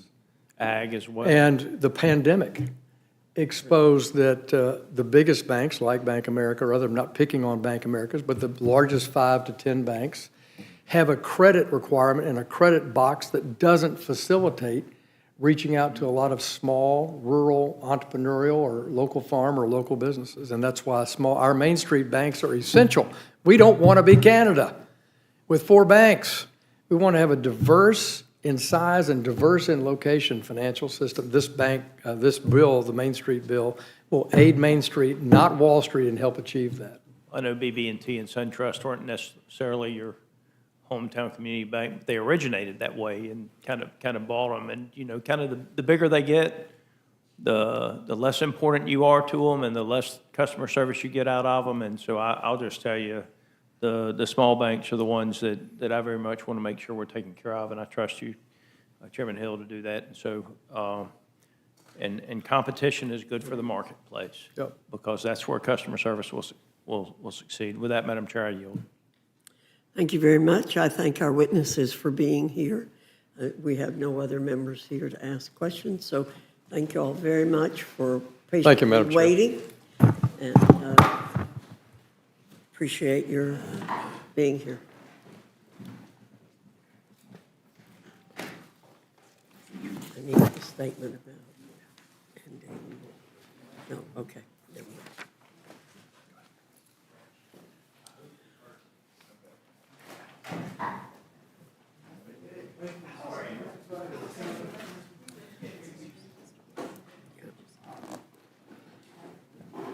You doing amendments now? I now welcome Ms. Sparts, Mr. Magaziner, and Mr. Davidson.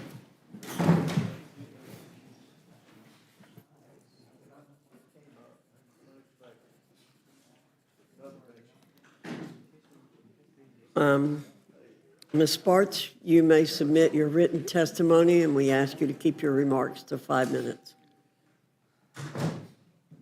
Yeah, pull it close to you, sir. Okay. Thank you, Madam Chair. I want to explain why I did this amendment. Actually, there's an issue that came to my attention last week. It was on the floor when we had discussion about Take Care of America's Veterans Act, and there was a lot of confusion and a variety of ways to look at how we want to make sure that we going to fund the benefits for people when we go to send them to wars, we're going to send them in the military.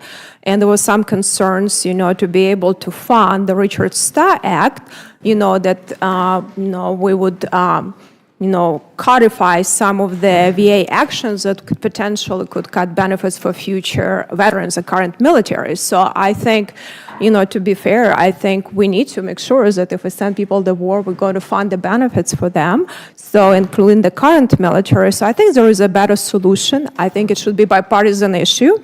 So, and, Major Richards, I think most probably committee familiar what this act is. So it kind of fixes, in some way, a loophole. If you are in the military and you're medically discharged, and to your combat-related military, you are not there for 20 years, so you cannot get full military retirement and full VA disability. It's offset, but ultimately, if you got injured in combat, you probably couldn't stay, for 20 years. So I think it's fair for these people who actually get these injuries that they can get both. And I think this act, which is, I think the fiscal of this act about 9.4 billion, but this is germane to this reconciliation where we're going to be funding Department of War, and that's who is actually going to provide for military retirement, full military retirement pension.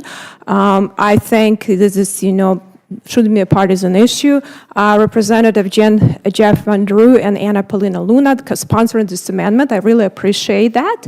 And I know that we're going to be dealing with some offsets later, which is fine, but we, Samson, could be dealing with this situation. And whatever VA does, really, they can do some efficiencies, they can change some things. If they change something, there are some savings, it still goes to the bottom line to go to our national debt. So ultimately, if VA is going to be saving something, 20 billion, 19 billion roughly, so we'll still be 10 billions of savings if we just fund this particular act, because these people truly deserve to have, full pay through retirement pension and compensation. So I think my amendment is very simple. It just increases that what CBO's score said. It costs us 9.4 billion to be able to, treat our veterans and military fairly. So, and this is just adds to the reconciliation as a separate amendment, and, seems like it should be not even a partisan issue. I'd appreciate your support, and in the long run, I think it will also might even be able to save us money. But regardless what it is, if we send people to war, we should fund the benefits when they come back. We have a lot of heroic people serving in the military in tough situations, and we as a country should appreciate that. And I believe these are best and brightest of our countries that save our republic, fight for our republic. So I would appreciate bipartisan support of this amendment, and happy to answer any questions. Yield back. Mr. Magaziner. Thank you, Madam Chair and members of the committee. I come before you tonight disappointed but not surprised. I came to Congress to fight corruption, to stop bribes, to get dark money out of our elections, to ban members of Congress from profiting off their positions by trading on inside information. And for a brief moment, I thought we might actually get it done this year. I worked with a bipartisan group of Republican and Democratic members, including Mr. Roy, my co-lead, to write a strong bill to ban stock trading in Congress once and for all.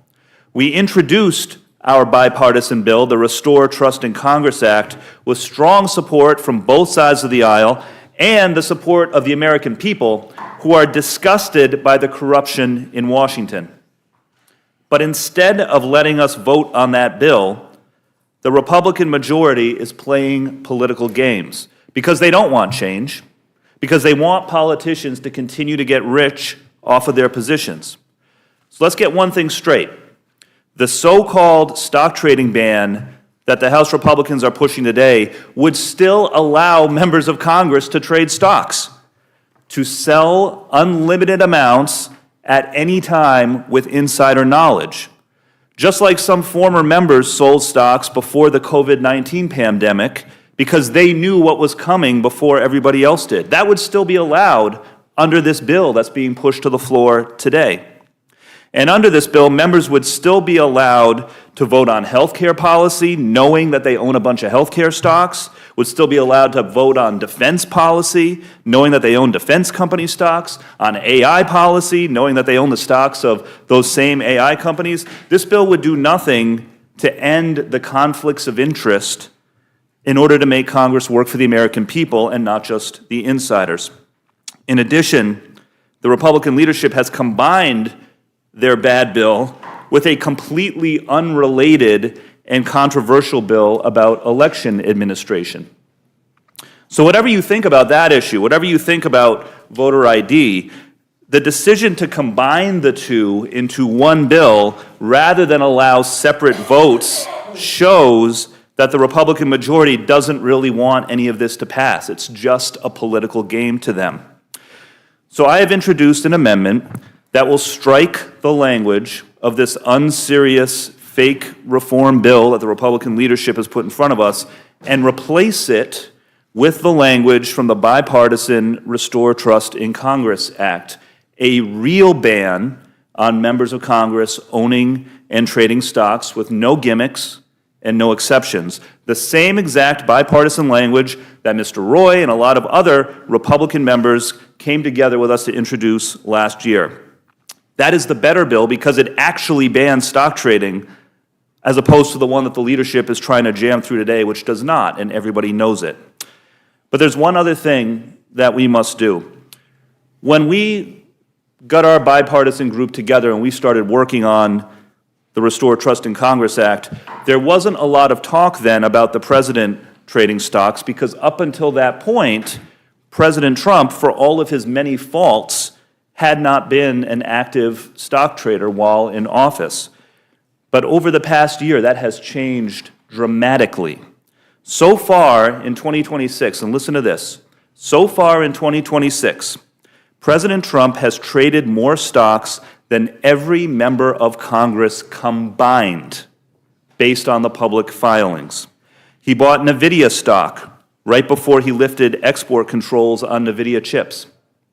He bought and sold defense stocks when making decisions about the Iran war. He even bought stocks of the parent company of the UFC right before the UFC fights on the White House lawn. No stock trading ban is complete if it doesn't also include the President of the United States. So in addition to fully banning stock trading in Congress, my amendment also will ban stock trading by the President, the Vice President, and the Supreme Court. Let's root out corruption everywhere. That is what the American people want and deserve for us to do. And I'll yield back. Thank you very much. Ms. Fedorchak, you're recognized. Thank you, Chairwoman Fox and members of the committee. I appreciate Chairman Stiles' leadership on this legislation, and I support all the goals of this legislation. I have an amendment before you that deals specifically and narrowly with some of the voter ID provisions in this bill. I, like most Americans, believe that only eligible American citizens should vote in our elections. Requiring voters to present photo ID is a common sense way to do that. Americans deserve confidence that every legal vote is counted and only legal votes are counted. My amendment fully supports that objective.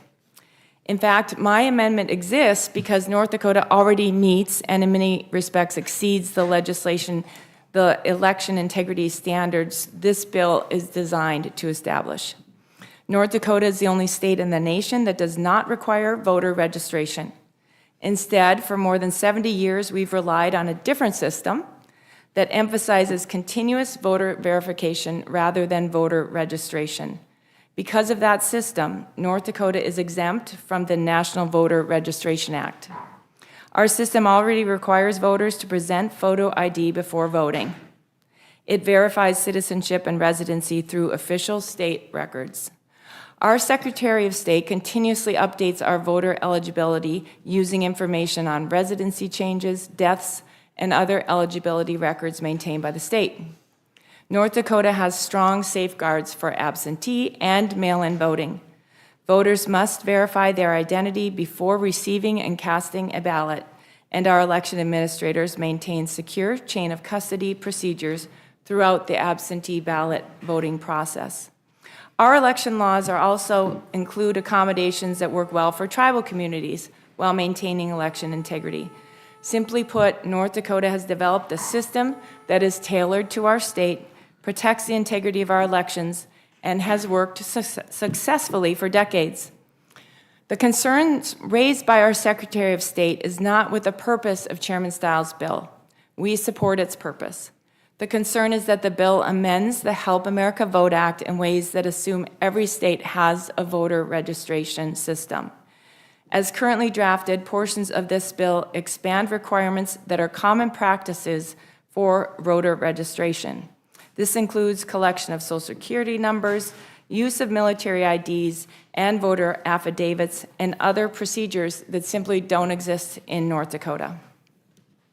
In the opinion of the Secretary of State of North Dakota, those changes would weaken North Dakota's election integrity by requiring us to move away from the system that already exceeds the objectives Congress is trying to achieve today. My amendment is narrow. It does not weaken voter ID requirements. It does not weaken election integrity. It does not create a loophole. It simply preserves North Dakota's longstanding election system. We should avoid unintentionally replacing one of the strongest election integrity systems in the country with requirements that were never designed for a state without voter registration. I respectfully ask the committee to make my amendment in order. Thank you. I yield back and look forward to your questions. Thank you, Ms. Fedorchak. Mr. Davidson, you're recognized. Thank you, Madam Chairwoman, and thanks to the Rules Committee for the work you do here. We have a number of bills that comprise consideration as part of this rule, so I will once again plead that we fix a problem, an unconstitutional and ineffective surveillance tool called the Corporate Transparency Act. Democrats installed it in the FY 2021 National Defense Authorization Act, and for some reason, Republicans want to unilaterally disarm and not include even the ability to consider this as an amendment. Whereas Democrats put it into the base text, wouldn't allow amendments, and forced it into law. They've done rulemaking that made a bad law even worse in practice. But thankfully, the Trump administration has a rule in place that minimizes that impact. The bill I've got that relates to this has 193 co-sponsors. This is broadly supported, and it locks in what the administration's doing, but it makes it law. So I plead with the committee, please make this in order, and ideally just incorporate it into the base text. I think that would be a better way to do it.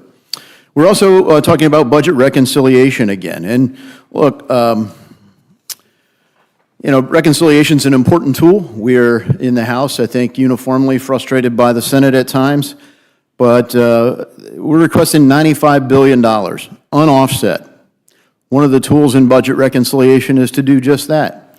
One of the points of the Budget Reconciliation Act is to pay for our spending.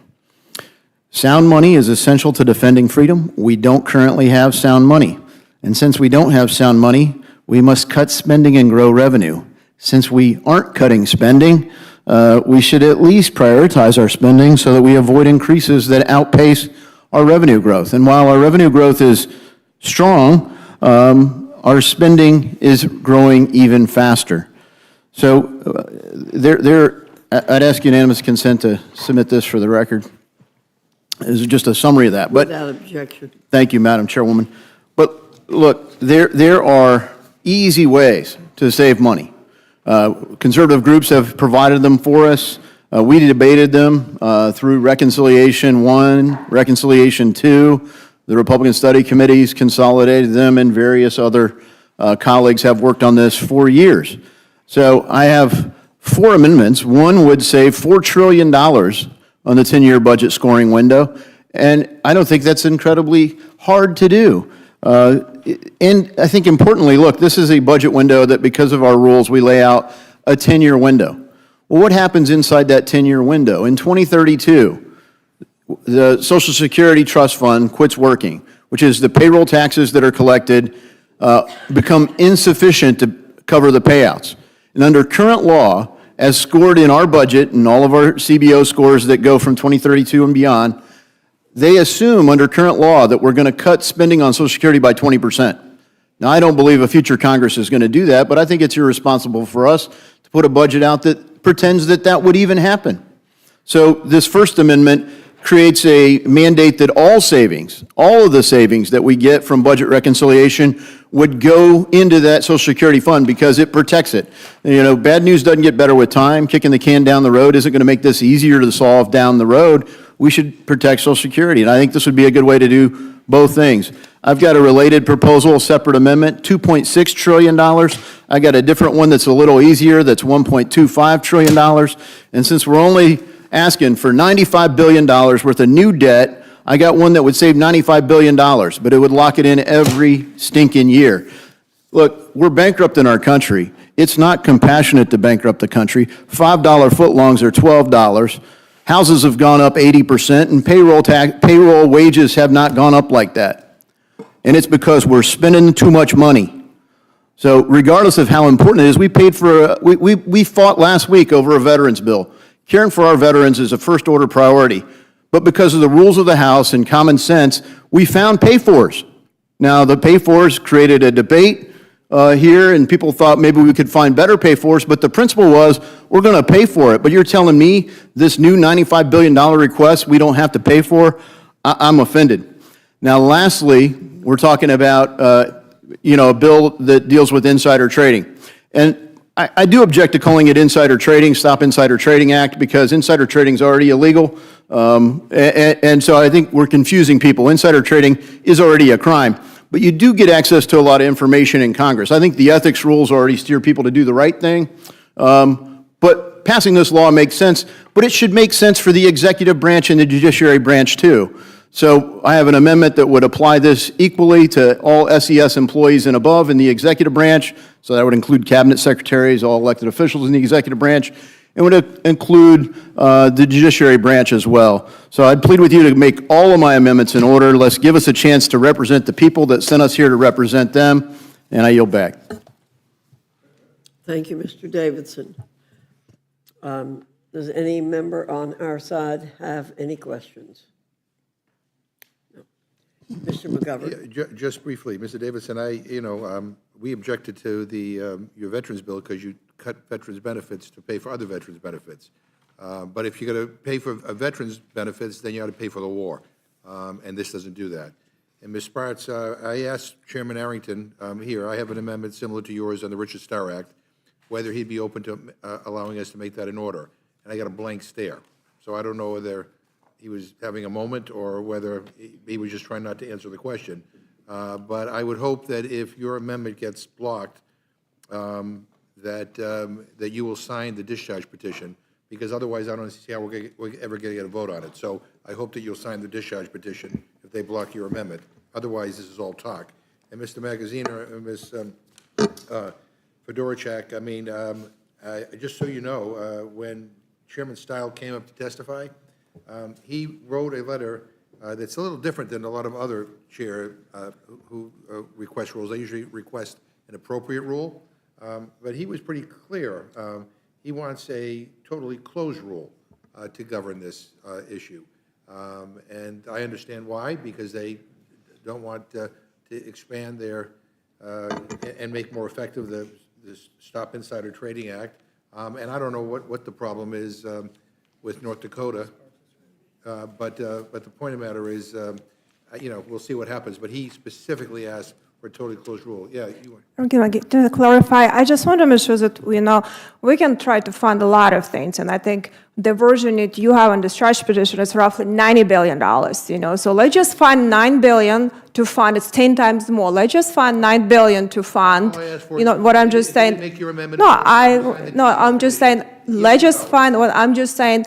Let's find $9 billion to truly deal with an issue of combat veterans, not expand that. But if they don't make your amendment in order, So would you do something that is a lower amount or not? Not $90 billion. $90 billion is a lot. Unfortunate. The veterans will be very No, disappointed. we do. No, I think we need to do it. We need to fund something, not more things, So, It sounds like the answer is no. well, your bill is too broad. We need to truly deal with an issue. We need to not do more and more. So I think this is a bill. So will you support this on the floor, this version? Veterans are very disappointed. Yeah, no, they're very disappointed because it seems like you don't want to support this amendment. You want to have more stuff. So would you support this amendment, ranking member? Would you support this $9.4 billion amendment? I have an amendment to make the Richard Starr Act in order. So you only support Democrat amendments. You don't support Republican amendments. No, but I'm. Seems like we should be bipartisan on this issue. Excuse me.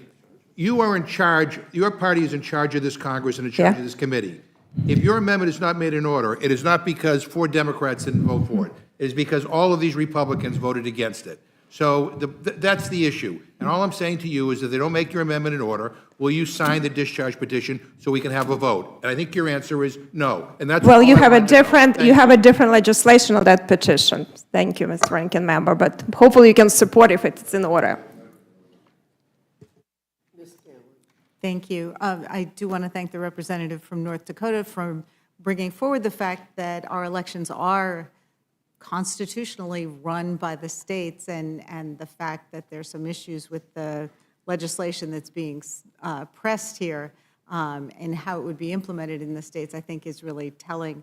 Mr. Magaziner, I hope that your amendment's made in order. I certainly will be voting for it myself, but you seem to have a fair amount of, you mentioned there was a lot of bipartisan support, and that's including among members of the Rules Committee, so hopefully they will follow what they've already sponsored. Yeah, no, that's right. Thank you. And again, when we introduced the Restore Trust in Congress Act last year, it was with broad bipartisan support, including by at least one of the Republican members of the Rules Committee. And I think, to Ranking Member McGovern's point, the reason that Chairman Stile doesn't want an open rule is because he knows that there is broad support in both parties for including the President and Vice President and Supreme Court, for having a real stock trading ban that actually bans stock trading and doesn't just pretend to. And so if we can open this up, then I think you'll find broad support on both sides, and of course the American people as well. Thank you. I yield back. Thank you. Ms. Leisure Fernandez.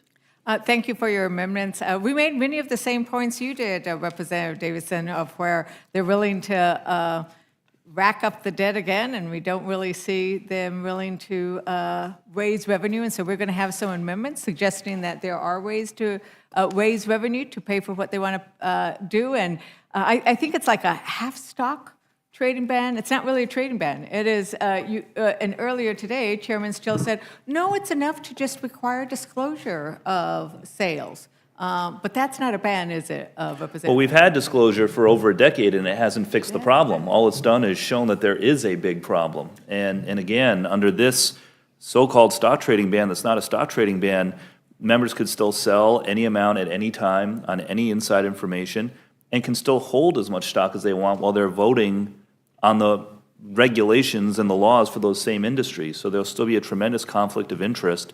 And of course, it does nothing to address the trader-in-chief right now, who is the president, who's traded more than every member of Congress combined this year. Outrageous and corruption action, and thank you for your amendments. And with that, Madam Chair, thank you all for your coming forward and explaining your amendment, and I yield back. Thank you. Ms. Fedorchak, did you have some other comment you wish to make? No, I just wanted to emphasize that the amendment I'm seeking is very narrow, and it recognizes that North Dakota already meets and exceeds the standards that we're trying to create for the rest of the country, of which I strongly support. Thank you.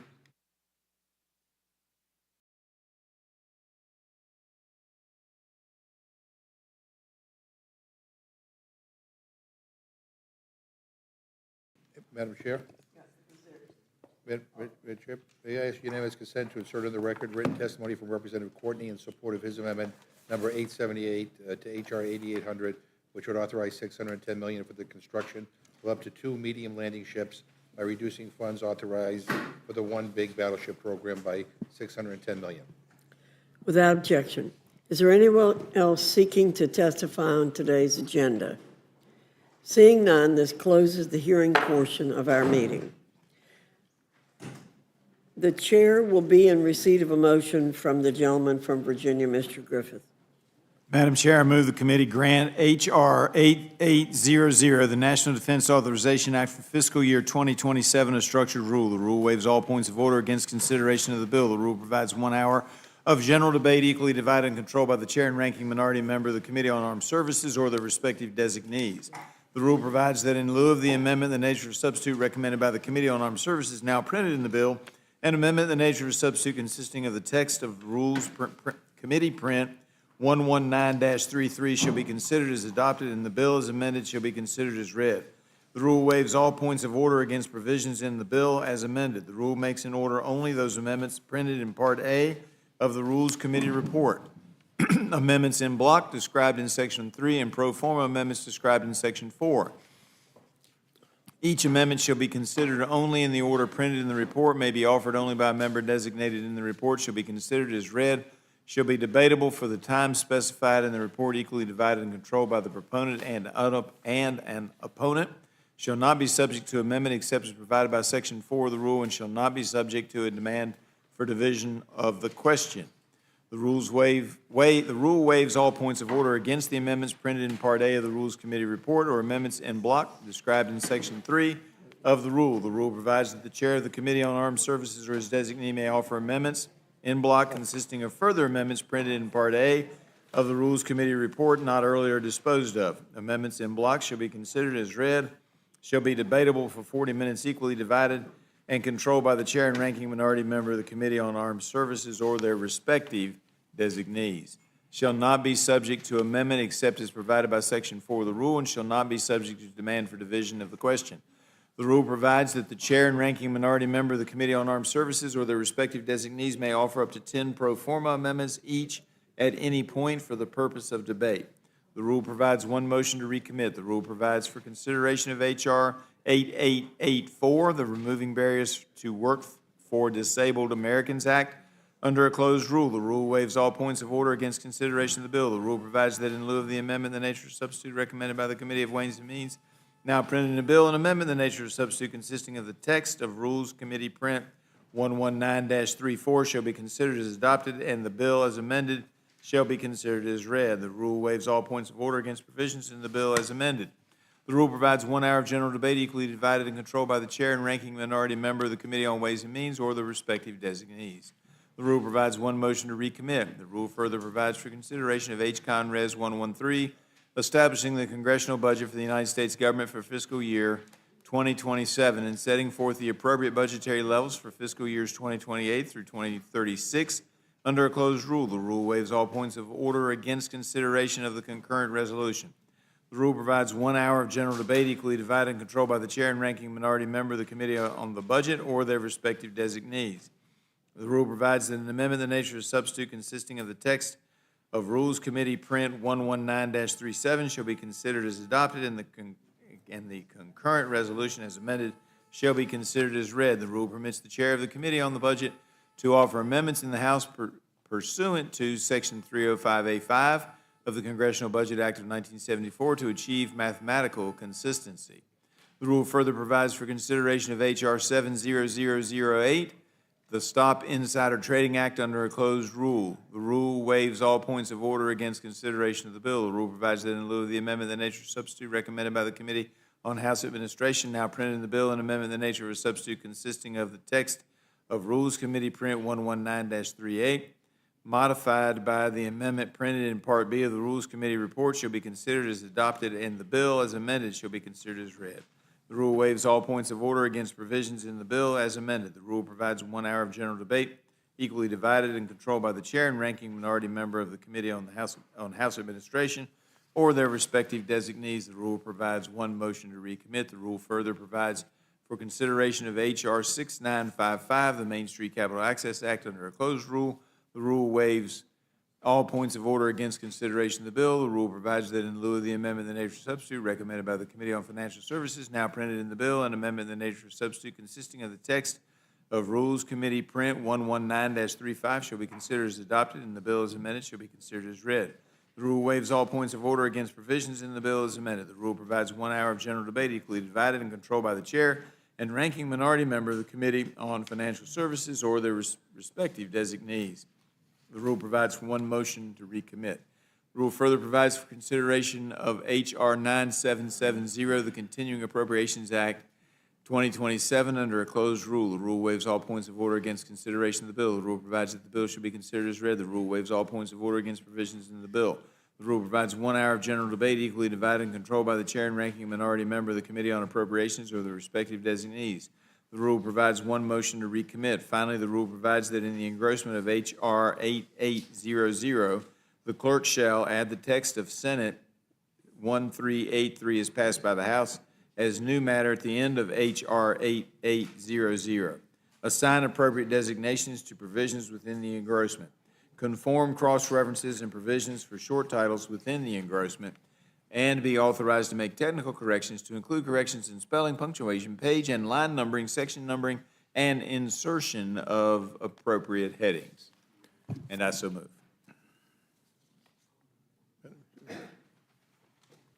Thank you very much, Mr. Griffith. Is there, Amendments, yeah. yeah, sorry. Is there any discussion on the motion from the gentleman from Yeah, Virginia? Madam Chair, we have several amendments. We're going to try to be quick, but 6 bills and 1 rule is an awful lot. But I have an amendment to the rule. I move the committee make an order amendment number 19 to H-Con Res 113 offered by myself, which would add budget reconciliation instructions requiring the House Committee on Armed Services to submit changes in laws within its jurisdiction that increase direct spending by no less than $13 billion out of the $60 billion that Republicans allocated for the Department of Defense for the purpose of adding the Major Richard Starr Act to the reconciliation bill. Republicans gave DOD $150 billion last July. They haven't used half of it. Now they want to send another $60 billion for the war, again, without paying for it. But when it comes to helping combat wounded veterans, Republicans insist on cutting benefits to other disabled veterans and raising VA home loan fees. That's BS, and that's why your bill was pulled from the House floor last week. I urge a yes vote on my motion, and I yield back, and I'm going to ask for a recorded vote. You've heard the motion from Mr. McGovern. Is there any further discussion? Hearing none, the question is on the amendment. All those in favor signify by saying aye. Aye. Those opposed say no. No. In the opinion of the chair, the noes Ask have for a it. recorded vote. The clerk will call the roll. Mrs. Fishbach. Mrs. Fishbach, no. Mr. Norman. Mr. Norman, no. Mr. Roy. Mrs. Houchin. Mr. Langworthy. Mr. Langworthy, no. Mr. Scott. Mr. Scott, no. Mr. Griffith. Mr. Griffith, no. Mr. Jack. Mr. Jack, no. Mr. McGovern. Aye. Mr. McGovern, aye. Ms. Scanlon. Ms. Scanlon, aye. Mr. Neguse. Mr. Neguse, aye. Ms. Ledger Fernandez. Ms. Ledger Fernandez, aye. Madam Chair. No. Madam Chair, no. Clerk will report the total. 4 yeas, 7 nays. The noes have it. The amendment's not agreed to. Further Madam Chair, discussion. I have an amendment to the rule. I move the committee make an order amendment number 17 to H-Con Res 113 offered by myself, which would add budget reconciliation instructions requiring the House Committee on Transportation and Infrastructure to submit changes in laws within its jurisdiction that provide $60 billion for natural disaster recovery efforts. Communities across the country have been devastated by natural disasters. This budget resolution includes no money to help them recover, rebuild. If we're going to spend $60 billion more for Trump's war, we should spend the same amount helping people across the U.S. who have lost their loved ones, friends, and homes, farms, and businesses due to natural disasters. I urge a yes vote on my motion, and I yield back. Is there further discussion on the amendment from Mr. McGovern? Hearing none, the question's on the amendment. All those in favor signify by saying aye. Aye. Those opposed say no. No. Opinion of the chair, I ask the for a noes roll have call. it. The clerk will call the roll. Mrs. Fishbach. Mrs. Fishbach, no. Mr. Norman. Mr. Norman, no. Mr. Roy. Mrs. Houchin. Mr. Langworthy. Mr. Langworthy, no. Mr. Scott. Mr. Scott, no. Mr. Griffith. Mr. Griffith, no. Mr. Jack. Mr. Jack, no. Mr. McGovern. Aye. Mr. McGovern, aye. Ms. Scanlon. Ms. Scanlon, aye. Mr. Neguse. Mr. Neguse, aye. Ms. Ledger Fernandez. Ms. Ledger Fernandez, aye. Madam Chair. No. Madam Chair, no. Clerk will report the total. 4 yeas, 7 nays. The noes have it. The amendment's not agreed to. Madam Chair, I have an amendment to the rule. I move the committee make an order amendment number 20 to H-Con Res 113 offered by myself, which would create a point of order requiring that any reconciliation bill resulting from the Republicans' fiscal year 2027 budget resolution must be fully offset or paid for and must not increase the deficit. And I would urge a yes vote on this. Is there further discussion on the amendment? Hearing none, the question's on the amendment. All those in favor signify by saying aye. Aye. Those opposed say no. No. In the opinion of the chair, the I noes ask for a have roll it. call, Madam Chair. The clerk will call the roll. Mrs. Fishbach. Mrs. Fishbach, no. Mr. Norman. Mr. Norman, no. Mr. Roy. Mrs. Houchin. Mr. Langworthy. Mr. Langworthy, no. Mr. Scott. Mr. Scott, no. Mr. Griffith. Mr. Griffith, no. Mr. Jack. Mr. Jack, no. Mr. McGovern. Aye. Mr. McGovern, aye. Ms. Scanlon. Ms. Scanlon, aye. Mr. Neguse. Mr. Neguse, aye. Ms. Ledger Fernandez. Ms. Ledger Fernandez, aye. Madam Chair. No. Madam Chair, no. Clerk will report the total. 4 yeas, 7 nays. The noes have it. The amendment's not agreed to. Madam Chair, I have an amendment to the rule. I move the committee make an order amendment number 1 to H-Con Res 113 offered by Representative Omar, which would reverse the cuts to SNAP that were imposed by Republicans in their Big Ugly Bill. Because of the Big Ugly Bill Republicans enacted last year, over 4 million Americans have lost their food benefits, including 1 million kids, all to give massive tax breaks to Jeff Bezos and other billionaires. And the bill and the cuts haven't even been fully implemented yet. So I'd urge a yes vote on this to reverse these terrible cuts. Any further discussion on the amendment from Mr. McGovern?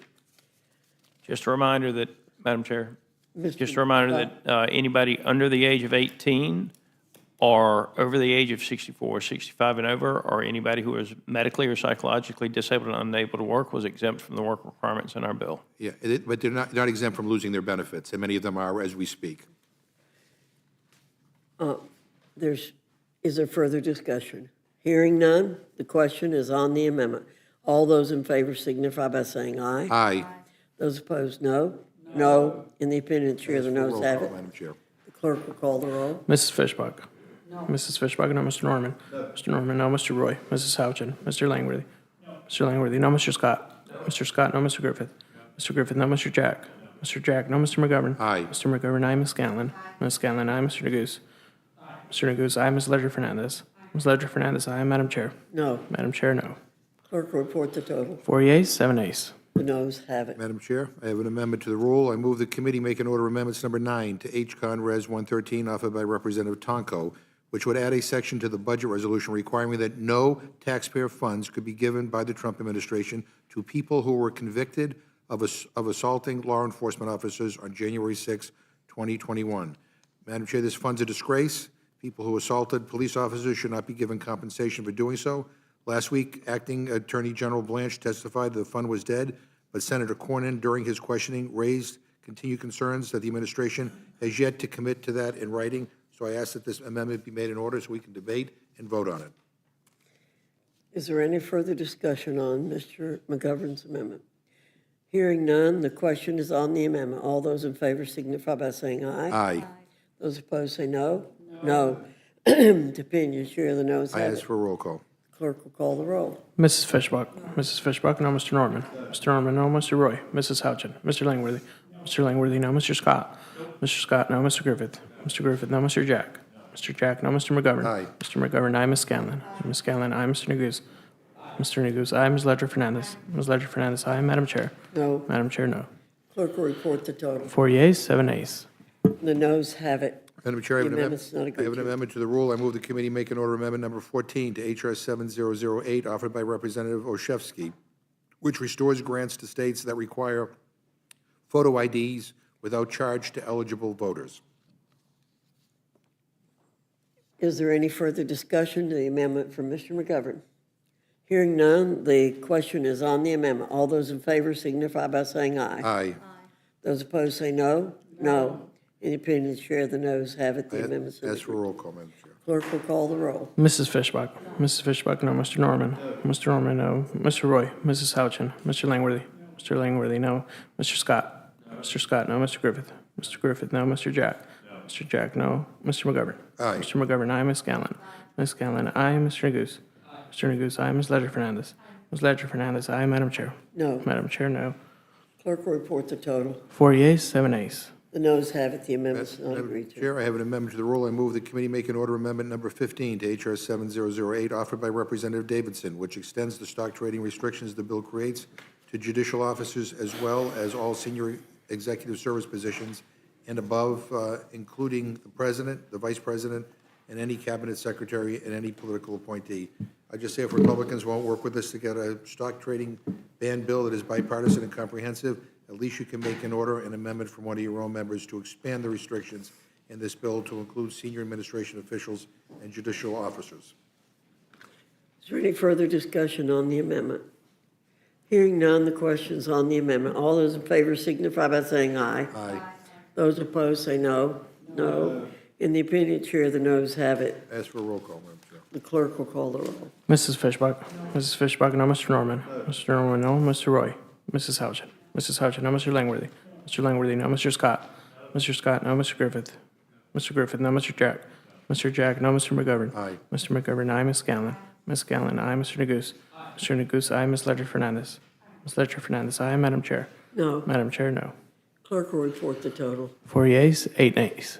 The noes have it. The amendment's not agreed Madam to. Chair, I have an amendment to the rule. I move the committee make an order, an amendment number 232 to H.R. 8800 offered by Representative Barrett, which repeals the 1957 AUMF. You've heard, is any further discussion on the amendment? Hearing none, the question is on the amendment. All those in favor signify by saying aye. Aye. Those opposed say no. No. In the opinion of the chair, the noes have it. As for roll call. Clerk will call the roll. Mrs. Fishbach. Mrs. Fishbach, no. Mr. Norman. Mr. Norman, no. Mr. Roy. Mrs. Houchin. Mrs. Houchin, no. Mr. Langworthy. Mr. Langworthy, no. Mr. Scott. Mr. Scott, no. Mr. Griffith. Mr. Griffith, no. Mr. Jack. Mr. Jack, no. Mr. McGovern. Aye. Mr. McGovern, aye. Ms. Scanlon. Ms. Scanlon, aye. Mr. Neguse. Mr. Neguse, aye. Ms. Ledger Fernandez. Ms. Ledger Fernandez, aye. Madam Chair. No. Madam Chair, no. Clerk will report the total. 4 yeas, 8 nays. The noes have it. The amendment's not agreed to. Ms. Scanlon. Madam Chair, I have an amendment to the rule. I move the committee make in order Amendment 10 to HCON Res 113 offered by myself, which would add budget reconciliation instructions requiring the House Committee on Education and Workforce to submit changes in laws within its jurisdiction to provide $10 billion to lower Americans' child care costs by increasing funding for child care and development block grants. Americans are struggling with the cost of living. This Republican budget resolution would add nearly $100 billion in new spending, but without a dollar devoted to addressing the cost of living crisis. My amendment would help more families afford child care, allow parents to stay in the workforce, and strengthen our economy by making it easier for Americans to raise a family. I yield back. Is there any further discussion on the amendment? Hearing none, the question's on the amendment. All those in favor signify by saying aye. Aye. Those opposed say no. No. I'd ask for In a the roll opinion call chair, vote. the noes have it. The amendment's not agreed I'd to. ask for a roll call. The clerk will call the roll. Mrs. Fishbach. Mrs. Fishbach, no. Mr. Norman. Mr. Norman, no. Mr. Roy. Mrs. Houchin. Mrs. Houchin, no. Mr. Langworthy. Mr. Langworthy, no. Mr. Scott. Mr. Scott, no. Mr. Griffith. Mr. Griffith, no. Mr. Jack. Mr. Jack, no. Mr. McGovern. Mr. McGovern, aye. Ms. Scanlon. Aye. Ms. Scanlon, aye. Mr. Neguse. Mr. Neguse, aye. Ms. Ledger Fernandez. Ms. Ledger Fernandez, aye. Madam Chair. No. Madam Chair, no. Clerk will report the total. 4 yeas, 8 nays.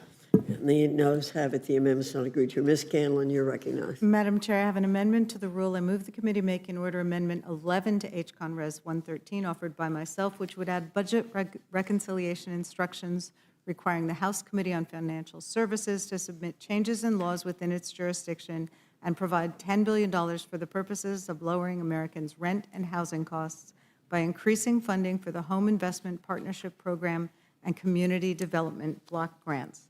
I'm disappointed that our Republican colleagues voted against lowering costs of child care for American families, but since you rejected that opportunity, let's try another approach and address the housing costs that are stretching family budgets to the breaking point.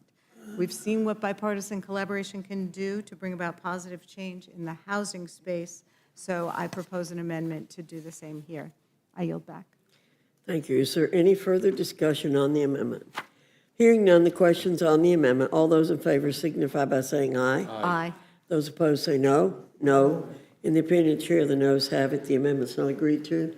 Ms. Scanlon requests a roll call. The clerk will call the roll. Mrs. Fishbach. Mrs. Fishbach, no. Mr. Norman. Mr. Norman, no. Mr. Roy. Mrs. Houchin. Mrs. Houchin, no. Mr. Langworthy. Mr. Langworthy, no. Mr. Scott. Mr. Scott, no. Mr. Griffith. Mr. Griffith, no. Mr. Jack. Mr. Jack, no. Mr. McGovern. Mr. McGovern, aye. Ms. Scanlon. Aye. Ms. Scanlon, aye. Mr. Neguse.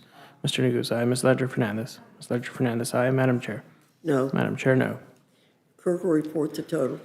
4 yeas, 8 nays. The noes have it. The amendment's not agreed to. Ms. Scanlon, you're recognized. I have an amendment to the rule. I move the committee make in order Amendment Number 12 to HCON Res 113, offered by myself, which would add budget reconciliation instructions requiring the House Committee on Energy and Commerce to submit changes to provide $10 billion for purposes of lowering Americans' energy bills by increasing funding for the Low Income Energy Assistance Program, or LIHEAP. LIHEAP is incredibly important in my community, and I know the communities of many of the members here. Our Republican colleagues rejected an opportunity to lower costs for childcare, then they rejected the opportunity to help families afford housing. So let's try to keep the lights on for Americans by providing additional LIHEAP funding. It's a lifeline for families, and I would urge a yes vote on my amendment. I yield back. Any further discussion on the amendment? Hearing none, the question is on the amendment. All those in favor signify by saying aye. Aye. Those opposed say no. No. Independent Chair, the I'd noes request have it. a roll call. Ms. Scanlon requests a roll call. The clerk will call the roll. Mrs. Fishbach. Mrs. Fishbach, no. Mr. Norman. Mr. Norman, no. Mr. Roy. Mrs. Houchin. Mrs. Houchin, no. Mr. Langworthy. Mr. Langworthy, no. Mr. Scott. Mr. Scott, no. Mr. Griffith. Mr. Griffith, no. Mr. Jack. Mr. Jack, no. Mr. McGovern. Mr. McGovern, and I, Ms. Scanlon. Aye. Ms. Scanlon, I, Mr. Neguse. Mr. Neguse, I, Ms. Ledger Fernandez. Ms. Ledger Fernandez, I, Madam Chair. No. Madam Chair, no. Clerk will report the total. 4 yeas, 8 nays. The noes have it. The amendment's not agreed to. Ms. Scanlon, you recognize. I have an amendment to the rule. I move the committee make in order Amendment 2 to H.R. 7008, offered by Representative Morelli. The amendment would strike the text and replace it with the text of H.R. 6731, the Restore Trust in Government Act, which bans congressional participation in prediction markets and provides that eligible voters are able to cast a ballot using any number of acceptable forms of identification.